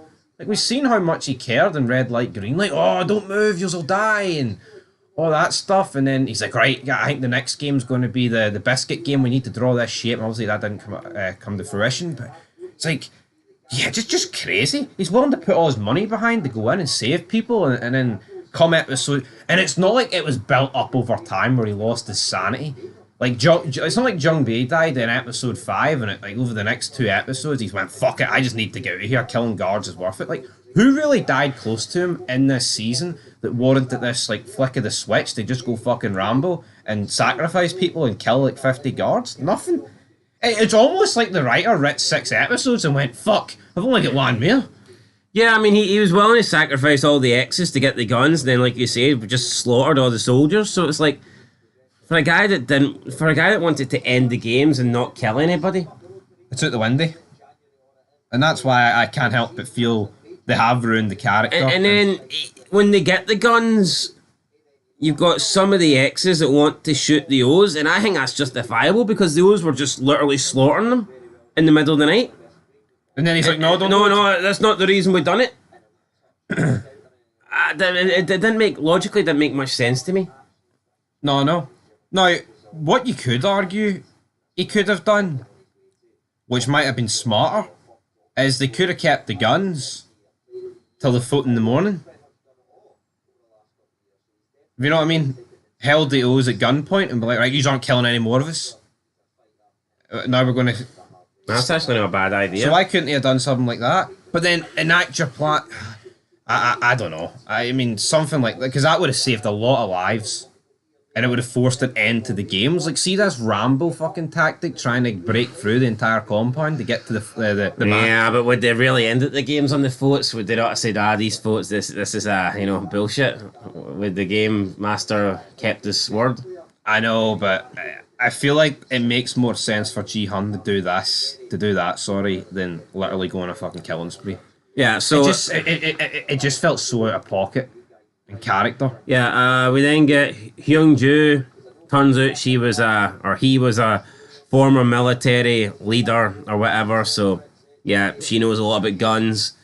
They try and recruit people for their mission. I mean, why would you try and recruit some O's when the O's want to stay? Ji-hun's trying to finish the games. He's trying to put an end to the games, stop the games. Yeah, he's trying to get O's recruited to his team when O's want to stay and make money. Why would you put a fucking gun in the hand of an O? Doesn't make any sense whatsoever. They make their way to the control panel. We get into a shootout, and by a shootout, I literally mean like a 25-minute shootout where the group kind of just get pinned in the one location by all the guards. They're getting shot at. Ji-hun and his best friend, Young Bae, they make their way up to the control panel.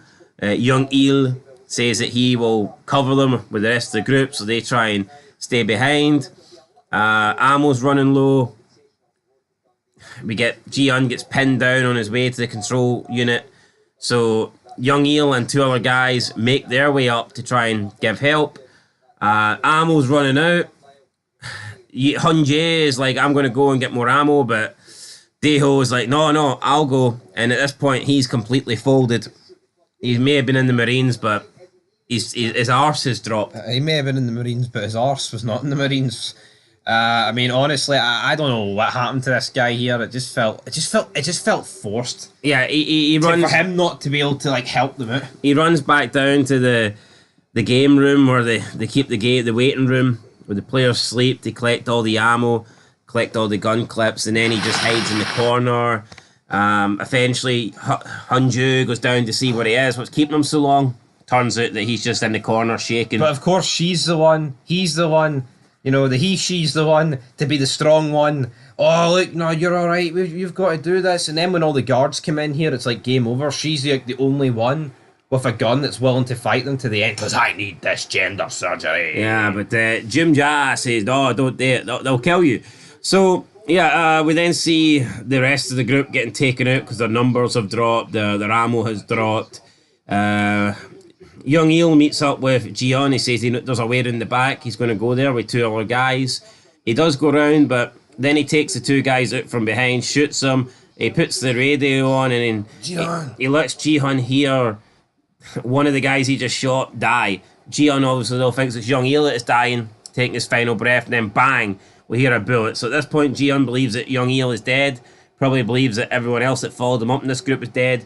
So Ji-hun thinks it's just him and Young Bae. They believe that if they surrender, then they might have a chance of surviving. They might let them live, which is not a bad idea. The soldiers close in on the other group. Kyung-suk, someone takes his own life. The other guy gets shot. Then Kyung-suk gets a gun pointed at him, and the trigger gets pulled. Now, does this mean that Kyung-suk's dead? Was it the soldier 11 that shot him? Maybe she shot him. It was a non-lethal shot. Maybe it wasn't Soldier 11. Maybe it was one of the guys that's trying to do the organ harvesting and he didn't shoot him fatally. I mean... And he might survive because number 11 will step in. Yeah, Kyung-suk could still be alive. Kyung-suk could be dead. I mean, if this was any other character, if it was a throwaway character, you would just assume dead. But I think this would suck if he was dead. I think it'd be so underwhelming. yeah, but because he's in there for his daughter, I feel like he's got more to give. So we don't know whether he's dead or not. We'll have to wait and see. But yeah, Young Bae and Jihan, they do surrender. But the front man, which is obviously Young Il, he's back in his suit, back wearing the black mask. He says, you tried to play the hero. Now you're going to see that being the hero has consequences. Young Bae kind of just looks at Jihan, and then he gets shot. Bang. Dead. Jihan screams out, no! And then we go and we see the player board, and we see that Young Bae, player 390, eliminated. What in the hell? How naive, right, is Jihan here and the rest of them? These guys were literally just dropping guards for fun. Did they really think that they were just going to be fucking spared here and took back to the room? I think that's just a bit. I mean, honestly, like Well, Hanju is probably going to be spared, isn't he? No, he's going to be. That's different. You know, he's the main character, not just. Maybe he just transitioned back into a man and went, I didn't do nothing. What do you mean? Look at my mustache, man. It wasn't me, brother. The point is, I just didn't feel bad for Ji-hun here. Because it's like, mate, you organised this fucking clusterfuck of a plan. It was a dumbass plan. And then it's like, they surrendered. See the guy that shot himself? To me, that made sense because it was like, well, fuck it, they're going to kill me anyway. Well, I'll go at my own terms, I'm going to let them do it. But, yeah, Ji-hun, I didn't, you know, I like the Jung Bae character, but you're supposed to feel remorse here for Ji-hun, but I couldn't. I didn't feel it. Yeah, it was definitely more sadder, I think, when his friend kills himself in the first one. No, absolutely. At the end. No, I totally agree, but that was your episode. Friend or foe? Now, we also have Captain Park. Captain Park, we see that he is, I guess, a bad guy, an antagonist. He throws one of the, the mercenaries over the boat, kills him. So I'm not sure what is happening with Captain Park. Possibly, is he a member of the games? Is he employed? Is he one of the soldiers? We don't know. It looks like he's trying to sabotage the mercenaries from finding the island. So, we see him commit that kill. So, it'd be interesting to see, I guess, in Season 3 what happens with him. But honestly, man, I think they need to speed that process up. Or if they're going to have that little turn be in there, then have it be earlier. I like the character of the police officer, like I do, but Young Ho, I like him, but I mean it does feel like ever since Ji-hun went into the games, he spent 5 episodes just sailing around on a boat doing nothing. I think it would be better if he was in the games as well. I know it wouldn't work because he knows his brother, right? I get that, but maybe put him in now. I don't know how you do it.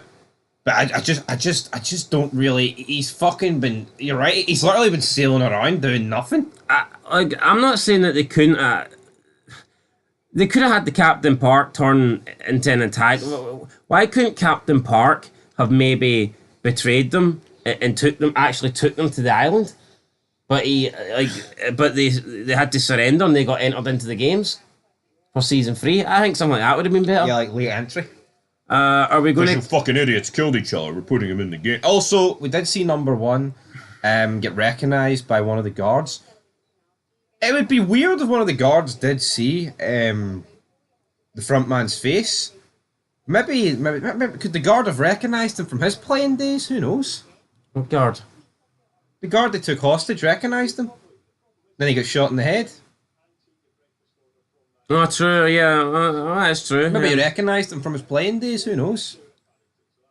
Possibly. What are you doing back in here with him? Ji-hun. But, you know what? Honestly, I haven't felt this disappointed in a show since... I'm trying to think. It's one episode, right? But it feels similar to me with The Walking Dead. Where I used to love The Walking Dead. Then it dropped off, but that was more gradual. I'm going to get a 4. Yeah, I'll get a 4 as well. And that's about as generous as I could give it. I mean, I think a 5 would just be... I think a 5's too high. It's borderline ruined it. Despite, a lot happened, but then at the same time, 30-minute Yeah, not very good, guys. Anyway, that's our review. 4 out of 10. Honestly, just wasn't that impressed. It's very disappointing, but is what it is. Season 2, episode 7. We'll catch you in season 3. A lot more Fairy Fids to come. Just a shame that they've decided to, give us 2 less episodes this season and make us wait another year. But it is what it is. And it's a cliffhanger, but it does feel more like a mid-season finale than a proper finale to me. But here, It'll be good when Ji-hun sees the front man unmask. I think that's like the big moment we're waiting for. And a lot of characters are still alive. yeah. So we'll see what happens. Till next time, 4 out of 10. Peace. Right.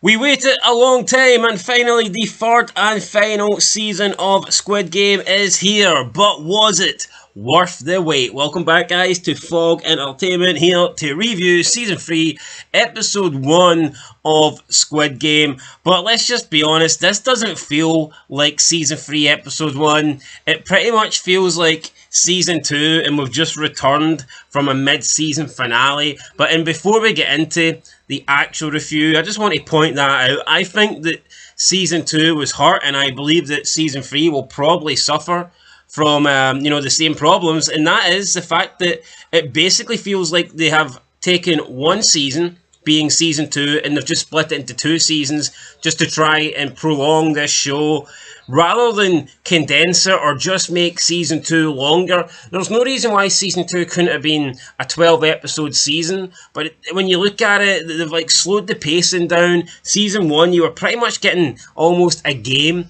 per episode, and now with the pacing they've got now, and it feels like you're getting a game maybe one every 2 episodes or 2.5 episodes. I just think they've slowed things down. You get the big return in the premiere, and as soon as the first game, or in this case the 4th game of this year's edition of Squid Game begins, it ends the episode. I just feel like the season 1 episodes they just flowed better, and they didn't feel as the pacing didn't feel as bad.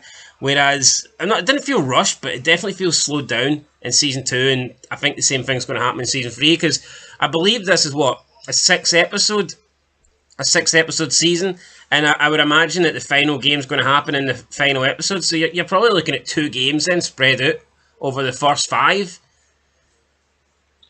It's not great. No, what I'm surprised about, I thought the way you ordered it, I thought you would honestly have got season 1 would have had the worst structure out the 3, just due to the fact it's the first season. It took them years to produce it.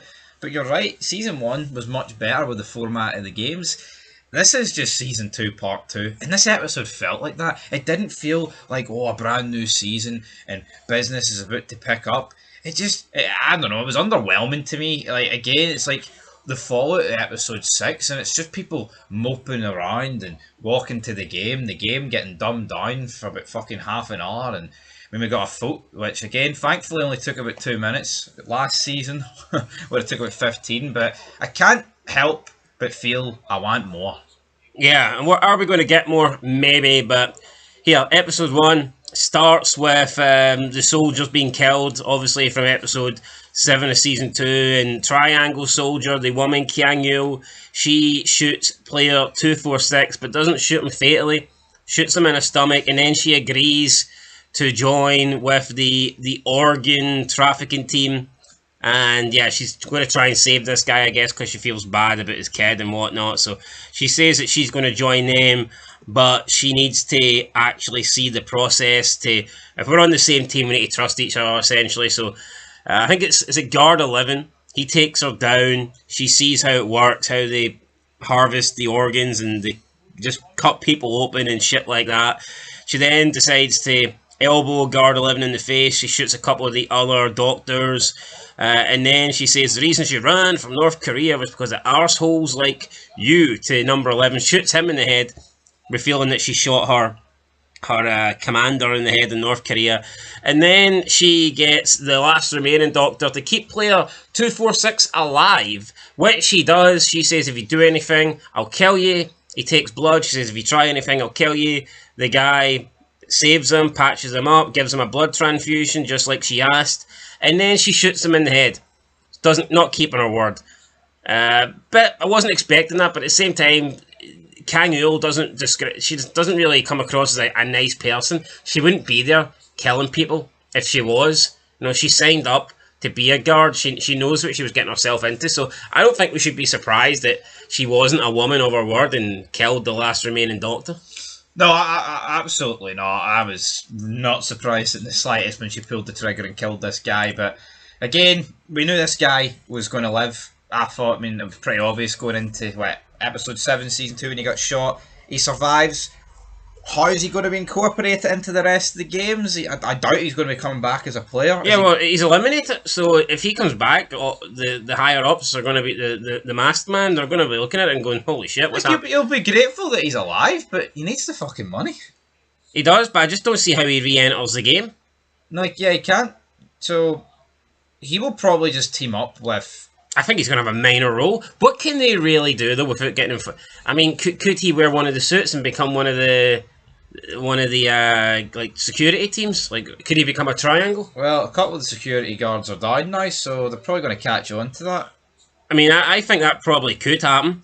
We've seen that happen really in season 1. They're repeating it a wee bit, aren't they? Oh, the organs are being harvested, and then we're going to. Yeah, but Jung Ho pretended to be a member of the Squid Game staff in season 1, so I see no reason why player 246 can't pretend to be a member. So we'll have to wait and see if that happens. With the Squid Game staff then bring in a coffin. They open it up and it's our main man. It's Ji-hun, but he's not dead. I guess they've just brought him back.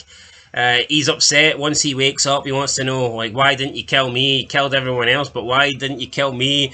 Then he points the gun at him. He wants the guard to shoot him. The guard doesn't shoot him. Instead, they handcuff him to one of the beds, and then player 100, basically, Young Dae, he says that he thinks this was Ji-hun's plan all along, that he tried to get all the players to attack the guards. Attack the guards like your throat got attacked at the time. Well, it's actually it's a good point for this guy. You know what, man? I just think season 2 ruined Ji-hun. That plan of just attacking everybody with all the people that wanted to leave was just ridiculous. Because what he should have done gets pointed out later on, and they stood a better chance attacking the people that were voting to stay. That's what Dae-ho believes, and I think he's right. To me, it's honestly made his character irredeemable. See this whole, he's going up against the front man, and it's good versus evil. I think it's way beyond that now. Yeah, I think it's just corrupted him. It just seems like revenge, doesn't it? Rather than it doesn't feel like to a point where it's corrupted him right at the end before he got his hands on number 1. No, it's corrupted him way before that. Yeah, rather than it him being what he believes is right and bringing down bad and bringing down evil, it just seems like he purely wants revenge now. Because even last season, the front man who was pretending to be a player, he basically questioned Ji-hun's strategy, saying, "So you're willing to sacrifice a few for the greater of many?" And that's what he was willing to do, because he knew his plan was going to result in casualties. Yeah. Yes, I mean, I guess if you continue to play the games, it's going to result in casualties, but I don't know if it was a poor plan. Anyway, player 100 and a couple of the other O's, they make fun of Ji-hun, then they applaud him because he eliminated most of the X's, and that means that not only does the prize fund go up, but he just makes it easier now for O's to win the vote.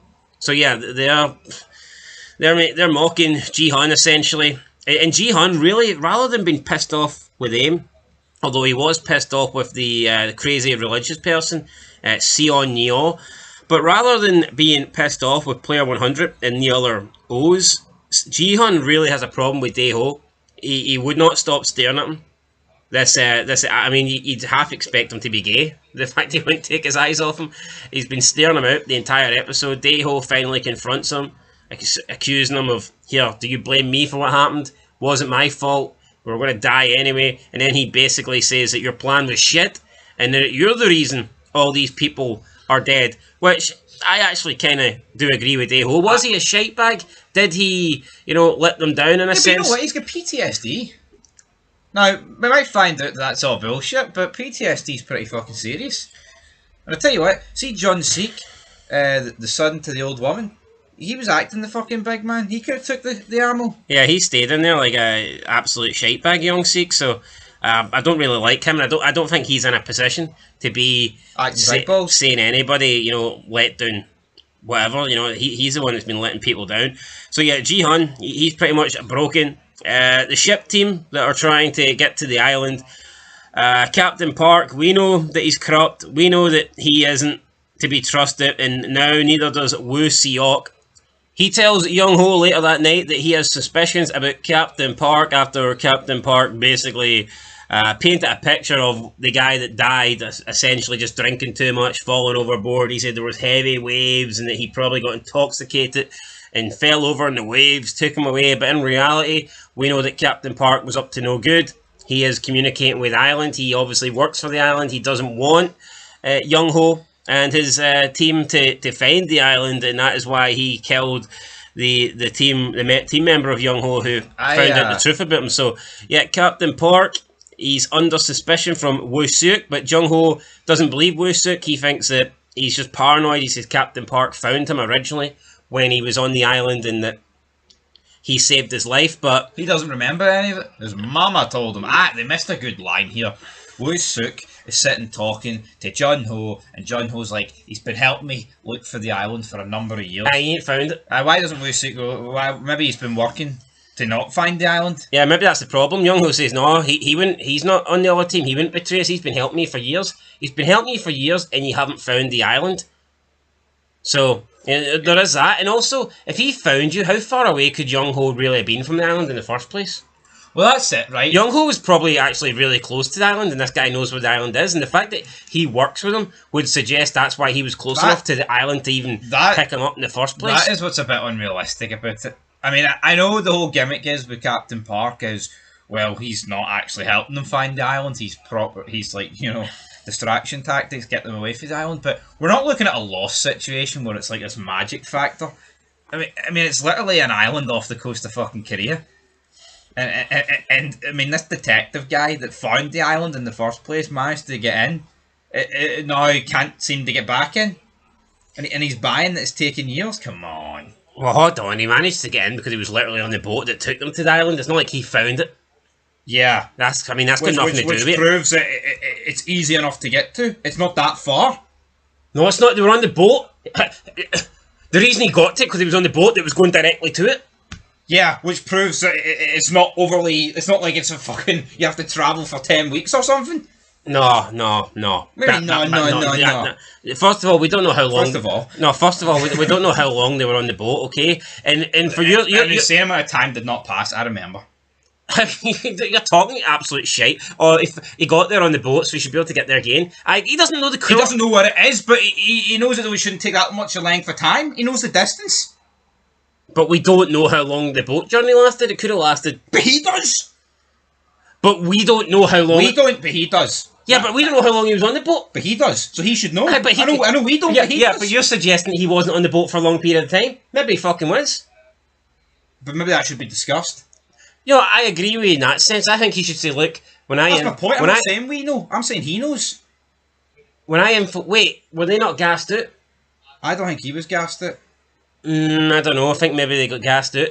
Well, if not, he would be on the boat and he would say, right, well, I infiltrated it at this time, and then 7 hours later we were there. So, it should be a 7-hour radius of where we docked or left port. These sort of things should be getting discussed, but again, I guess once that gets fired out, Captain Park. But yeah, I think that Jung Ho should have believed Woo Suk because he said he's been trying to find it for years. And it's not like I know he saved my life, but does it not sound a bit suspicious? Oh, my mother. I don't remember anything, but my mother says that was the guy that saved me. Oh, Tony, that probably is the guy that saved him. Is it though? I wouldn't be surprised if this is just here. It's all a plot for the front man, the island, and Captain Park, right? If he believes it's you, get him in his good books, and then you can always keep him away from the island instead of somebody that could actually find it. No, this tells me that Jung Ho's brother got Captain Park to save him in the first place, and that's why he was there at the island. Well, I mean, it could be that, but we also see this episode of the front man essentially tells Captain Park to kill everyone, including the detective. If necessary. Yeah, so that's It's not like he says here, hang up the phone and kill my brother. So he was like, he doesn't overly care about his brother then. well, he fucking shot him in the first place, so obviously not. But I think They wanted to save him, now he wants to kill him. he doesn't want to kill him. He said if need be. If need be, still wants to kill him, doesn't it? You've lost the you've lost the What do fucking you mean I've plot. lost the plot? Yeah, You've lost the plot. No, you've anyway. But hide and seek. I think you should go and hide. Well, you know what? How about you You ain't hide? seeking How shit. about you hide the Wikipedia? Maybe you need to- How about you? maybe How you about you hide the Wikipedia with all their names on? You try and hit me with them. Maybe- You've lost the plot. Maybe you need to go and seek help. I think you've lost it. Right. We get introduced to the next game, the fourth game. It's hide and seek. There's 30 players left. Teams will be divided into two: red team, blue team. The blue team will be given a 2-minute head start. They have 30 minutes to hide. They're given a key that can unlock doors, but they can't relock it. So once they go into a new area, anyone following behind will be able to join them, essentially. The red team is given a knife after some complaining, so now they're happy. They've got a weapon to kill the blue team. Blue teams think that they should get something as well to help them defend themselves, but that's not really how this is going to work. They aren't supposed to defend themselves, they're just supposed to hide. I don't know if a blue person kills a red person, would this result in elimination? Not too sure. See the logic though that if you open a door, the red guy can follow you in. I don't really understand that because if you don't open the door, you're still stuck in the arena with them. Yeah, and also a couple of the players suggest that there's a way out, which I don't know if there is. So do you not necessarily need to hide for 30 minutes? Is there a final door that you can escape from, and that means you've won or you've passed? That's kind of what I got from it. Is it the broken English? Is it like the we're watching it in English dub? Yours is certainly broken, I tell you that. No, but is the English dub? I think we should dub you in here. Aye, well, you know what? Tell me all their names then. Come on, go ahead. What's their names? What's the detective's name? Jung Ho. Right, Aye, so exactly, John Ho. John You Ho. got Hee Haw. Fucking look. Yeah, I think there should be a character called Hee Haw. Aye. Sounds like a good Korean name, right? So I would much rather be red team. the balls are dished out. Ji-hun gets a red ball. Dae-ho gets a blue ball. Ji-hun's continuously looking at Dae-ho. He does not take his eyes off him, and at this point, Dae-ho is definitely intimidated. This is when he has the conversation and confronts him about looking at him. But at this point, I mean, you wouldn't be surprised if Ji-hun just walks into this game and purposely tracks down Dae-ho like he's the Terminator, because it just seems like he blames him for his plan going wrong, and the way he's been eyeballing him this entire episode. I think it's beyond the. Is this guy the protagonist anymore? I think he's definitely going a different direction from that. Yeah, He's feeling very evil at this yeah. stage. Yun-hee gets the red team. Kyung-suk is on the blue team. He wants to trade because he doesn't think that she's got what it takes to kill somebody. He says that he does. He says he would do anything for her, the unborn child, and the prize money. He suggests that they swap and that he will kill someone, then come and find her and protect her. She says no, doesn't trust him, says that she's willing to do anything as well to save her unborn baby. And then eventually, before the blue team go in, she does decide to take off her red vest. She trades with Kyung-suk, so he's now on the... Not Kyung-suk, sorry. What's his name again? Munji. Player 333. I also constantly switching between the numbers and the names. I don't think helps either. No, it doesn't, man. You know what though? It's like see if you're watching this and you're Korean, see the names. It'll be easy for you. But see for us watching it and a lot of people in the Western world, it is confusing to fucking follow. Oh, absolutely. Anyway, Jun-hee, she does swap with Mi-eun-ji, so now he is red team, she's blue team. She goes on in. Namgyu, he then wants to team up with Moon-ji. He says that we can work together, we can do this, because I guess Min-soo, he's a shite bag, so Namgyu is like, right, well, you're the only remaining, person in the 5-person group that we had, and basically you're shit. Thanos is dead. I killed that other bitch, and I think he needs somebody, or wants to team up with somebody that's going to offer a bit more than Min-soo, who just, at this point, I mean, I don't really see him killing anybody. Yeah. Or maybe he will. I don't know. Doesn't look like a killer. Doesn't feel like a killer. Anyway, Myunji, Yeah, we could see some accidental kills, people falling on the knives and shit. or some own team kills, some red versus red kills. I think they said they weren't allowed to do that, but here, who knows? Crazy shit can happen. Yeah. Anyway, Myunji agrees then to team up with Nam Ji-yu, and Jum Ja switches with her son because her son says, "Look, you've got bad knees. You're not a killer." But I outlived your father. So, I mean, I don't know. I thought she was going to confess that she killed his dad or something, but she didn't. And that's pretty much it. The blue team go in. This was cringe. Oh, if we all find the exit, yell and we'll hear. Give away your position. They waste about 45 seconds. Yo, I get it, right? But see this stuff. Should this not have been discussed while walking in? Oh, but then the red team can hear you. Well, you know what? They're going to fucking hear you in there anyway. See, as soon as they're in and that 2 minutes goes to 1:59, you need to be running. Absolutely. See the keys to the doors? You need to be trying them while they're out. Is it a one-use key?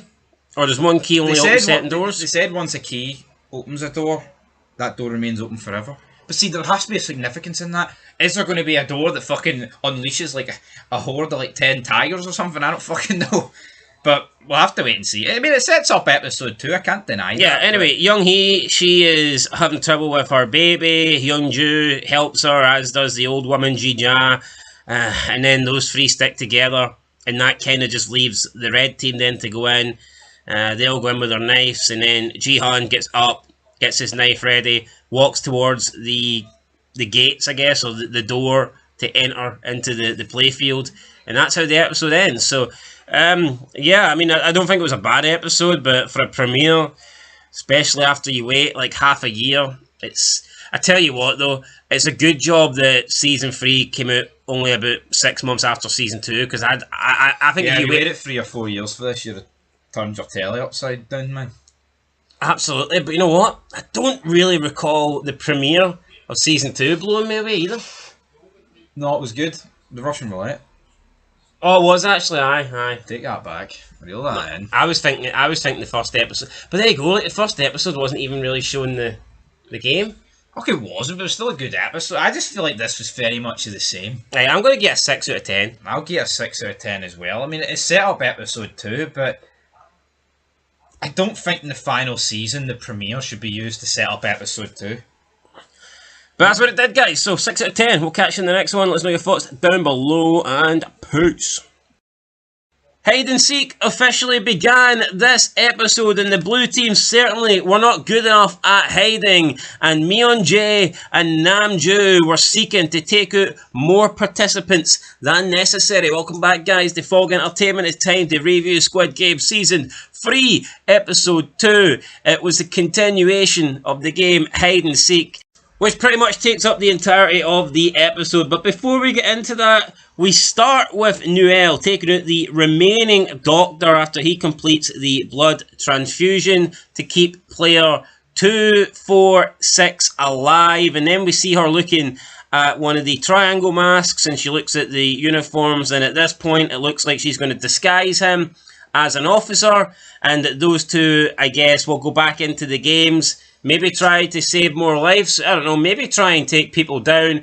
I'm not too sure what they're going for with this character, because she isn't a great person, and maybe she saved this guy because she's got a heart and she knows that he's in there because of his sick daughter, but she doesn't really strike me as somebody that wants to bring down the games like Jihan does. So I think it'll be interesting to see what they do. Maybe she's had a change of heart, maybe her direction will be different now, but yeah, I guess those two are going to go back under the suits, the costumes, the masks, and slot back into the games. But I know she knows his story, but how many other people are in there due to a similar story, and she's had no problem gunning them down? Giving her empathy towards this one guy, it's all good and it's all great. It's a different plot point, but at the end of the day, how many people has she put down in this version of the games that's had an emotional story?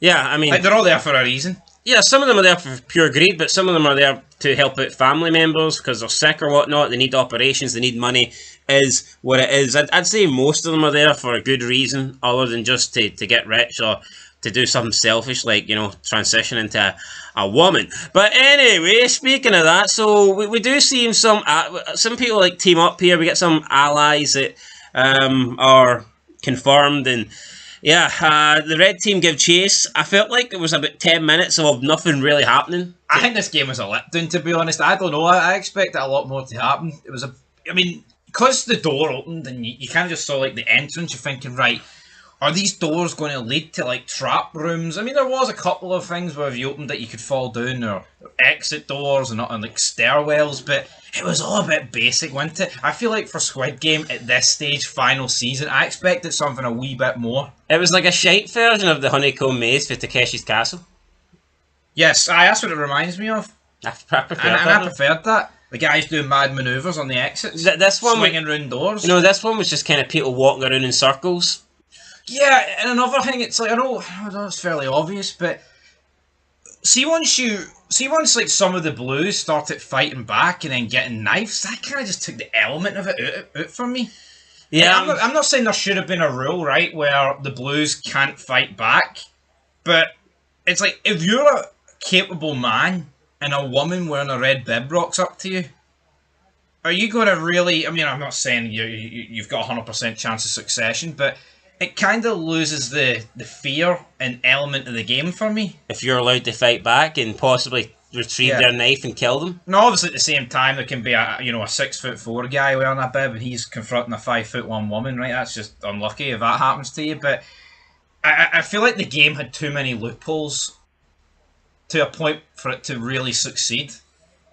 Yeah, I mean, the red team have knives, but I think you knew that before the end of the game, people were going to lose their knives, and you were going to get people in the blue team picking up knives, and it was kind of just going to get a bit messy and turn into a free-for-all, and I felt like that's kind of how it ended. So, Ji-hun, we've seen him basically stare down Dae-ho the entire premiere, and I thought that perhaps they were just trying to trick us into believing that he wanted to kill him, but turns out he did, because Ji-hun went into this game basically not trying to kill anyone other than Dae-ho. Now, I think he was potentially going to take down the Christian woman, or the God-fearing woman, the crazy woman, Sion Neo, but she decided to give up Dae-ho, and I guess he wanted to kill him more than he wanted to kill her, although he could have killed them both, because there was no rules on that. You had to kill at least one blue person to pass, but there was no rules on the fact that you couldn't kill any more. And if you do kill more,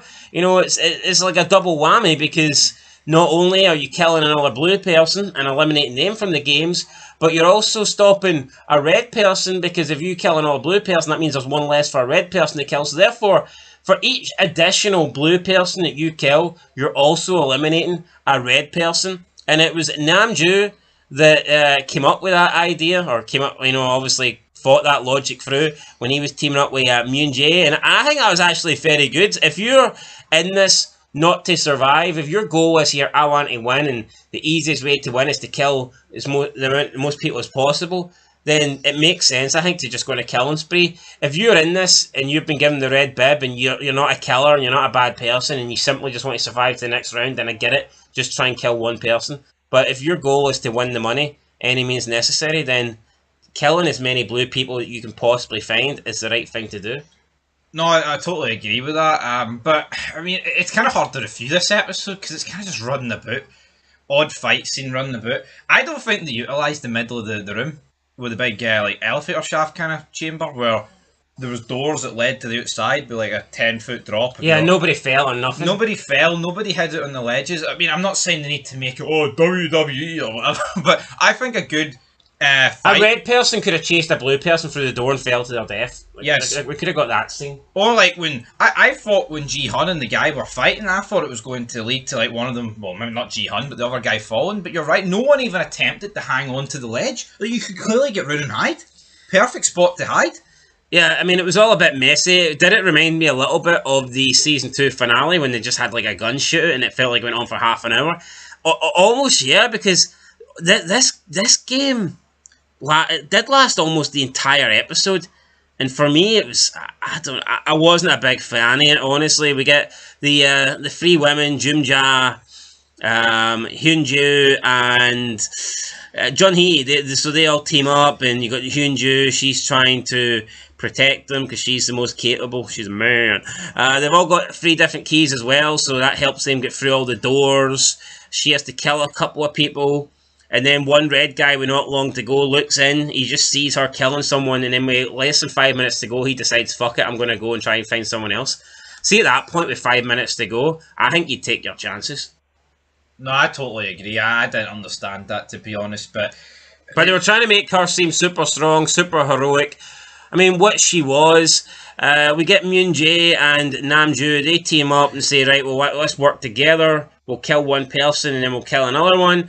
Namju goes to kill the first guy, stabs him a couple of times. The guy says, please don't kill me. I've got a wife and kids at home. Then Myung-jae kind of hesitates, and you think, well, maybe he doesn't want to kill this guy because he maybe sees himself in a similar position in the future because he's going to have a kid. Maybe not a wife, but certainly a kid. But that's not what is making him hesitate. He just doesn't want to do it because he believes that if Namju does it, then he still needs to kill someone, and there's no proof that Namju will help him because he's already passed. So they decide that they're going to kill him at the same time, and this appears to get them half a kill each. This was messy, man. This just overcomplicates it. I think they still both could have teamed up without the half a kills. Like, if he kills him, then he can just help his wee buddy. Or the heal. Yeah, but there was no proof. There's no proof that the other one would help the other. No, I understand that. I do think the guy, Thanos' buddy, I don't think he would help him. But at the same time, this guy's objective was to kill someone and then help his pregnant ex-girlfriend. And they seem to abandon that because they decided, here, we kill this guy together, then we still need one more. But when they got the second kill, it did pass them both. But then they decided, here, let's not just stop at these 2. Let's eliminate even more. So they basically spend the entire episode killing as many people as they can. Number 100, who's a shite bag, acts a big game, but he is a bit of a coward of a man. He is a coward of a man. He spends the entire time hiding. Seon Yo, the religious woman, she's basically got like a flock of followers. But there was a scene where he and some other guy bottle it from a woman, and he just locks the guy in. Like, they could have easily took her on 2-on-1 and got a knife. Yep. I didn't quite understand it. Then he has to play dead, put some blood on himself, and manages to survive. Seon-nae, she gets confronted by both Myung-jae and Namyu, and all her little followers get killed, but she manages to run and escape. And then she bumps into Ji-yeon, and Ji-yeon's going to kill her because she's on his hit list, I guess, because she's one of the people he doesn't like. But she gives up Daeho. She says there's a trail of blood. He's the one you really want to kill. If you go after him, you'll catch him. Then she bumps into Youngdae, Mr. 100. She has, I believe, 1 key. He's 2 keys. So together with the 3 keys, they can escape. They get to the exit, and if you pass this means that that's you. You've completed it, whatnot. He puts in 2 keys, tries to open the door, it doesn't work. She's like, dumbass. You gotta put the 3 keys in. Which she puts in her key, the 3rd key opens the door. Then she starts like, I don't know, fucking dropping to her knees or whatnot and praising God. Oh, I'm here. God, save me. I'm the hero. I'm the savior and all this stuff. And then he just pushes her out, takes one of the keys, locks the door behind him. He says, who's the dumbass now? And then, yeah, that kind of screws her over. She turns around. Min-soo is behind him, or behind her.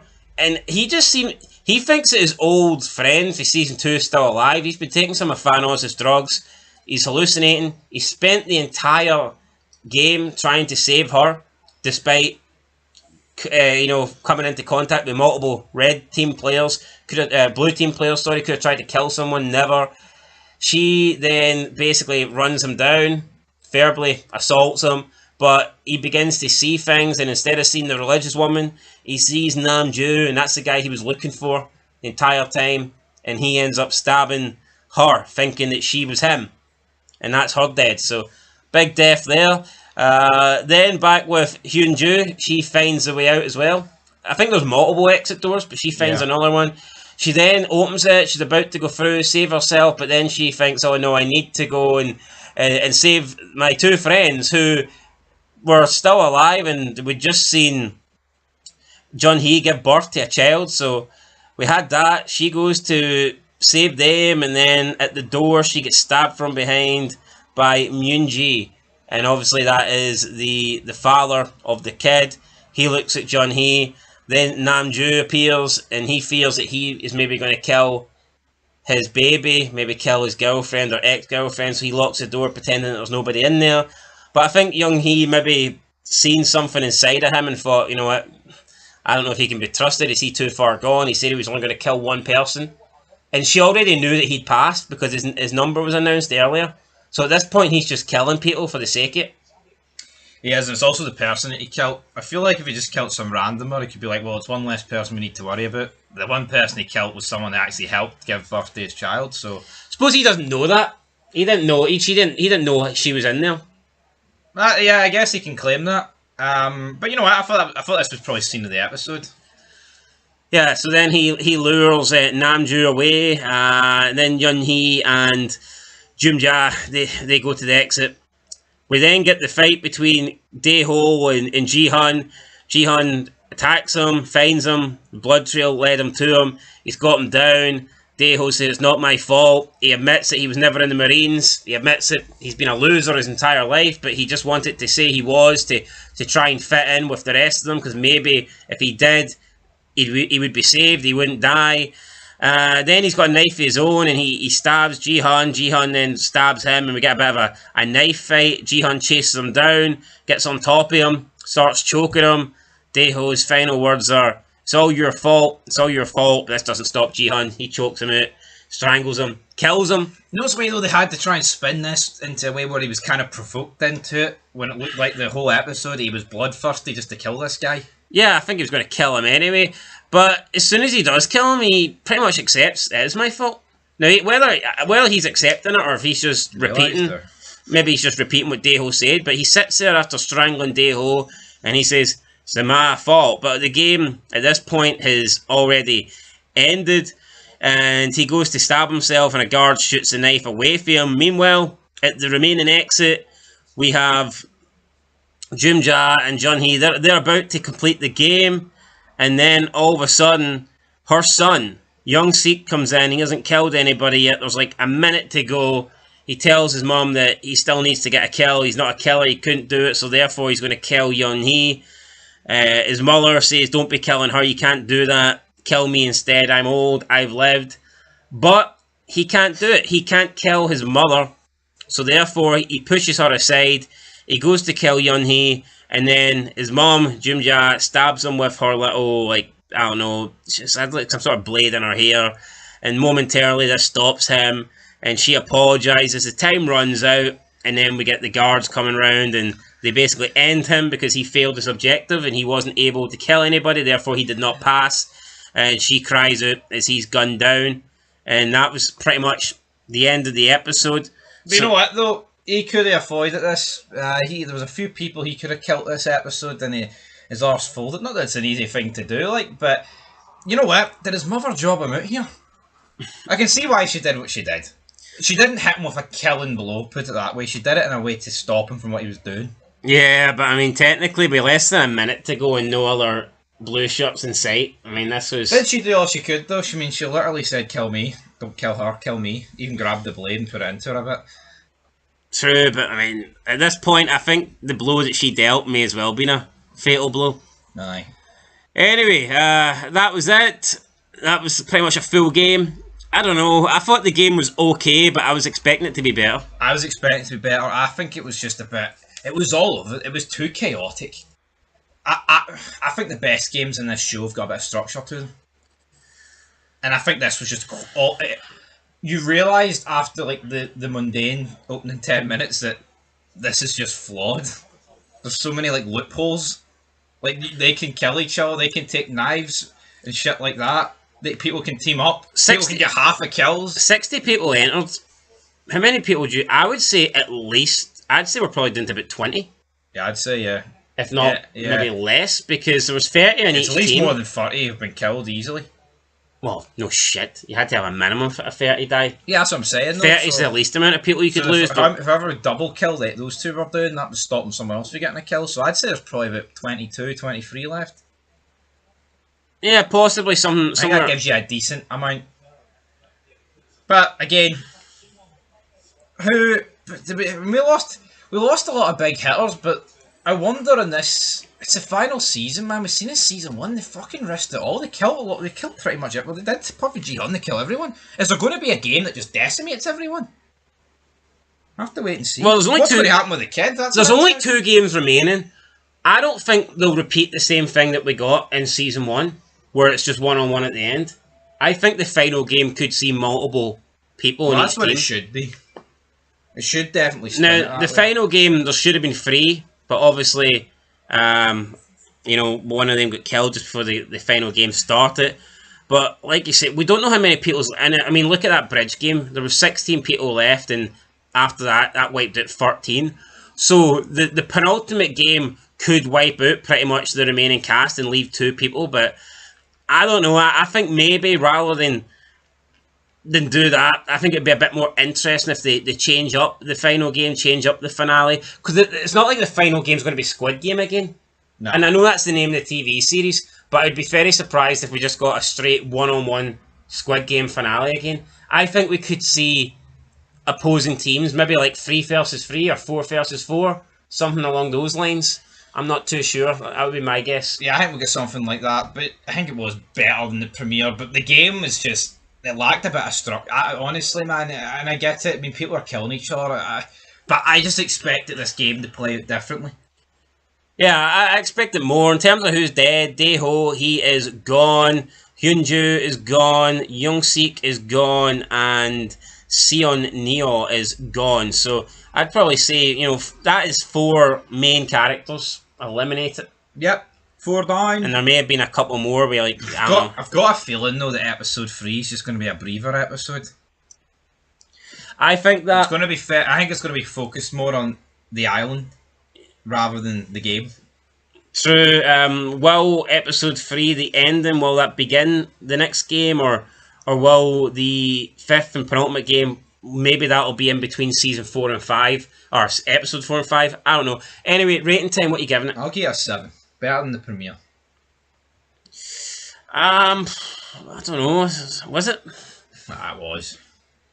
No, it was all over the place and a bit retarded in places, but I do think they made the deaths feel good, the meaningful deaths. I actually, I will give it a 7 for that reason alone. I personally didn't think it was that great, but they did kill off some big name characters, so therefore, had they only killed off just people with 8 numbers, had there been no major deaths, then honestly, I think... I'll tell you what, though, I'll be massively disappointed if this is the best game.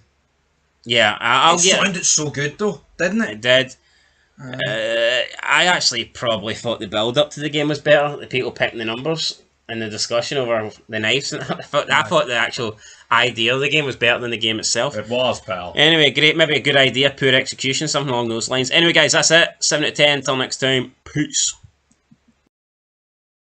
The VIPs have arrived in the 3rd episode of Season 3, but for all I care, this could stand for very inadequate people because I think they are the worst part of this show. Welcome back, guys, to Fog Entertainment. It is time to review Episode 3 of the 3rd season, and at the end of this, we are halfway through the final season of Squid Game. The VIPs have arrived. First of all, we see them dressed as soldiers, dressed as guards. They're eliminating the people that did not complete, the people that failed hide and seek, and then later it's revealed that they're not soldiers, they're actually the VIPs, and they just wanted to get their hands a little bit dirty. They wanted to kill some players. They take their masks off and it's just a bunch of generic white guys and an Asian woman. It looks like she could have been part of the games. Later on, when we find out they're the VIPs, just nothing really happens. Once again, like Season 1, they bet on the players during the next game, and I just don't think the VIPs add anything at all. And to me, it just looks so phony. They don't come across as actual VIPs. We're supposed to believe that these are like mega rich people, and it just looks like a bunch of fucking bums wearing suits that just don't fit them. It's like, these don't look like rich people. they look like people pretending to be rich. And I know, oh, it's a TV series, everyone's pretending, everyone's acting to be someone they're not. But I think the VIPs, especially this season, they did. They reminded me of like those lame ads that you get. Oh, here's a billionaire, and it's just some, basic guy in a suit. They don't look like actual important people. No, they don't. I think it ruined season 1. It was the glass bridge game. It takes you out of it, and it took me out of the end of this. Like, you've got serious situations happening. People are getting killed. Decisions are being made, and it's cutting to these guys drinking with fucking gimp masks on, and we figurines bouncing over a bridge. It's like been minimised 100 times to showcase the game right in front of them. It's just fucking crap. And even the scene where it begins, the old white guy nearly gets stabbed to death, and there's not even like the acting's just shit. Because you're led to believe that, well, he shouldn't really be getting in a situation where he's nearly getting stabbed, and it was almost like he was loving it. Very important person almost died to a jobber. Number 728 or something. There was no sign of him being scared or nothing, man. Also, in season 1, at least you had Jun Ho infiltrating that area, and he captured one of the VIPs, and you had that element of it. That doesn't appear to be here this time. It's just a bunch of people that are supposed to be rich, betting on games, but there's just not an interesting character between them. So the VIPs really take me out the game. This one was I think a slower episode, to be honest. We get all the players come back to the main waiting area. We see the baby, but for some reason Mr. Coinman, Myung Ji, he doesn't want to really go over. I guess he feels bad for killing Hyungjo, and therefore he stays away from his baby and Yun-hee. But for me, that didn't make any sense. I mean, he did technically save her in that last game. If he didn't turn Namju away, then he would have probably killed everybody in that room, because they were blue players, and by eliminating them, it would have, added money to the prize fund. So, and eliminated 2 more players. So, I mean, technically, yeah, he went on a bit of a killing spree. He killed Yun-hoo, who I guess helped his girlfriend give birth, but that's still no reason, I think, for him just to avoid her for this entire episode. Why not actually show us a scene where he goes over and she says, "Stay away from me," or something like that? Yeah, there's been enough, just a wee dodgy, couple of dirty looks, but I believe in episode 4 he's going to make some form of sacrifice to get her across the bridge. I think that's what it's building up to. But you're right, it's like, it is his kid.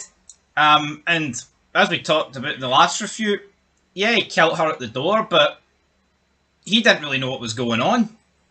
Yeah, I mean, it's not like, it wasn't the most cold-blooded of kills, and also, man, everybody in here to a degree has done something dark. Yeah, I mean, also at the end of the day, it's in their rules, man. It's like not great, but you go into these games. It's not like he killed her in the waiting area. It was like a murder. It was literally part of the game. If you're in the red team, you have to try and kill people in the blue team. Yeah. Now, yeah, he'd already passed, and I get it. But let's say he doesn't kill Hyunju. Hyunju could potentially have an opportunity to kill him in the next game. I think once the games are on, all bets are off. Yeah, I think so as well. I mean, unless you go into the game and you have an alliance, then you kind of betray someone, then you could argue that's shady. But I think under the rules of that game, I don't think him necessarily killing Hyunju was a bad thing. Because, I mean, there would be people on the red team that weren't bad people, but simply had to kill in order to survive, or else they would die. Speaking of saving his kid, or Hyun-ji saving her kid, Jum-ja, she certainly did not save her. She killed Young-suk at the beginning of the last episode, and honestly, didn't seem like she had any sort of remorse, or it didn't feel like it was bothering her that much, let's put it that way. She was more focused on Young-hee and her child, and stop the game! She demands, pleads for everybody to stop, but we do the vote. It's just cringe, man. Honestly, well, it's not cringe. It's just fucking repetitive. How many times did she do this in the last one? I mean, maybe she's taking out the guilt that she's, killed her son. She's screaming, but it's like I just don't understand it, man. I swear to fuck, I feel like we've seen this scene with her about 3 or 4 different times. Yeah, the voting is just overdone. Yeah, she's begging the players to stop, but they ain't going to stop. Of course they're not going to stop. Now, I mean, technically at this point, if you leave, then you get all the money that's allocated right now split between you. So, for me, that surely should give people more of an incentive to stop. No, I totally agree. Like, I think there was 25 left after the last game, beginning of this episode. That's a lot of... Let's see when it It's a gets. lot of one, Let's people. say it gets down to the final two. Why would you take a 50-50 chance of dying and not getting any money when you can walk away and get half the money, which is still a shitload? Oh, I know, of course. I mean, at what point is it actually retarded just to not take the money? It's getting I there. think we're at that point. I mean, I think they calculated it right now. It's about 1.7 billion between each player. That's a lot of money. I know we ripped the piss out of, Juan's not got much value, but 1.7 billion? Let's find out what that is. Right. I'll find that out there. He's going to find out how much that worth that is. Then we see Jumja. She pleads with Jihan to help Yunhee. Yunhee needs all the help. Her and her baby. We need to save her. So we got an answer. 909,000. So I mean, that's a lot of money. Come on. basically, you're not far off a millionaire. But in Korea, you'd be a billionaire. So she pleads with him to, stand up. It's not your fault. You can't keep blaming yourself. We gotta stand up and be strong. We gotta help Yunhee. And meanwhile, Coin Man just looks on, doesn't come over, doesn't interact, doesn't even say hello to his new baby. It's like, what the fuck is he doing? And then the next day, they wake up and a casket comes in and it's for Jumja. She's killed herself. Was it I don't know, was her son's death hitting her hard? Possibly. Was it maybe humanity? Her seeing people continue to play the game and not vote to leave? We don't know, but again, just very repetitive. Reminded me of season 1 when the guy killed his wife in the marbles game, and then he took his life before the next game. Yeah. And that's literally what's happened here. The only difference is instead of a husband taking his wife's life and then self-deleting himself, it's a mother essentially taking her son. So I don't understand why she's done this though, because it's like she literally killed her son to save her and the baby. You feel like she would keep herself alive, yep, as long as possible to help further their chances. I mean, at this point, she'd have been better off. I know she did offer to give herself up, but she'd have been better off just grabbing her son by the arm and making him kill her. Yeah. So she's dead, and then I guess Jihan sees her death, and he's like, right, I need to man up here, and I need to step up, and I need to help Yunhee, because, I mean, He's finally snapped out of his wee trance. Yeah, she's not got many allies left. Woo-suk, he's on to Captain Park. He goes to Captain Park's house. He sees photos of him fishing. Well, first of all, he was checking out the other fishermen, and no one's heard of Captain Park. And they haven't heard of the other guy who was with Captain Park either. So both of these sailors, both of these captains of the ships, looks like they're both frauds. He checks Captain Park's house, gets attacked by a dog, manages to put the dog down, bang, shot in the head. And then he looks at the photos on the wall and he notices that one of the guys that is standing with Captain Park on his boat is none other than the recruiter that he seen in season 2, and he shot his boss. So at this point, he realizes that Captain Park is definitely in on it. He goes outside, he sees one of the guard suits with the mask, and he also sees a shitload of won stashed underneath this, it's like an underground barrel or something, like a hole that was dug. But before he can do anything, police arrive and he gets arrested. So, yeah, not ideal. I'll see if he can talk his way out of it. No, it's mad though, right? He could have gave this information, right, to Junzo, and also pocketed the money for himself. Yeah, but he doesn't want the money. He just wants revenge for his boss, so... No, true, but here's a fucking lot of money. But then, I say that it's a lot of money, but how much of it would have fit in that piggy bank? Above the players' room? Oh, yeah, no. Well, that's what I'm saying. Obviously it would fit, but... I mean, how much... it's 50,000 wands, one note, isn't it? Yeah, something like that's a lot. I don't know, it's a lot. Then we get introduced to the game, so it's very similar to the the bridge game, only this one's a bridge that you don't have to step over, but you have to jump because it's like a skipping rope, and the middle part of the bridge is broken, so you have to get across from one side to the other. Yunhee brings her baby with her, which I thought was a really dumb idea. However, when you compare this to... I don't know if I'm right in season 1, after they complete the stepping stone bridge, I don't think they go back to the main area. No, they do. No, I know they're in a different area when she gets killed, but I don't know if that's I think that's a different area. No, they definitely go back to that. I remember. Well, the lights are on and it looks different. No, it was definitely the same because Ji-hun goes up to the guards to try and get her help, and in between that... You sure it wasn't a different room? No, 100% the same room. Well, I don't know why Yeah, but she doesn't know that, you know what I mean? It's like the baby should just get... I mean, I get it, right? If she leaves the baby there and survives and comes back, it's not there, holy fuck, but... I just... Surely that risk is better than taking the baby to the game. Just doesn't feel like that. I think that the guards are wrong here. The front man always talks about how fair and given an equal opportunity. VIPs wanted it though, didn't they? Yeah, I mean, potentially, but I think the fair thing should be for her to be able to leave her baby and the baby's like looked after or at least not harmed, and she can go and play the game. Well, see, you know what the problem is for me? And also, I think her taking the baby puts it in harm's way. The baby is not a player, right? What happens if the baby's like one of the final two? Are you trying to tell me that someone's going to split half the fucking wine? Oh, that wine with it, without killing it? Fuck, of course they're going to kill it, man. So they get. I think she's just putting the baby in danger. So they get to the game, and you have to get across the bridge. We have Namju. He's freaking out. He needs his drugs. Minsu has got the wee container. He shows him it. Namju wants it, so Minsu throws it onto the bridge because no one else was going. So I guess this was kind of their way of going, right, well, here, somebody's got to go. So this means this was very clever. Yeah, Namju's going to go for it then, and he gets across to the halfway point, and he's doing pretty well, and he picks up his little necklace, and he looks inside to take some drugs, but it's empty. So he's been outsmarted here, and I guess at this point he just doesn't really give a shit that, or at least he momentarily forgets that the skipping rope's coming down. It catches him, knocks him off the bridge, and he falls about 500 feet. It looks like this bridge is even taller than the previous one. Unless it was just, I don't know, could have just been the angle we were seeing. So he's the first one to die. And at this point, I think there's only like 15 minutes to go. You've got 20 minutes to get across. You can go in any order, or you can go multiple people at a time. So Ji-hun goes with the baby, because Jun-hee can't really go. Her legs all messed up, her ankles completely bruised. I don't see how she's getting across with help or on her own or carrying a baby. So Jun-hee says he will go and he'll come back for her.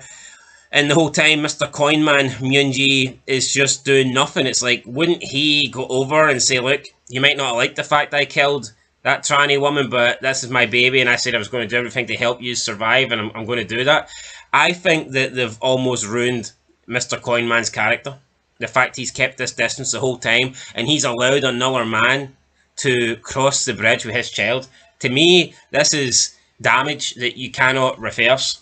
Yes, and I feel like the only way for him to even begin to reverse No, I don't think he can. I don't think he can, but I think the only way for him is to sacrifice himself. That doesn't even make any sense. Not for me. Not for me.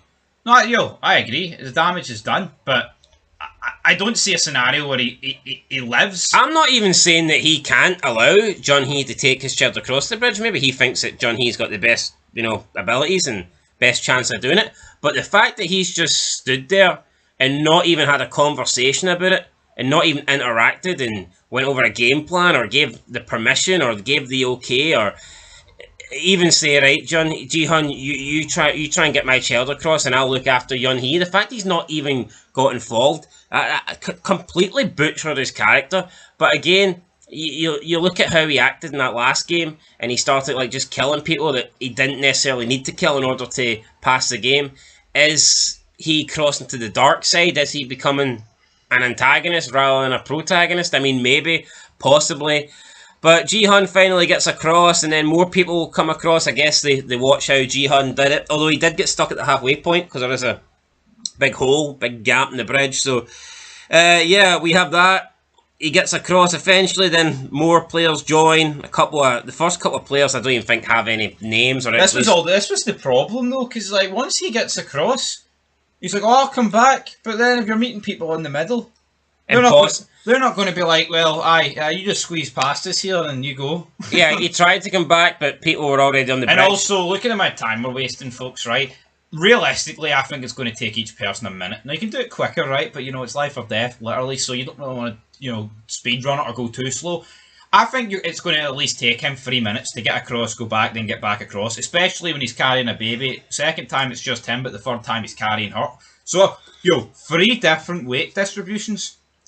I reckon You got to factor that in. I reckon you'd be better. I think you could make a case your best way to get across this is literally just running it.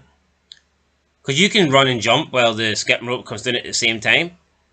And if you're running across this, You get realistically, so much more distance. how many jumps would you need to complete?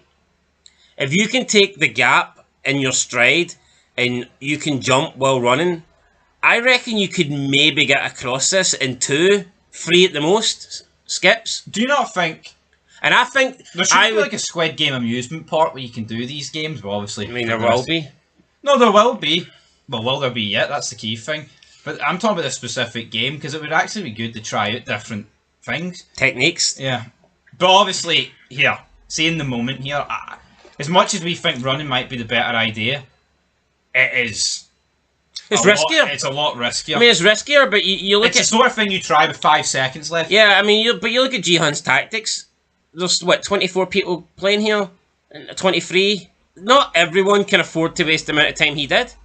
Now, you could argue, well, if they're not all waiting one at a time, then everybody can technically take 3 minutes because multiple people are going at the same...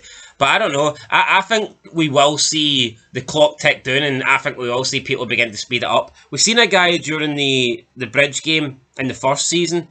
He tried to speed run it, and he actually made like 4 or 5 steps before he crashed through. He realised that my chances of getting across are fucking pretty much nothing. So he just kind of lost the plot and went for it. I think this one's much easier than the bridge. I mean, the bridge one's just the bridge designed, one's is chance, isn't it? Really, it's all it's about just your... designed to kill people. This one, I feel like, is quite easy to a degree. I mean, realistically, Yeah, I think the pressure to continuously time that jump would be tough. no, it is. But 24 people go into the bridge one, 24 people go into this one. Well, 24 people can survive this one. It's the chances of 24 people surviving the bridge one is fucking impossible. But you know what? The guy at the end pushing other people off. I mean, realistically, shouldn't Jihan just kill him? Yeah, so I think He can't risk going back if this guy's there with the baby. I think his number... Yeah, and you wouldn't even really trust the baby, would you? Without this guy, who's to say he wouldn't throw the baby off there? So, I don't know, but yeah, I think it's number 96. He gets across second, and then he tries to help other players across, but as soon as they make it, he pushes them off to their death.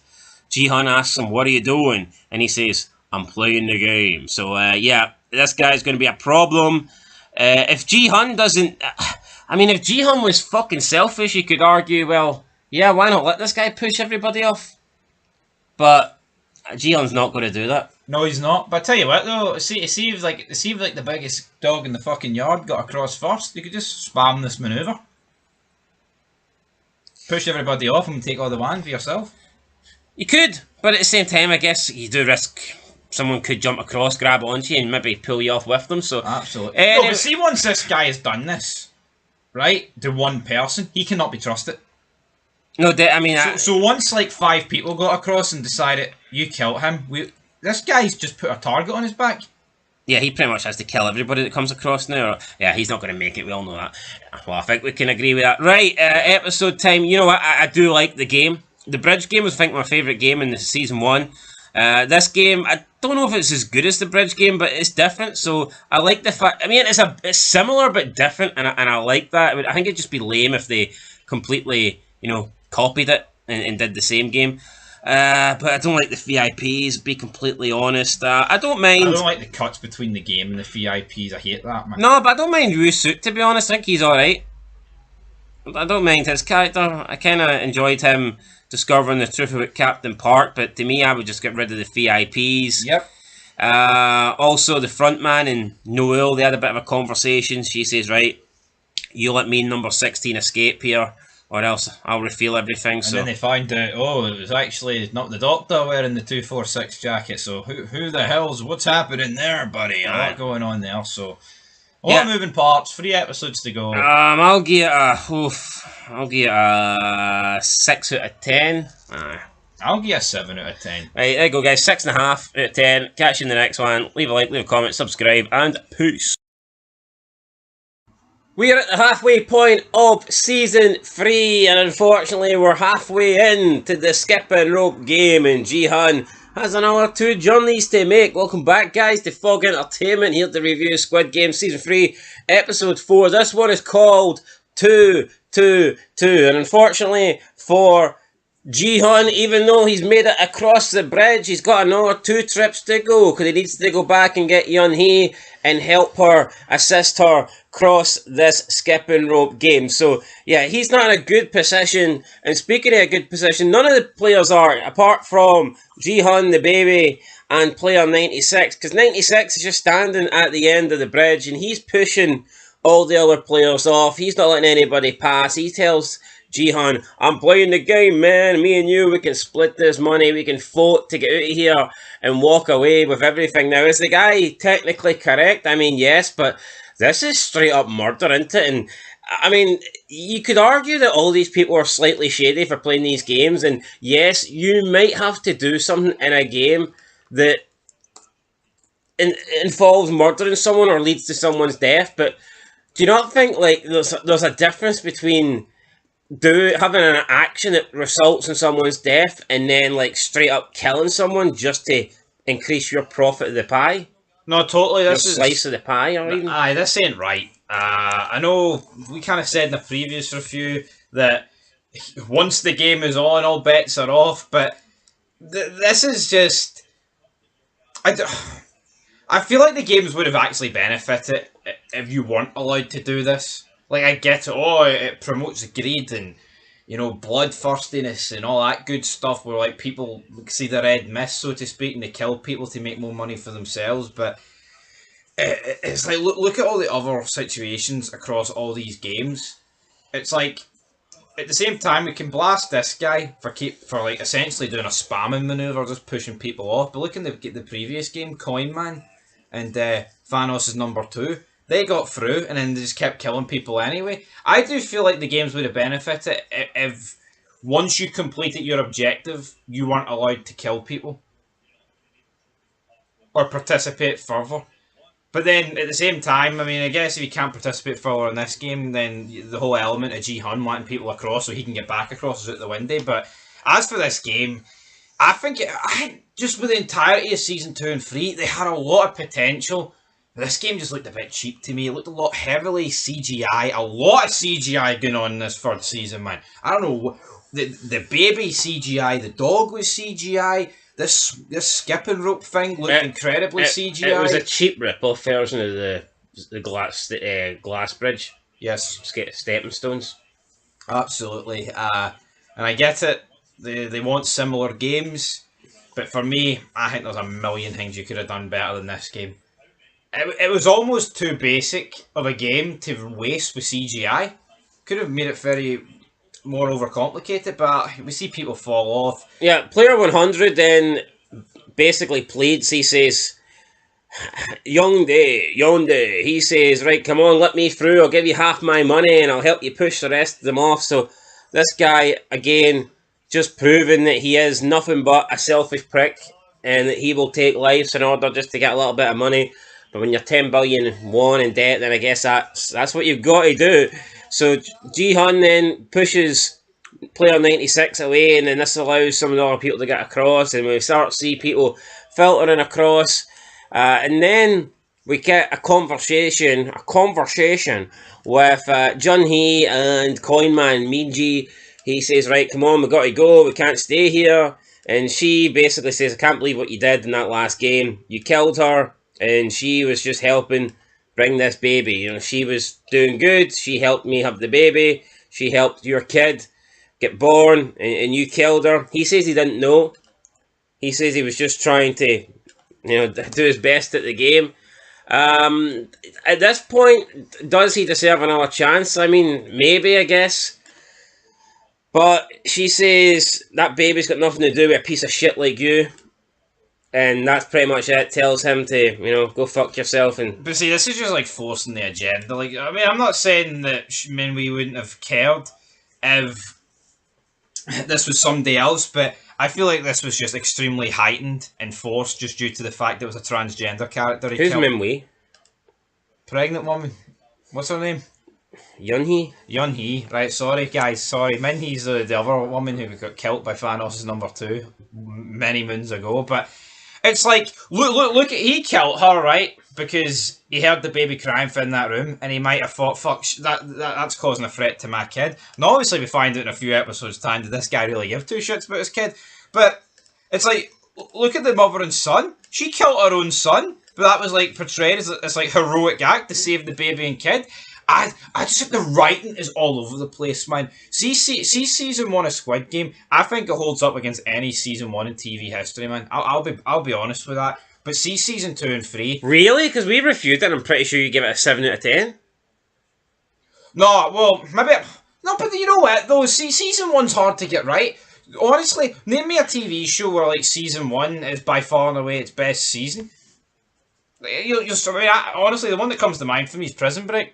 Prison Break season 1, for me, probably is the best season 1 that I've seen. Just drops off a cliff a bit after it, but... It depends. It really depends, because if you've got a show that's... If you've got a show that plans to go, like, 5, 6, 7 seasons, then season 1 will mainly be, I think, character building, and you're setting it up as you go. But if you're only planning on doing like maybe 2 or 3 seasons, then I think season 1's got just as good a chance, because you can't really afford to start off at a slower pace. I think the problem for me though is I don't think nowhere near enough people appreciated season 1.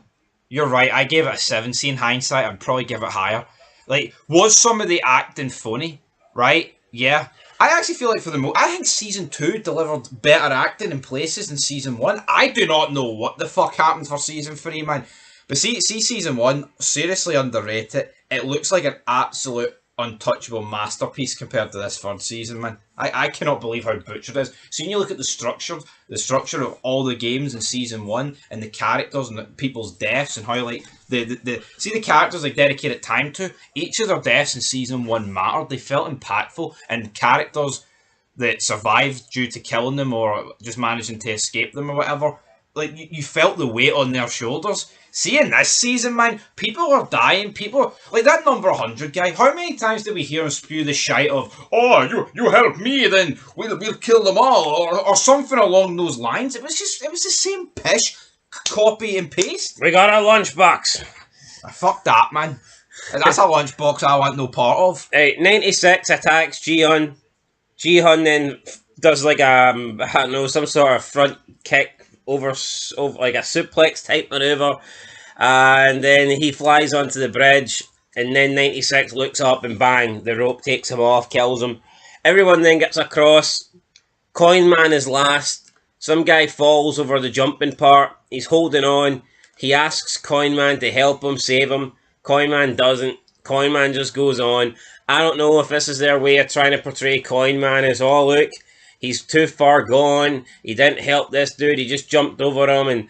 But I mean, honestly, you know what? I don't think you have enough time. See, we counted it it's about 3.25 seconds, right? You do not have enough time to pull someone up. And why should Coin Man at this point? Like, I mean, if it was his fucking ex-girlfriend, I could understand it. Like, but I just don't think that Coin Man's got any sort of loyalty to this guy, and. So it's plot purposes, right? They're not going to put Ji-hun in a situation like this because it would make him look bad. But they'll put Coin Man in it to make him look bad, even though realistically you just do not have enough time to help him. Well, I think he already looked bad when he killed Day-Ho, but right, then we've got about a minute 20 to go. Coin Man gets across. Ji-hun then's going to come over the bridge, and Yun-hee tells him not to bother. She says, "Look, just you get out of here. Please keep my baby alive," and she accepts it. There's no time, and she just throws herself off the balcony or whatever you want to call it, and then that's it. Player 222, eliminate it, and that's it. Sacrifices herself so that Ji-hun doesn't risk his life, and then therefore there's a better chance of her baby surviving. Don't know how Moon-ji felt about this, to be honest. I mean, I think when he starts to cross the bridge, he's accepting that she's dead anyway. It's not like he needed this to realise, well, that's her gone. You know what? What do you think is going to happen? He showed a lot of remorse here. He was crying. He was upset, right? But to me, it's like, well, these just crocodile tears, because what we see later on, it's like he's literally willing to kill the kid. If he really cared about her, right, which it looked like he did, to a degree, would he just be willing to kill the baby? Yeah, and then And another thing you've got to bear in mind here, folks, right? Why are we pretending that the baby gets all the money? Like, splits half the money with him? He's its father. Would he not be in control of its fucking card? yeah, but he doesn't do anything. He doesn't go and see the baby. He doesn't speak to Jihan. But you can argue he's trying to keep his cards close to his chest. But I mean, no, I don't think so. And then you also had Thanos in season 2 realize that there was something going on between the two, and then you felt like perhaps that would maybe lead to something, but It never did. it didn't get revealed till the. So what we see here is a few of the contestants discussing here. We're going to get 5.6 million yuan each. Yes, that's brilliant. That's enough for me. That's enough for you. He owes 10 million yuan, so it might not be enough for him. We cut to the VIPs. They're like, oh, this sucks. This ain't that good. Let's put the baby in. 222 can live through the baby. And then the front man's like, yes. He agrees to it, which to me, I think this ruins the front man's character. I think it's ruined the fucking. Honestly, I think including the baby in the rest of the games was the final nail in the coffin. Yeah, I mean, but these games are supposed to be a bit fair. Everyone's got an equal chance, equal opportunity. We believe in fairness and equality. What is fair about having this baby in the game? Absolutely nothing. Yeah, like think how much more interesting, right? The last game would have been without the baby. This baby didn't vote or agree to come. Yeah, no, it It is fucking insane. They literally point out at the dinner scene, right, that here the due to 222 being unable to make a decision or physically move, it forfeits its vote. Well, But you're making it play the games, even though you just said it's unable to make a decision. Doesn't make any sense. I mean, I think they should have kept the baby till the end. But then again, they don't know Jihan's going to survive. And let's be honest, if one of the other people survive, they ain't going to want it. They probably should have just took the baby off Jihan. But then again, they want to have the ending where he sacrifices himself for the baby. So therefore, the baby needs to be there, I guess. no, Jihan should have did. He should have hid the baby under the fucking bed and pretended to carry it with him. But is he ever going to go back to the bed? Well, that's a problem for him, like, but. Anyway, the VIPs absolutely suck. We get the 6 players having a vote. 203 tells one of the guys, you're either in or you're not, so fuck off. They're all going to agree. The VIPs were worried that people would just take the money now and end it. But it turns out Frontman's got a plan. He's like, no, they were not going to do that because they'll know they're guaranteed to survive the final game. They find out that they're not getting a split of 8. That's actually a split of 9. And everyone starts losing their shit over this. They're getting a lot of money. Whether you split it by 8 or 9, it's a shitload of money. Yet people, they just turn bloodthirsty, and all of a sudden they want to kill this kid just so they can get an increase of. I think their argument's correct, right, to a degree, because they're saying, well, why is the baby here, right? Its mother died. 222 died. Why should 700 million be put back into the pot with the baby participating? But where you've got to draw the line is like 6 of these guys are willing to literally kill a baby. It's retarded. Do you not agree though? Their beef with the number being reinstated from 8 to 9, I think it's a valid point. It's like, well, why that's never happened before. And then they're like, well, if I died, do my kids get my share? It's a valid point to bring up. The baby should never been a part of it, man. It's ridiculous. Yeah, I thought it was kind of No shit. wonder they feel aggrieved. It was just a forced plot point. They go to kill the baby, but then the guard says that there'll be no more killing allowed outside of a game. So, yeah, there you go. But they plan on murdering Jian and they plan on murdering the baby, so it is what it is. But at the same time, it's like Ji-hun, when he meets with the front man, he's like, here, they're plotting against you, you need to kill them in their sleep. But they just said there's no killing allowed outside the game, so what would have happened if Ji-hun actually did slice all their throats? Yeah, Jian then meets with the front man. Front man takes his mask off. It's revealed to be Eno. Jihan initially is upset. He grabs a knife, but Eno just says, "You can kill me if you want, but someone else will just take over." This didn't do it for me, man. This should have felt monumental, but like we said, the damage is already done at this point. To me, the show is almost past redeeming itself, where these two meeting face to face, it should have felt massive. This should have been like one of the ace cards, and it just fell a bit flat. Yeah, it was talked up how good this confrontation was, and I mean, for me, it didn't really. I mean, it wasn't bad, but it didn't blow me away. You know, I was expecting some Oscar-like performance shit, and I don't think we got that. That's for sure. Captain Park, he's on the phone. He's been compromised, so the police phone him after his place is broken into. So he now knows that there's someone onto him. And him and boat 2 gets fully wiped out. Park wipes everyone out but 2. He's about to kill the main leader, the mercenaries, but then what happens? Team leader Kim. Aye, team leader Kim, he gets his gun shot away, but then our detective friend shoots the big harpoon through Park's chest. He dies after like a couple of words. He's like, "We'll never find the island, too late." "Oh, why'd you keep me? Why'd you keep me alive?" "He told me to." I was following orders. So, we had Woo Seok in the police station. He wanted his phone call, but they wouldn't give him it. And instead, they phoned Captain Park first, and they explained that, this guy broke into your place claiming that you play these games and all this shit, and he killed your dog. And Captain Park at this point just went into his closet and took out a big fucking M16 and went to town. But Captain Park's now dead. They know he's the traitor. Earlier, he basically crossed out a section of the map where he said the island wouldn't be. And this gets Yun-Ho to believe that perhaps this is where the island actually is, because obviously he knows now this guy's trying to put them off the trail. And he thinks that perhaps, he has misled them. So, I mean, at least Yun-Ho's closing in on the island now. It took him about 8-9 episodes to get to this point, but at least he's just a waste of this character at this point. It's like, just... Though, I mean, by the time we're going to get there, folks, the damage is done. I just can't believe it, man. I'm so disappointed. I was looking forward to it so much. Then Noel manages to escape the island with player 246, but she gets called by the masked officer who says, "You're going to that amusement park, aren't you?" And then at this point, she does a 180. She gets 246 to drop her off and says, "Right, you need to go, get to shore, phone the police. Your daughter's in danger." He's like, "How do you know my daughter?" But she doesn't really reveal that, and then we see her planning to get back in to the island. And that's pretty much it. He leaves, she starts climbing back up the island. We've got Yun-Ho heading in the right direction. He's still at sea, though. It's fucking hell. I mean, this Noel character, and I get it, she knows where the island is, but she left the island and then returned to it literally within the space of 10-15 minutes. Yeah. Whereas Yun-Ho spent 10 episodes trying to find it. But another thing I don't really like about season 3, Ji-hun hasn't, apart from this game, do you not think for the first 3 episodes it didn't feel like he was the main character? He was kind of just sitting there, handcuffed, fucking depressed at his tits, not doing much.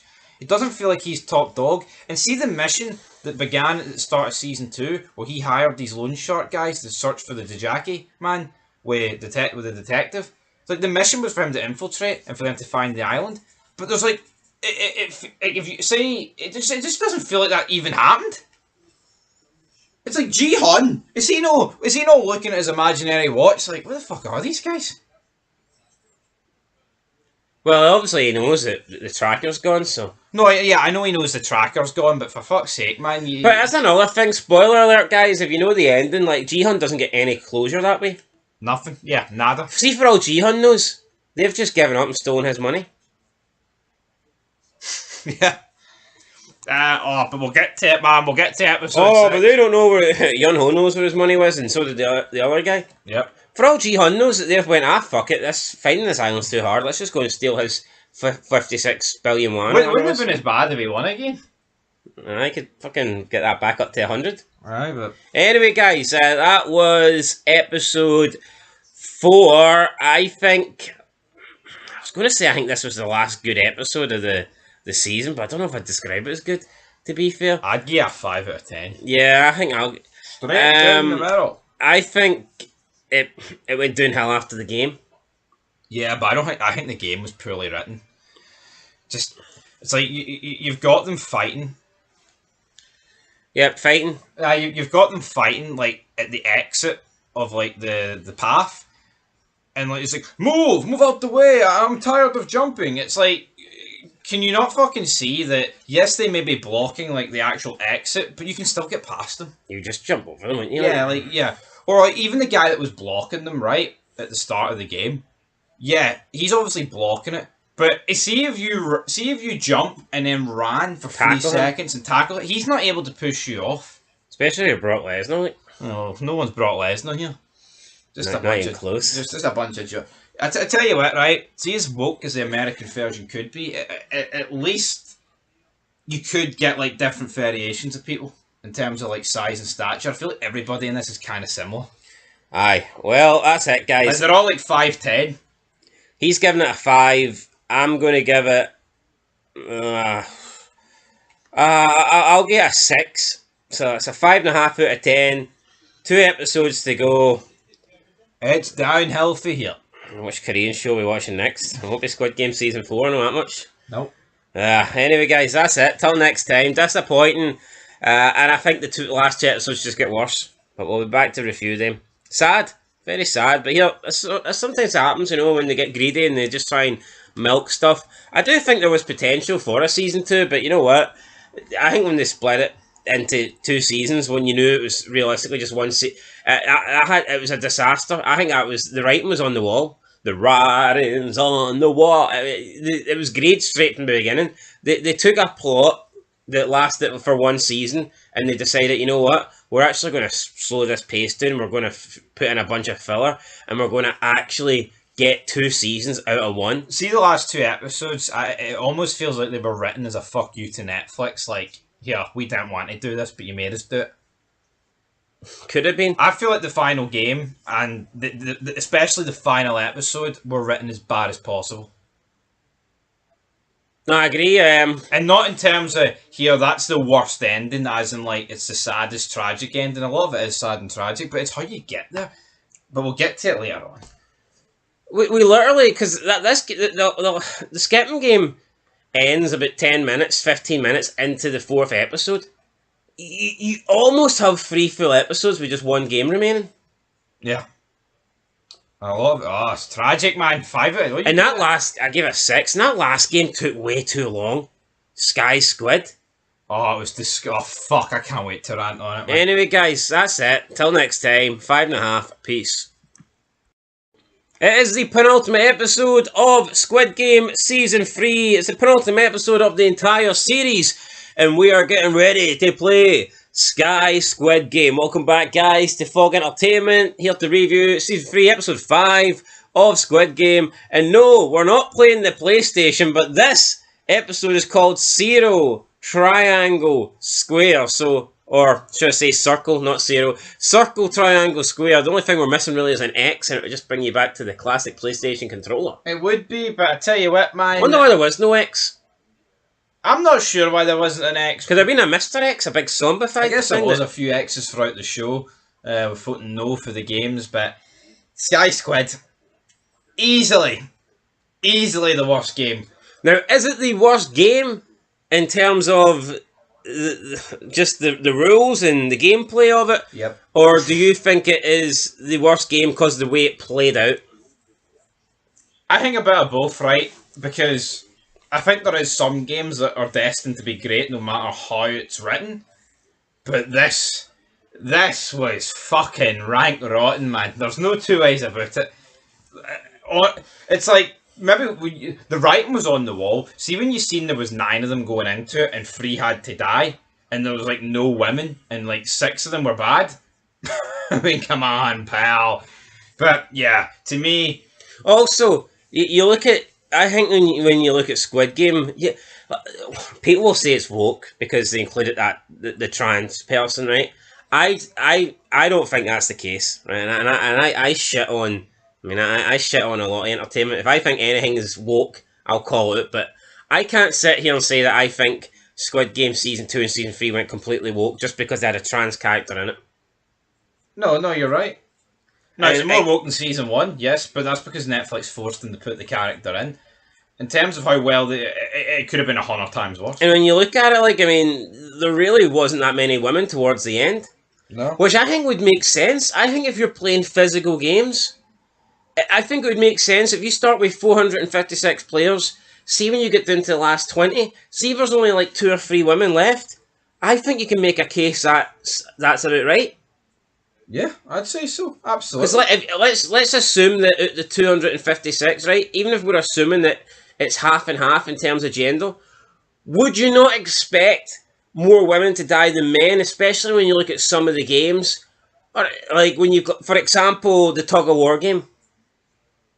Like 100%, if a team mainly made up of women, you'd expect to lose that game because it's due to strength, No, absolutely. Of course you would. And that's another good game, Tug of War. right? But Fucking hell, that'd take me back to that. guarantee you, in this American version, it's not going to go down that way. Of course it would. No. But what they'll either do one or two things. They'll either not include that many physical games, or they will try and pretend that like women are just as strong as men. Which I could probably see the latter, to be honest. But anyway, forget about America. It's all about Korea, pal. Alright, South Korea. Aye, so Ji-hun debates whether he should accept In-ho's offer to kill all the remaining players. He's got the knife, he walks up to player 100, and I'm thinking, do it. Fucking do it. But does he do it? No. What we get is, we get like a little, I guess a flashback of In-ho when he was in the games. And we had Il-nam, who sadly is no longer with us. He's not dead, he's just in jail, so... yeah. I think he's doing a year in jail. The guy's, what, 81? Hopefully he makes it out. Anyway, someone didn't give him the green light and he proceeded to play, so... You got a year for it. So. Yeah.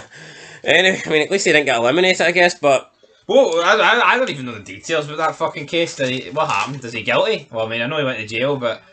I don't know. If anybody wants a full explanation, a full in-depth video of what Il-nam did, then let us know. But we see Il-nam talking about, oh, these people will try and kill you next game. You should eliminate them now.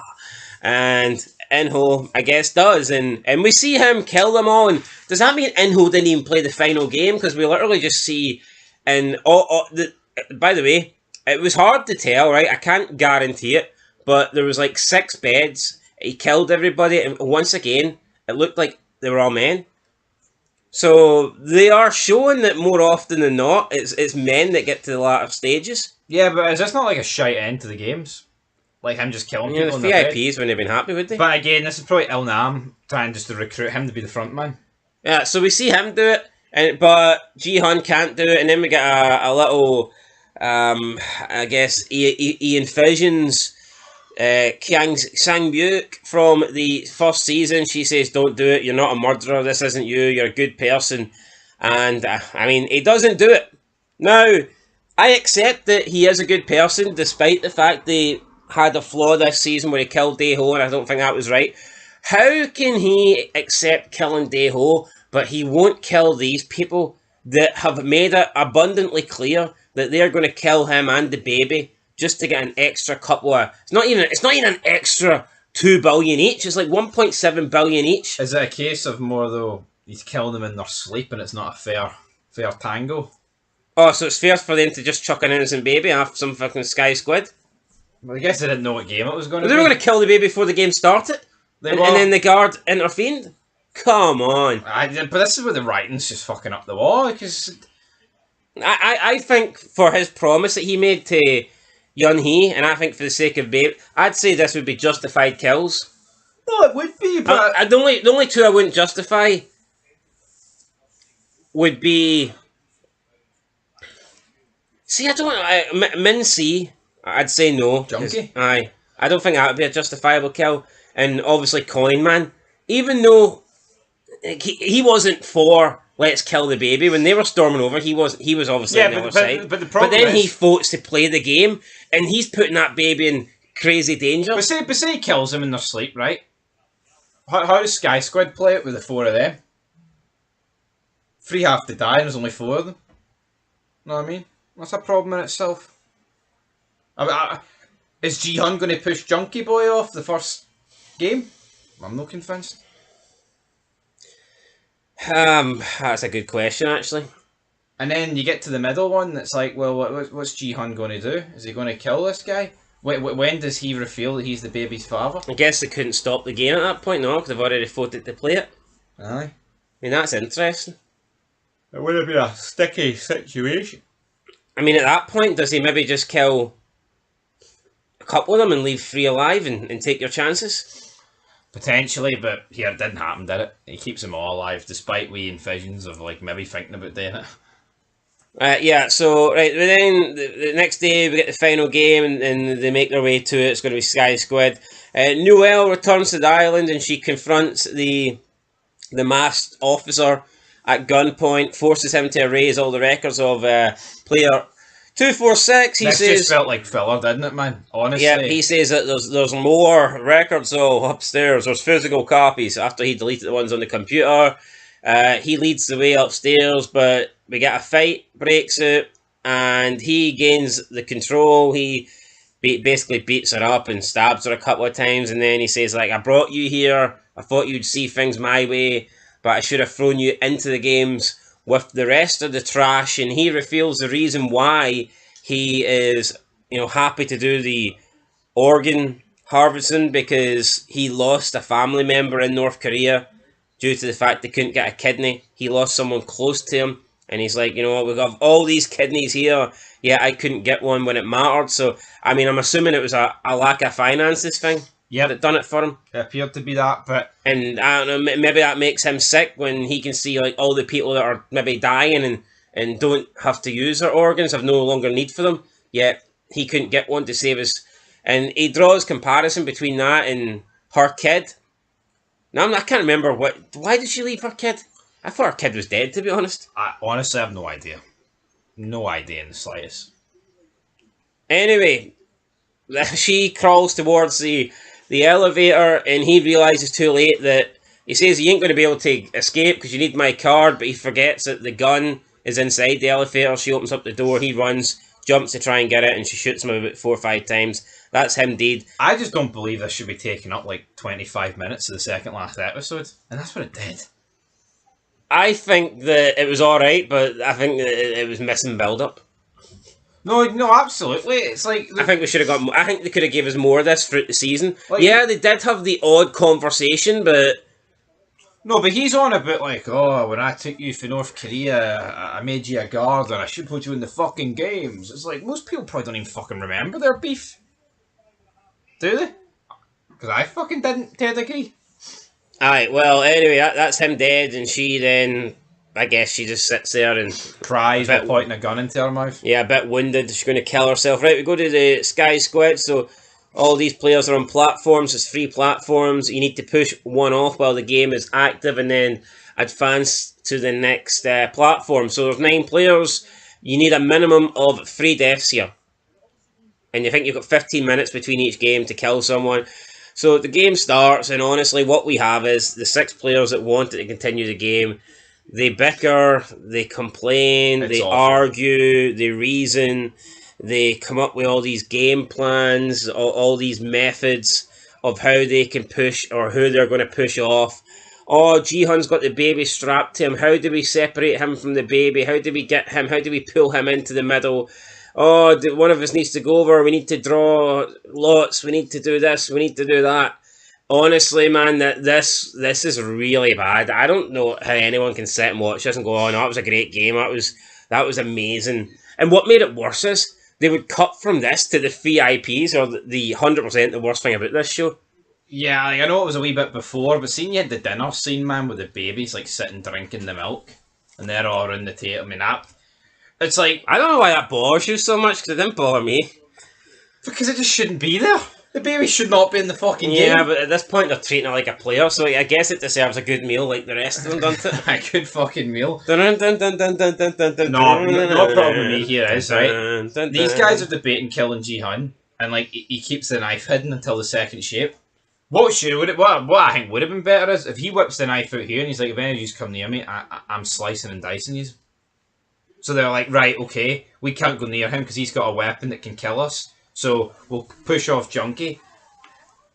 No, honestly, man, 15 minutes to decide to kill a Junkie. See, what's his name, the Junkie? Min C, right? He's not, I think it's a bit unfair to call him a Junkie because he's really not. He just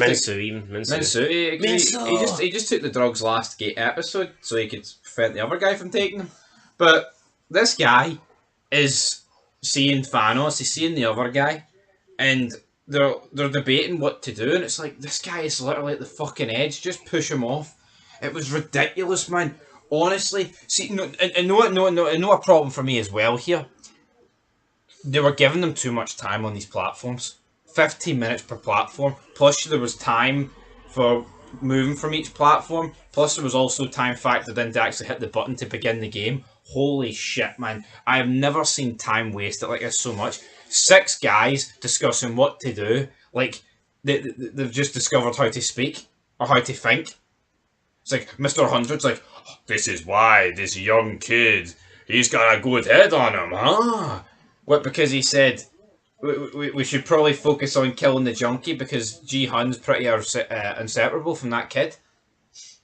Garbage, right? So Minsu dies, they advance to the next one, then they need to decide who we're going to push off first, Ji-hun or the baby. Doesn't really matter because they need to separate Let's them. draw lots, let's tie our jackets together. Rock, paper, scissors, rock, paper, scissors. So they tie their jackets together, one of them leans in to try and get him. Ji-hun then cuts the jacket that's holding him, so the guy's not got his safety net, so to speak. And then Coin Man comes up with a pole and he pushes off one of the guys that continued to play the game. And then him and Ji-hun turn around, they face the rest, and they're upset because they believe that Coin Man has screwed them over. Coin Man at this point reveals himself to be the father. But see, that's what I don't get, right? So somebody's already fell off the second shape. Why isn't this right? We need to go to the final shape. But what happens is, he reveals he's the father. Then, while him and Ji-hun are kind of looking at each other, the other guys are like, let's get ourselves a lunchbox. And then they start battering the weakest guy out the 4. Yeah, and then player 100, we got a lunchbox, folks. We beat him up, then we take him to the next platform and we throw him off. It's a lunchbox. And it's like, really? A fucking lunchbox, man? You know, we've watched a lot of shows, right? I think this is probably the worst sequence in a TV show I've ever watched. It could be. Now, the lunchbox is ready to go, and Ji-hun has got the final say, and he's like, no, let's draw lots. Now, see at this point, is it a bit unfortunate for the guy that got selected to be the lunchbox? Yes, but all those guys were willing to kill Ji-hun and the baby. What the fuck's the lunchbox though? The lunch? Why is he called the lunchbox? Well, because they can carry him? Pretty much. It's a fucking load of shit. No, but then when like they no, but the game could have ended here. See, each time though they discuss the lots, it's like then they're like, a vote, democracy. It's like, oh, why are these guys speaking like they've just like managed to function for the first time? Honestly, man, maybe we need to rewatch this when they're actually speaking in the fluent Korean. Because see, watching it in the English dub, it was like watching 9 guys at a special school trying to put like shapes together in the right places. Because I don't understand what this was. Yeah, but Ji-hun, he thinks the lunchbox thing's unfair. He's like, no, we're going to draw lots. Every one of us will draw lots apart from the baby. And see, at this point, it's like, I think he should have just went with the whole lunchbox thing. Him, the baby, and Coin Man would have survived. But at the same time, do I think any of those people deserve the money? No. No, they don't, but at the end of the day, it's like you're outnumbered. You don't really have a good chance against them. But... well, and if you're going to start shit, then I think you should start it when you get to the... And let's discuss another thing here, right? See, obviously Ji-hun's not going to let this baby get hurt, and we've got the father of the baby, right? But see, when push comes to shove, folks, at this stage there's 7 left, correct? Yep. Lunchbox is one of them. Yep, and the baby, yep. Who's like least deserving of the money at this stage? Like who's lost the least? Like the baby has not lived a life. There's nothing to it. Its mother's dead. Its father pretty much wants nothing to do with it. It's like, who at this stage of the game should be the perfect choice to die on the last shape? It realistically should be the baby. See, as sick as it is, it's like, it's just fucking ridiculous, like, what's going on here? No, I agree, though. I can see that logic. I can see, well, here, the baby probably doesn't even know it's alive, does it? It's got no memory. It's got no feeling. Like, it just cries. Like, say you want, yeah, they're all scumbags, most of them. But they've had to make sacrifices and endure like mental torture and physical torture to get to this stage of the game. But they chose that, the baby didn't. Look, I agree, but I think the easy way out here is to kill the baby.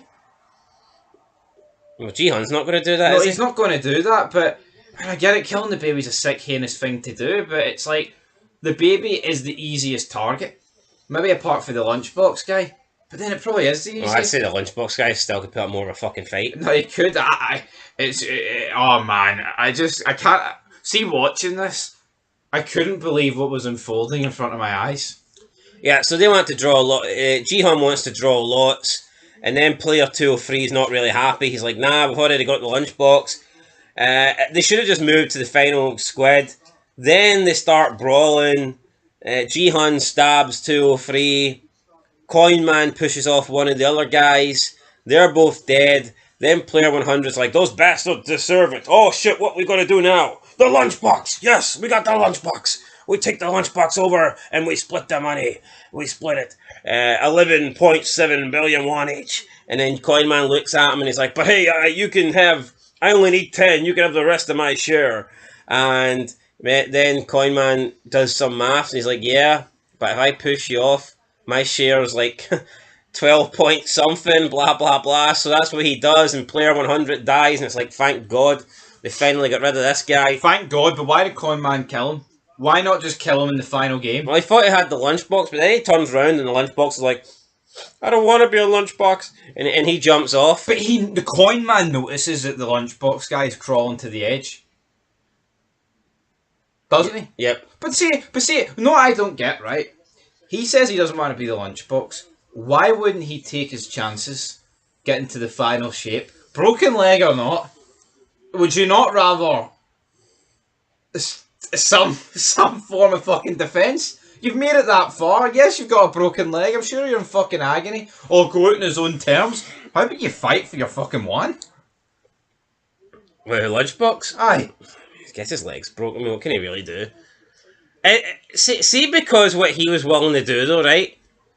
And he's willing to kill that, but should he not do the honourable thing? And maybe he's not thinking this way because he knows he's pretty much dead.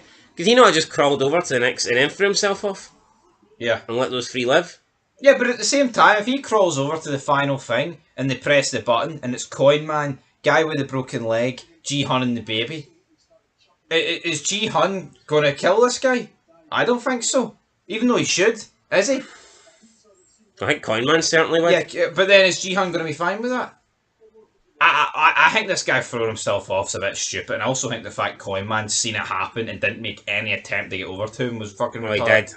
No, we rewatched it earlier, right? See, once he kills number 100, he turns round, and this guy is like at least a couple of metres from the edge, and he just stands and watches him. I know, but I don't think he knew what he was going to do. As soon as he realises he's going to throw himself off, he runs over. But Well, you know what, man? There's one on the line here. You should be fucking running over immediately. yeah, so what this means, after player 39 commits suicide, it means that we've got 3 players left, Ji-hun, Coinman, and the baby, and at least one of them is going to have to die in the final game in order for, 2 players to win. So, yeah, that's pretty much it. Yun-ho then rescues player 246. He executes the guards that were sent to capture him, and then he decides to make his way to the island, and yeah, that's pretty much it. Here, is there going to be a great confrontation? Is there going to be a great ending to that arc? We'll have to find out in the finale. But as for this, Yeah, Yun-ho is closing in on the island and he started the search for it in season 2, episode 3. So it has taken him 10 full episodes. 10 full episodes but obviously, to find the island. I think this episode was definitely the worst bit of what's it called? High Squid? Squid High? Squid Game? Sky Squid? Sky Squid, that's it. I think this episode definitely is the worst portion of this game. Because next episode's kind of just like a 5-minute discussion, a fight, and then a decision for Ji-hun. Spoiler alert. So that's what kind of helps episode 6. But see this, man. See, I'm flabbergasted. I cannot believe this past production. Yeah, I thought it was absolute piss poor, man. I can't, like, we've reviewed a lot of shite shows, like Fear the Walking Dead. I feel like it's low-hanging fruit, right? And as bad as that is, Fear the Walking Dead, I don't think I've ever seen a sequence in TV history as bad as this. There was a lot of hype going into Squid Game, man. I thought after season 1, yeah, they're gonna knock this out of the park, and this is gonna be epic. This is gonna be great. Even after a few episodes of season 2, I thought that. I cannot believe it got this bad. I'm trying to think of a TV show's like penultimate episode being this horrific. I cannot think of it. So I will give this episode. I'm gonna give it a 1 out of 10. That might sound extremely harsh, but to me this is unforgivable, and it ruined the show. It's harsh. That is fucking harsh. No, it is harsh, but you know what? When we're saying this is like the worst sequence we've ever seen, then it's not like, here, this was the worst sequence we've ever seen, but everything else in the episode was good. That's not even the case. The rest of the stuff was retarded as well. I can't get over number 100 and his lunchbox and the suits jackets getting tied together and the pipes getting ripped out and them discussing what to do and taking about 45 minutes. It will haunt me till the day I die. I'm going to get a 4. So that's a 2.5 out of 10. I think that's ridiculously high, man. I'm not Ridiculously high. It's a fucking 4, mate. It's poor. Do you think a 1's ridiculously low? Aye, it is, aye. Shockingly low. Nah, I'm going to disagree. I'm looking at season 6, episode 2 of Fear the Walking Dead. We gave that a 2 out of 10. And here, that had a lot of retarded shit going on in it, but fuck me, this was crazy. I thought it started pretty good well with the whole Ji-hun deciding that what his dilemma, well, he's going to kill them all, and you get to see Inho wiping them out, and we got a wee, flashback or a wee scene for Saibu X saying, you're a good person, don't do it, Ji-hun. I thought, and he's contemplating that. I thought that was alright, and I thought the other stuff was no bad with the guard and the Kang-ul, but yeah, it was the Sky Squad game that done it for me. Just they're too long between the platforms, and it was shocking, man. How much better would it have been without the baby? It would have been 110%. It would have been so much better. Like, yeah, teams still would have formed, and I do believe they still would have picked on the Junkie and Ji-hun, but the baby was just it ruined it, man. I see when she gave birth during that hide and seek game. What episode 2 was that? Yep. Did you think it was going to take this direction? Nope. I can't fucking believe it. Right, well, you're giving it a 1. I think that's too low. I'm giving it a 4. You think that's too high. 2.5 probably right. I think 2.5's probably somewhere in the middle. Probably close to what this episode deserves.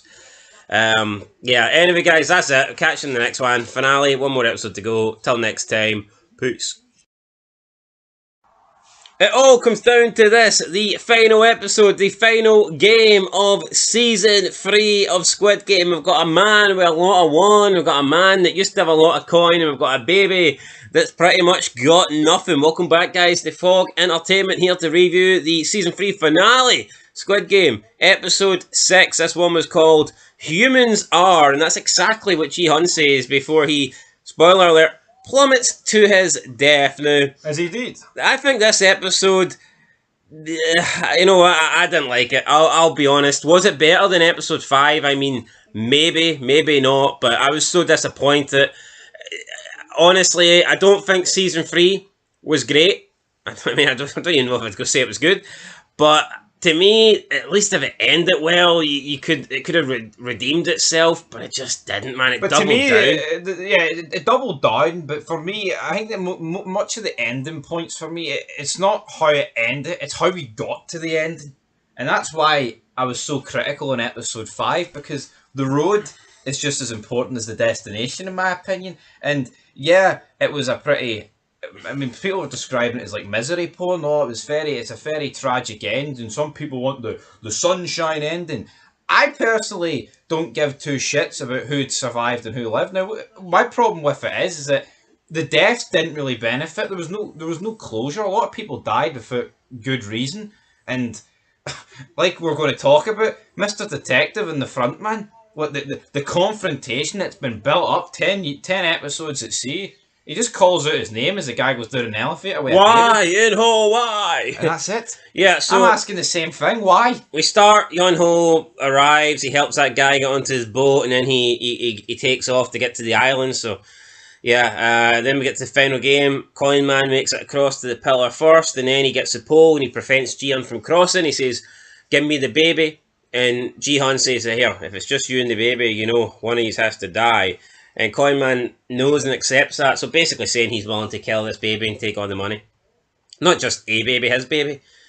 But let's be fair. Let's say this. Let's ask the question, right? say Jihan dies here at this platform. Is it justifiable that this guy would kill his own baby rather than himself? No, because he's put himself in that position, hasn't he? Yeah, like, to me, the problem is here, which I talked about it a bit in the last game, it's like, why not just get Jihan across and then kill Jihan that way? Well, Jihan offered to come across and kill himself. He literally did, right? And people are going to be like, oh, but the baby gets half it. He would be the legal guardian of the fucking baby, folks. I doubt there would be some form of a court ruling here. See that Squid Game stuff you were in that's highly secret and no one really knows about? You're not allowed to spend that half of the baby's money. Come on, man. He's getting the baby. He's getting custody of the baby and he's getting half of the one. You can say, well, they didn't think that far ahead. Well, they fucking should have thought that far ahead. Why would he kill his baby? Yeah, so eventually he does it. He puts the baby on the pole, then Jihan grabs the knife and jumps across anyway, so all three guys are on the platform. Coinman then accuses Jihan of knowing Jun-hee before the game started. I don't know if he's trying to accuse him of an affair. And Jihan didn't really deny it, did he? Yeah, maybe he thinks, oh, why does Jihan care so much about this baby? Is this baby his? I mean, maybe Again, not. that feels a bit forced, doesn't it? Jihan was depressed, man. He was like waking up on a Monday morning after having like a fortnight off of work here. The first couple of episodes of this season. But because the old woman cut like a 2-minute promo to him, he snapped out of it. Now he helped this kid. It's almost like his love for this baby fucking just turned up to 1,000 out of nowhere. But it's like, he didn't deny it, but of course we know he didn't have a relationship with this woman, so it's a bit fucking weird. Yeah, they get into a fight with a knife and with a big pole.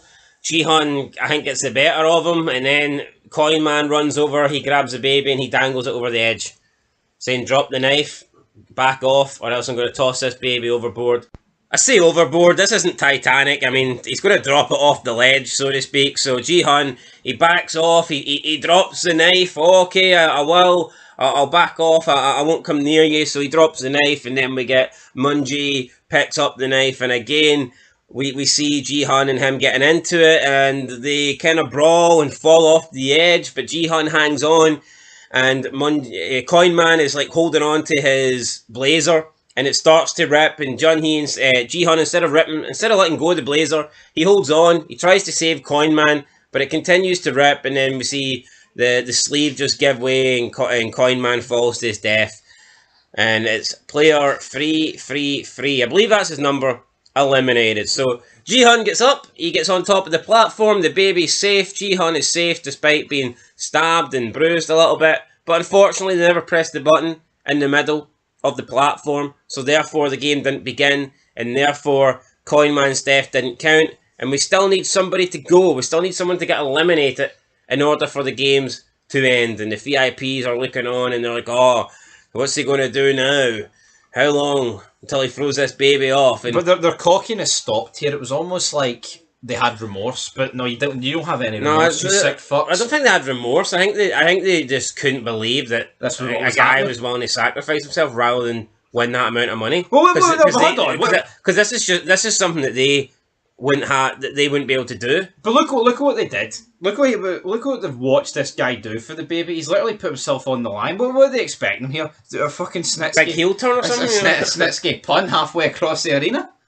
I mean, come on. Imagine we got a Snitsky punt for Sunday. No, I tell you what, right? See if Jihan Snitsky punted this fucking baby and became like the new front man. I would have forgave the disaster of Squid High, or what's it called? Sky Squid. I would have forgave it if he'd done that, but that doesn't happen. Jihan then cuts this like 30-second promo about humans, and he says humans are. We are humans. We are not horses.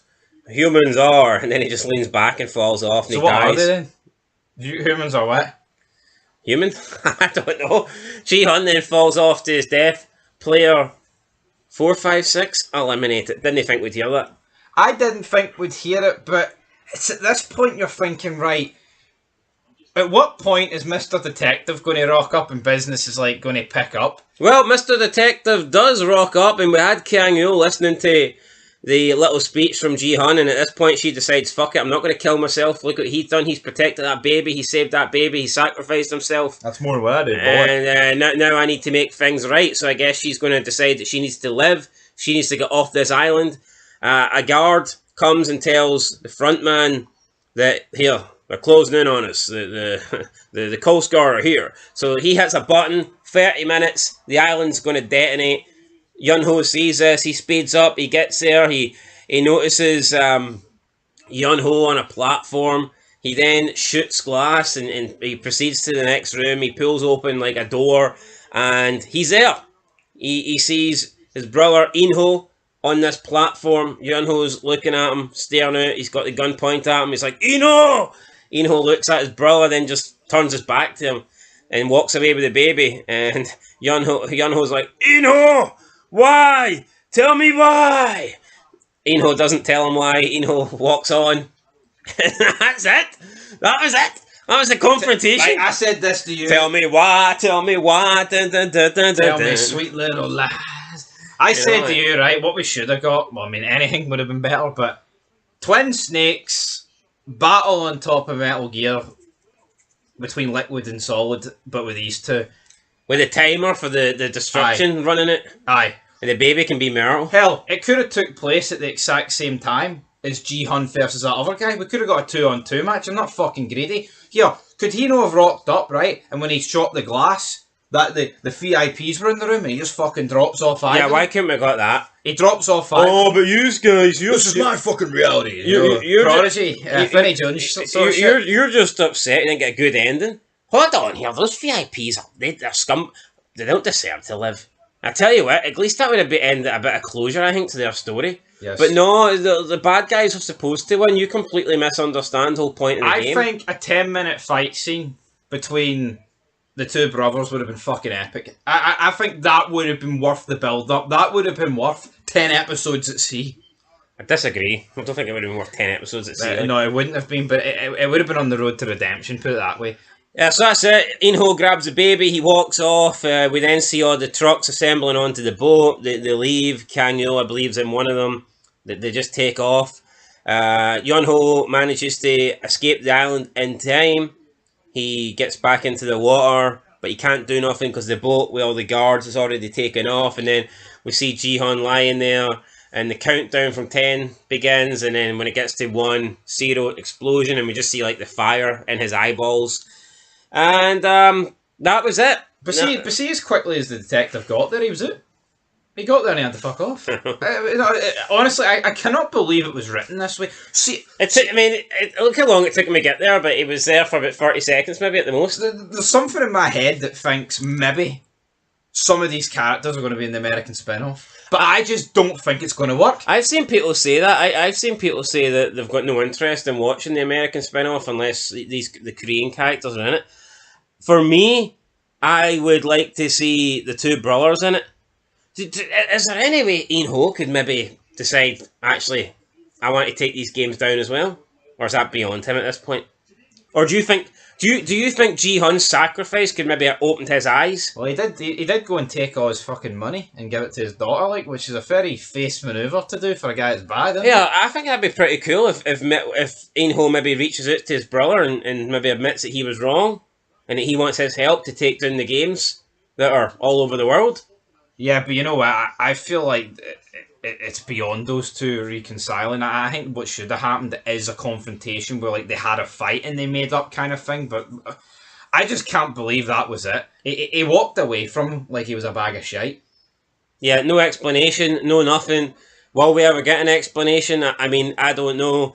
But that was that. Then we fast forward 6 months. Kang-yo's getting a portrait drawn by 246. She asks about his daughter. He's like, how do you know about my daughter? She explains it. She used to work here, so you see 246, he gets a wee happy ending. His daughter's okay now. She's no longer ill.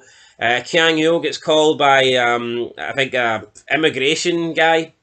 I'm pretty sure this guy's doing double duty because he's also helping Siang-buk's Muller get into the country, so he's like pulling a lot of strings here. This is a lot of stuff that no one cares about. I'm sorry, I don't care for it in the fucking grand scheme of things. It's like why is so much time been dedicated to this? I mean, so much time is getting dedicated to the guy that lost the first game's brother, who no one really, or was it his son or was it his brother? But see, I'm just a bit confused as to who put all this stuff in motion.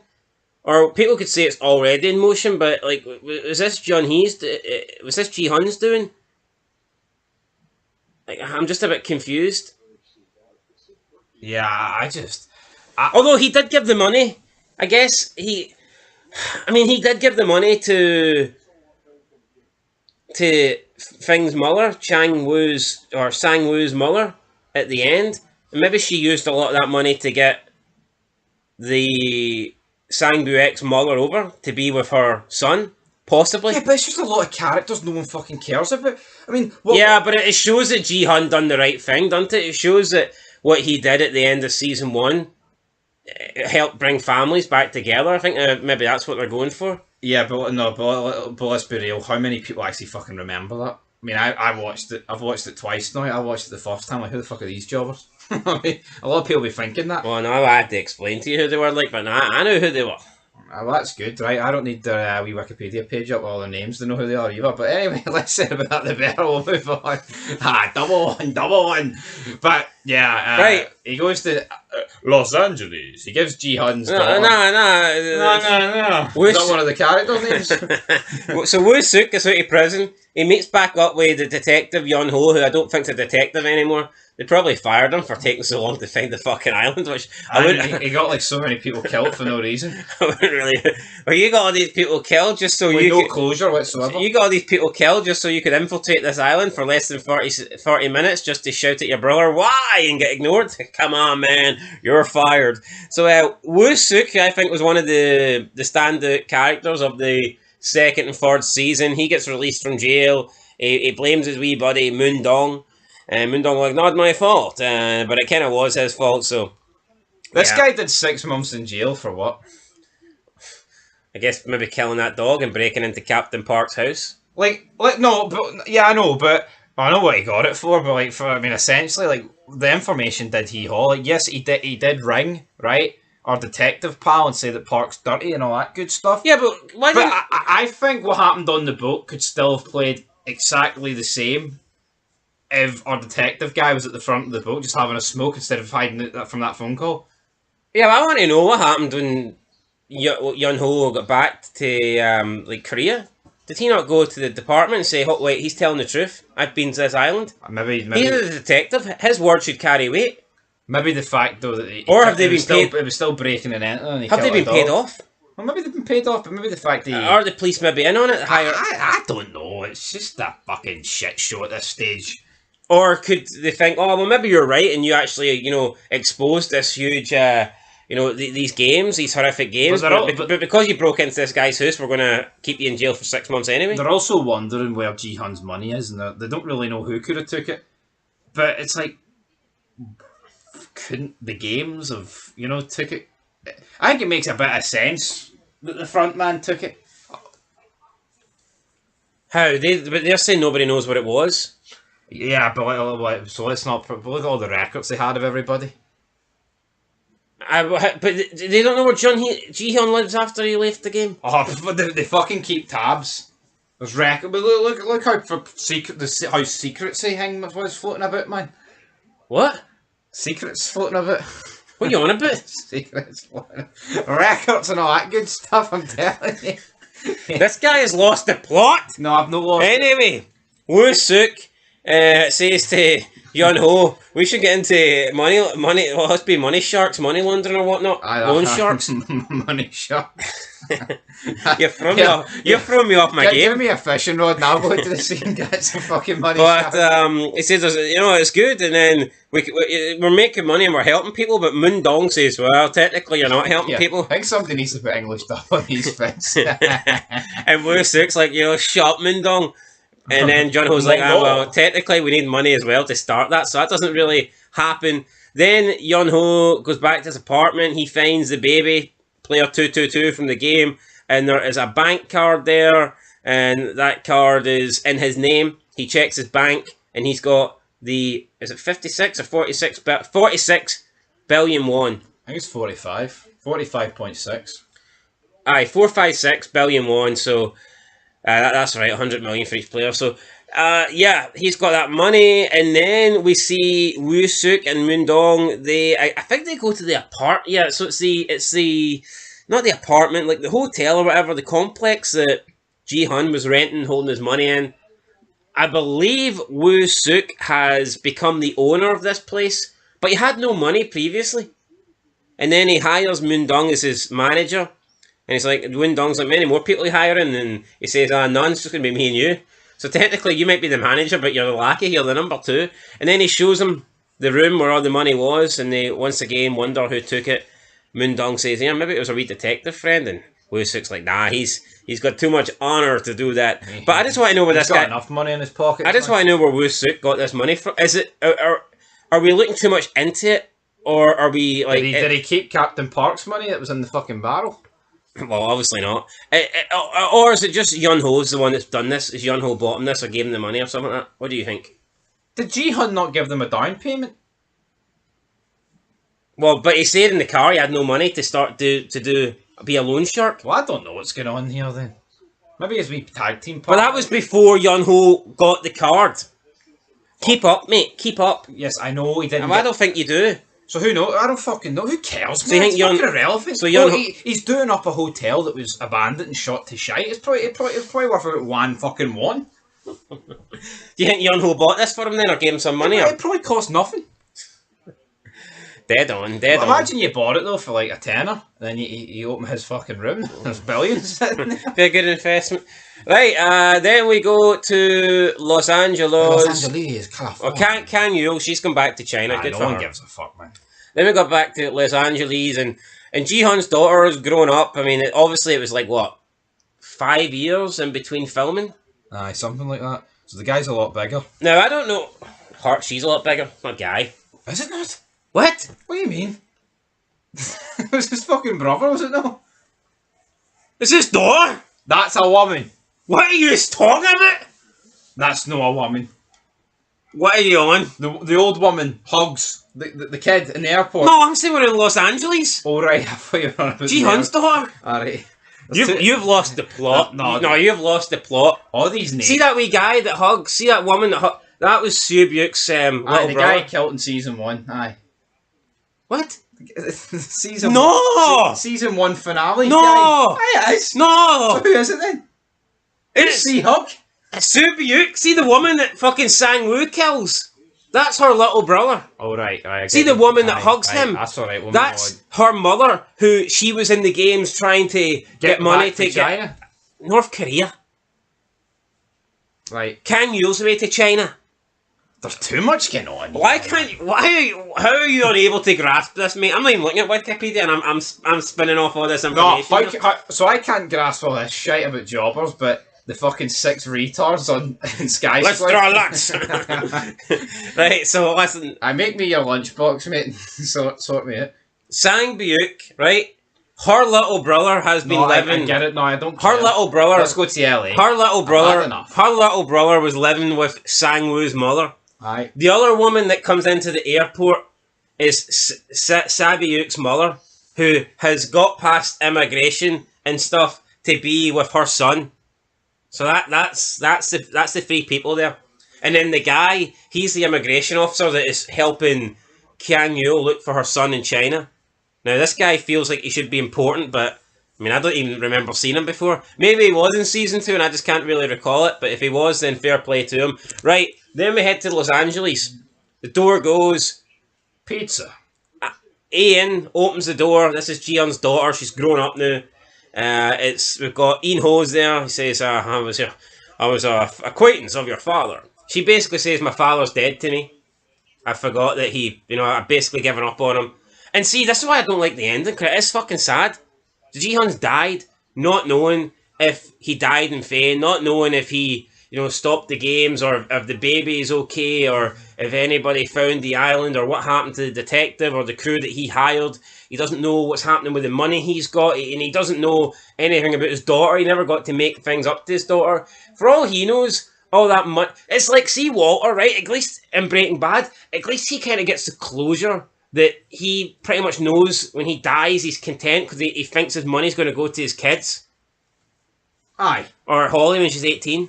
Aye, with the whole, the Elliot and Gretchen thing. But Ji-hun dies here not knowing shit, essentially. But Ian Ho's taking his money there. She goes to close the door on him, and then he basically says, your father left you this. Unfortunately, he's passed away. Then she decides to take it. She opens it up, and there's a suit plate saying 456. It's blood-stained. There's a card. It's got Ji-hun's name on it. At this point, she doesn't know the value of the card. I don't believe it was in there. Probably need to go to the ATM. Imagine if she just thought, oh, he's probably only got like 10 won in there. And chucks it away. She doesn't think it's one. She'll probably think, oh, it's fucking... It's maybe US he's converted. Maybe he's converted into dollars. But yeah, she then runs out, but Ian Ho is already taken off. And then Ian Ho gets stuck in lights. They're on red, and we hear this like slapping sound. He pulls down the window. I actually thought it was gunshots initially from inside the car. Yeah, so you thought he killed himself? Aye. So, he... Which might have been better. He then rolls down the window. His brother finally caught him. He rolls down the window, and we see some guy getting slapped. And honestly, see from the window, I thought it was a bald Asian guy who was like slightly more brown. But what it was a blonde. Yeah, it was some woman who you can just tell this is going to be woke, man. Right? You can see when it comes to shows, I can look at characters and I can go, nah, they are big time lefties, or they identify as 457 different genders. So. And I just got that feeling with this woman, and you just see her slapping this guy, continuously slapping this guy. You know, she's got her hair put in this, like, most fucking unattractive, I guess, look you could possibly Even pull the off. trousers, man, they're, like, up the fucking leg. I don't know what that fucking trend is, by the way. Why can't they just wear normal fucking length trousers? Or wear a skirt or something. Or, like, a suit, you know, something And that also, looks... it's just fucking shite. Compare it to the Korean guy playing it, man. Who looks the fucking part. A great actor, by the way. Yeah, and you feel like he could batter everybody who he's slapping. Who's she going to batter? Yeah. Ho. And then she looks at Ian Ho, and Ian Ho looks at her, and she's like kind of looking sick and twisted and demented, like she's happy. She also looks at Ian Ho as if she knows who he is, which I'm not... Is it possible... Secrecy is a big thing here. Yeah, I mean, she's a recruiter, he's the front man. I guess now he's taken over as the front man, he's more like the game master, isn't he? Would they... And they don't really take the masks off. So would they know each other? You kind of had the feeling that they did. Or maybe she didn't know him, but he obviously kind of knows what's going on here because he sees the game Dakshi, which is a Korean game. So I don't know why they're playing that in America. Now, Maybe it was 6 months later. Now, does that show that... Well, they can't play it in Korea anymore. Does that show that here, Squid Games was a worldwide thing? Or has it just set up in the 6 months since the island in Korea got blown up? Have they moved their operations to America? If that's the case, then we could still see the front man. We could still see In-Ho in the American version. Or has it always been these games are all over the world? I think it's probably... It could be either or. It's very easy to put it in what direction you want it to be, but... I'm not too sure, because obviously with Korea, there's too much heat in Korea. They can't... They probably could not continue the games there. Right? Heat from who, though? I haven't really seen any heat. Yeah, but the fucking island blew up, and the Get another detective... one. But then again, you don't even get the detective guy really discussing shit. Like, it would have been good if he was discussing with the police or something when he was getting his wee pal there. Like, yeah, we don't know if, like I said, there was no like closure. Maybe. Oh, we caught all these guards, or we found the remains of the island, or like we don't know. But no, the problem is, I think with the American one, they're going to want their whole new cast, right? As much as I would like to see the front man and his brother, the detective, in it, here, maybe there'd be an interesting one if they were both in the games, or something like that. But if there's a time skip, could Ji-hun's daughter be in the game? I mean, potentially, but what's going to happen is that it's going to be woke as fuck, and there'll be nobody from the original show in it. Yeah, that's what I think. I think it will be incredibly woke there, but yeah, that is it, guys. That was the end of the episode The and end of the series end of the series. wasn't as bad as episode 5, but I cannot believe how they ended some of the arcs. Yeah, I'm gonna give it a 5 out of 10. I thought it was bang average. It's like they gave you closure, but the only person that didn't. I guess you could say Ji Hun. I guess his daughter got the money, so therefore it's like, oh no, he got his closure because he did it for his daughter, and but he did it originally to prevent losing his daughter and his daughter going to America and him not being able to see her anymore. That's the reason he went into the game, and then he ends up dying anyway, and his daughter's got a bad memory of him. So it's like, would he just would Jihan not have been better? Honestly, just not playing the games and spending whatever time he had left before his daughter flew to America, and maybe trying to get back on his feet and working on his life, and maybe I don't know, or maybe try and go over to America as well and set up a new life. It just He could have done that, but he didn't. But I just can't really get over the detective and his brother. For me, it's like, yeah, people are like, oh, you just want a good ending. I don't think those two like fighting each other to the death inside the the island as it blows up is a good ending. It's kind of tragic because they're both killing each other. But I don't know. It's just a weird one, man. I mean, it leaves it open. But like I said, I've got a feeling that we'll never see any of these characters again, apart from probably the woman at the end. oh, aye. Unfortunately, we might see, or we might not. She might have just been a little cameo. Yeah, like, oh look, this is we're in LA here. It's America now, baby. She just didn't. She just didn't look like someone I can take serious as a recruiter. What I will say is, Did you not think she looked? Do you not think she gave you VIP vibes? And this is not. I'm not just bashing her because she's not Korean. But do you not think the VIPs look like people pretending to be rich? Yeah. See, I think when you look at Ian Ho and the guys walking about, he looks apart. See, when you look I at the agree. VIPs, I think I said it in one of the rants. They kind of look like homeless people that had got a job interview and they'd been given like a suit at the charity shop to wear for their interview. That's what they kind of. Do you not think so? They came across as like, I don't know, just scruffy and didn't present themselves and carry themselves as elites. No, they didn't. Not everyone. I guess not everyone that's a billionaire has to look $1,000,000. But again, what I would say is, at least with the American version, right? I think you could get some big actors in it, and I think you could. Yeah, the American version's got the potential to be better than this. Of course it does, but we just know for a fact with Netflix and the woke agendas it's going to push, it's going to be fucking shite. I mean, are we going to be overly surprised that out of the 456 characters, you're going to get like half of them being LGBT? No, of course they're going to be. Is Bella Ramsey going to be battering someone the stature of fucking Brock Lesnar? Probably. That's just what's going to happen. Shit like that is going to fucking ruin it. You could get a really good. Yeah, see if it was done correct by somebody. See if it was done by like a Sylvester Stallone who's not woke and is doing his own shit, like with Tulsa King. Could be done correctly. Could be done good. And also, when you look at the trans character, like no one really bashed her outside of the mother, the old woman. Yeah. I feel like if they do an American version, it's going to be all the bad white guys that are bashing her. Yeah, the black women coming to raid though. Oh, aye, defending her. You know the score. Anyway, guys, that's it. I'm giving it a 5. You're giving it a I'll give it a 5 as well. 5 out of 10. I thought it started off. What I think was worrying is season 3 started off decent, and it didn't get any better. No. It fucking nosedived at the midway part, and episode 5 was torturous. I think the first 3 episodes were pretty good. I think we've gave them like a 6, a 6.5, or 6, a 7, and a 6.5. But Sky after Squid's fucked it, folks.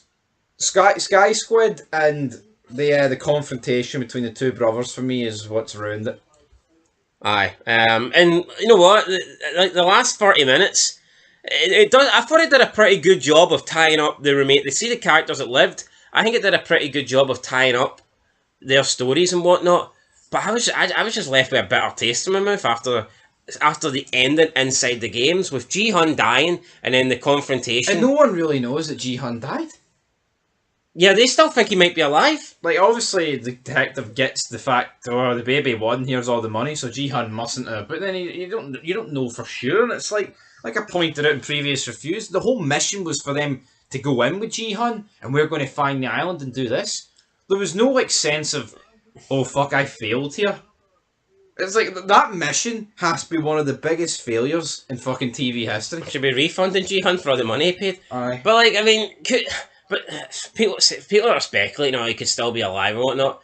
Like, see if the explosion went and they cut down to where Ji-hun's body was and he was no longer there. It's like, how do you realistically survive that fall? I don't think you do. No, you don't. Yeah, like, I mean, at best, for that height, you've got broken legs, broken arms. You're dead. Yeah, no, you're dead. I mean, people have survived similar falls in real life. Miracles do happen, but there's normally That something. height? No, but there's normally something to break their fall. Like they hit like a tree or something. They hit it at like an angle and they survive. Alright, well that's a bit more possible, but nah, I just don't see. And there's more chance for the baby to survive because it weighs way less. Like here, maybe they could have tied the jacket in some sort of The jacket. that forms some kind of parachute, but no, obviously didn't happen. But Ji-hun's dead. The main character, they killed him off. No, but again, the VIPs, I just want to go back to them. I think they fucking suck. No, they fucking suck. But No, but Tony Soprano he doesn't always look like, you know what I mean, sometimes he looks a bit like a scruffy and shit, but once he puts a suit on and cleans up, he looks alright. yes, Tony Soprano looks the fucking part. These VIPs don't. These VIPs look shocking. Also, I just think the participants in the second round of games were nowhere near season 1. Season 1 had like 20 characters that had names and shit, man. And it's like scene number 100. To me, he was like the copy of Snake Tattoo, and he was Nowhere near as good. That's my point though. Snake Tattoo is a million times better. 100 was a coward though. No, he was, Top but the good game, they never fucking did I anything. think they were like the two parallels, and also the Voodoo woman was kind of like the old woman for season 1, and again, she was much better. I feel like every counterpart was just better in season 1. Aye, pretty much. Anyway, guys, that is where we're going to end Even it. Ji-hun was better in season 1, man. That's how you know it's fucked. Who wasn't better? Who was better in seasons 2 and 3? I mean, maybe the front man, just because he got way more screen time. I'd say the recruiter. Aye, the recruiter. Aye, we only got one episode, but Other than that, I mean, that's pretty much it. that's it, folks. We're done. Overall, what are you giving the series? Oh, I'll give the series a... maybe like a 7.5 or something, like, you know, I mean, I don't know, I just, It had the potential to go down as one of the greats, if they delivered. maybe a 7.5. I just don't think I can give it an 8 when I look at how bad season 3 was. Can you think of a show that wrapped up worse than this? Not really, no. Anyway, guys, that's it. I'll give it, overall, I'll give it a 7. I'll give it a 6. So, season 3, definitely dragged it down. That's it. Till next time. Peace.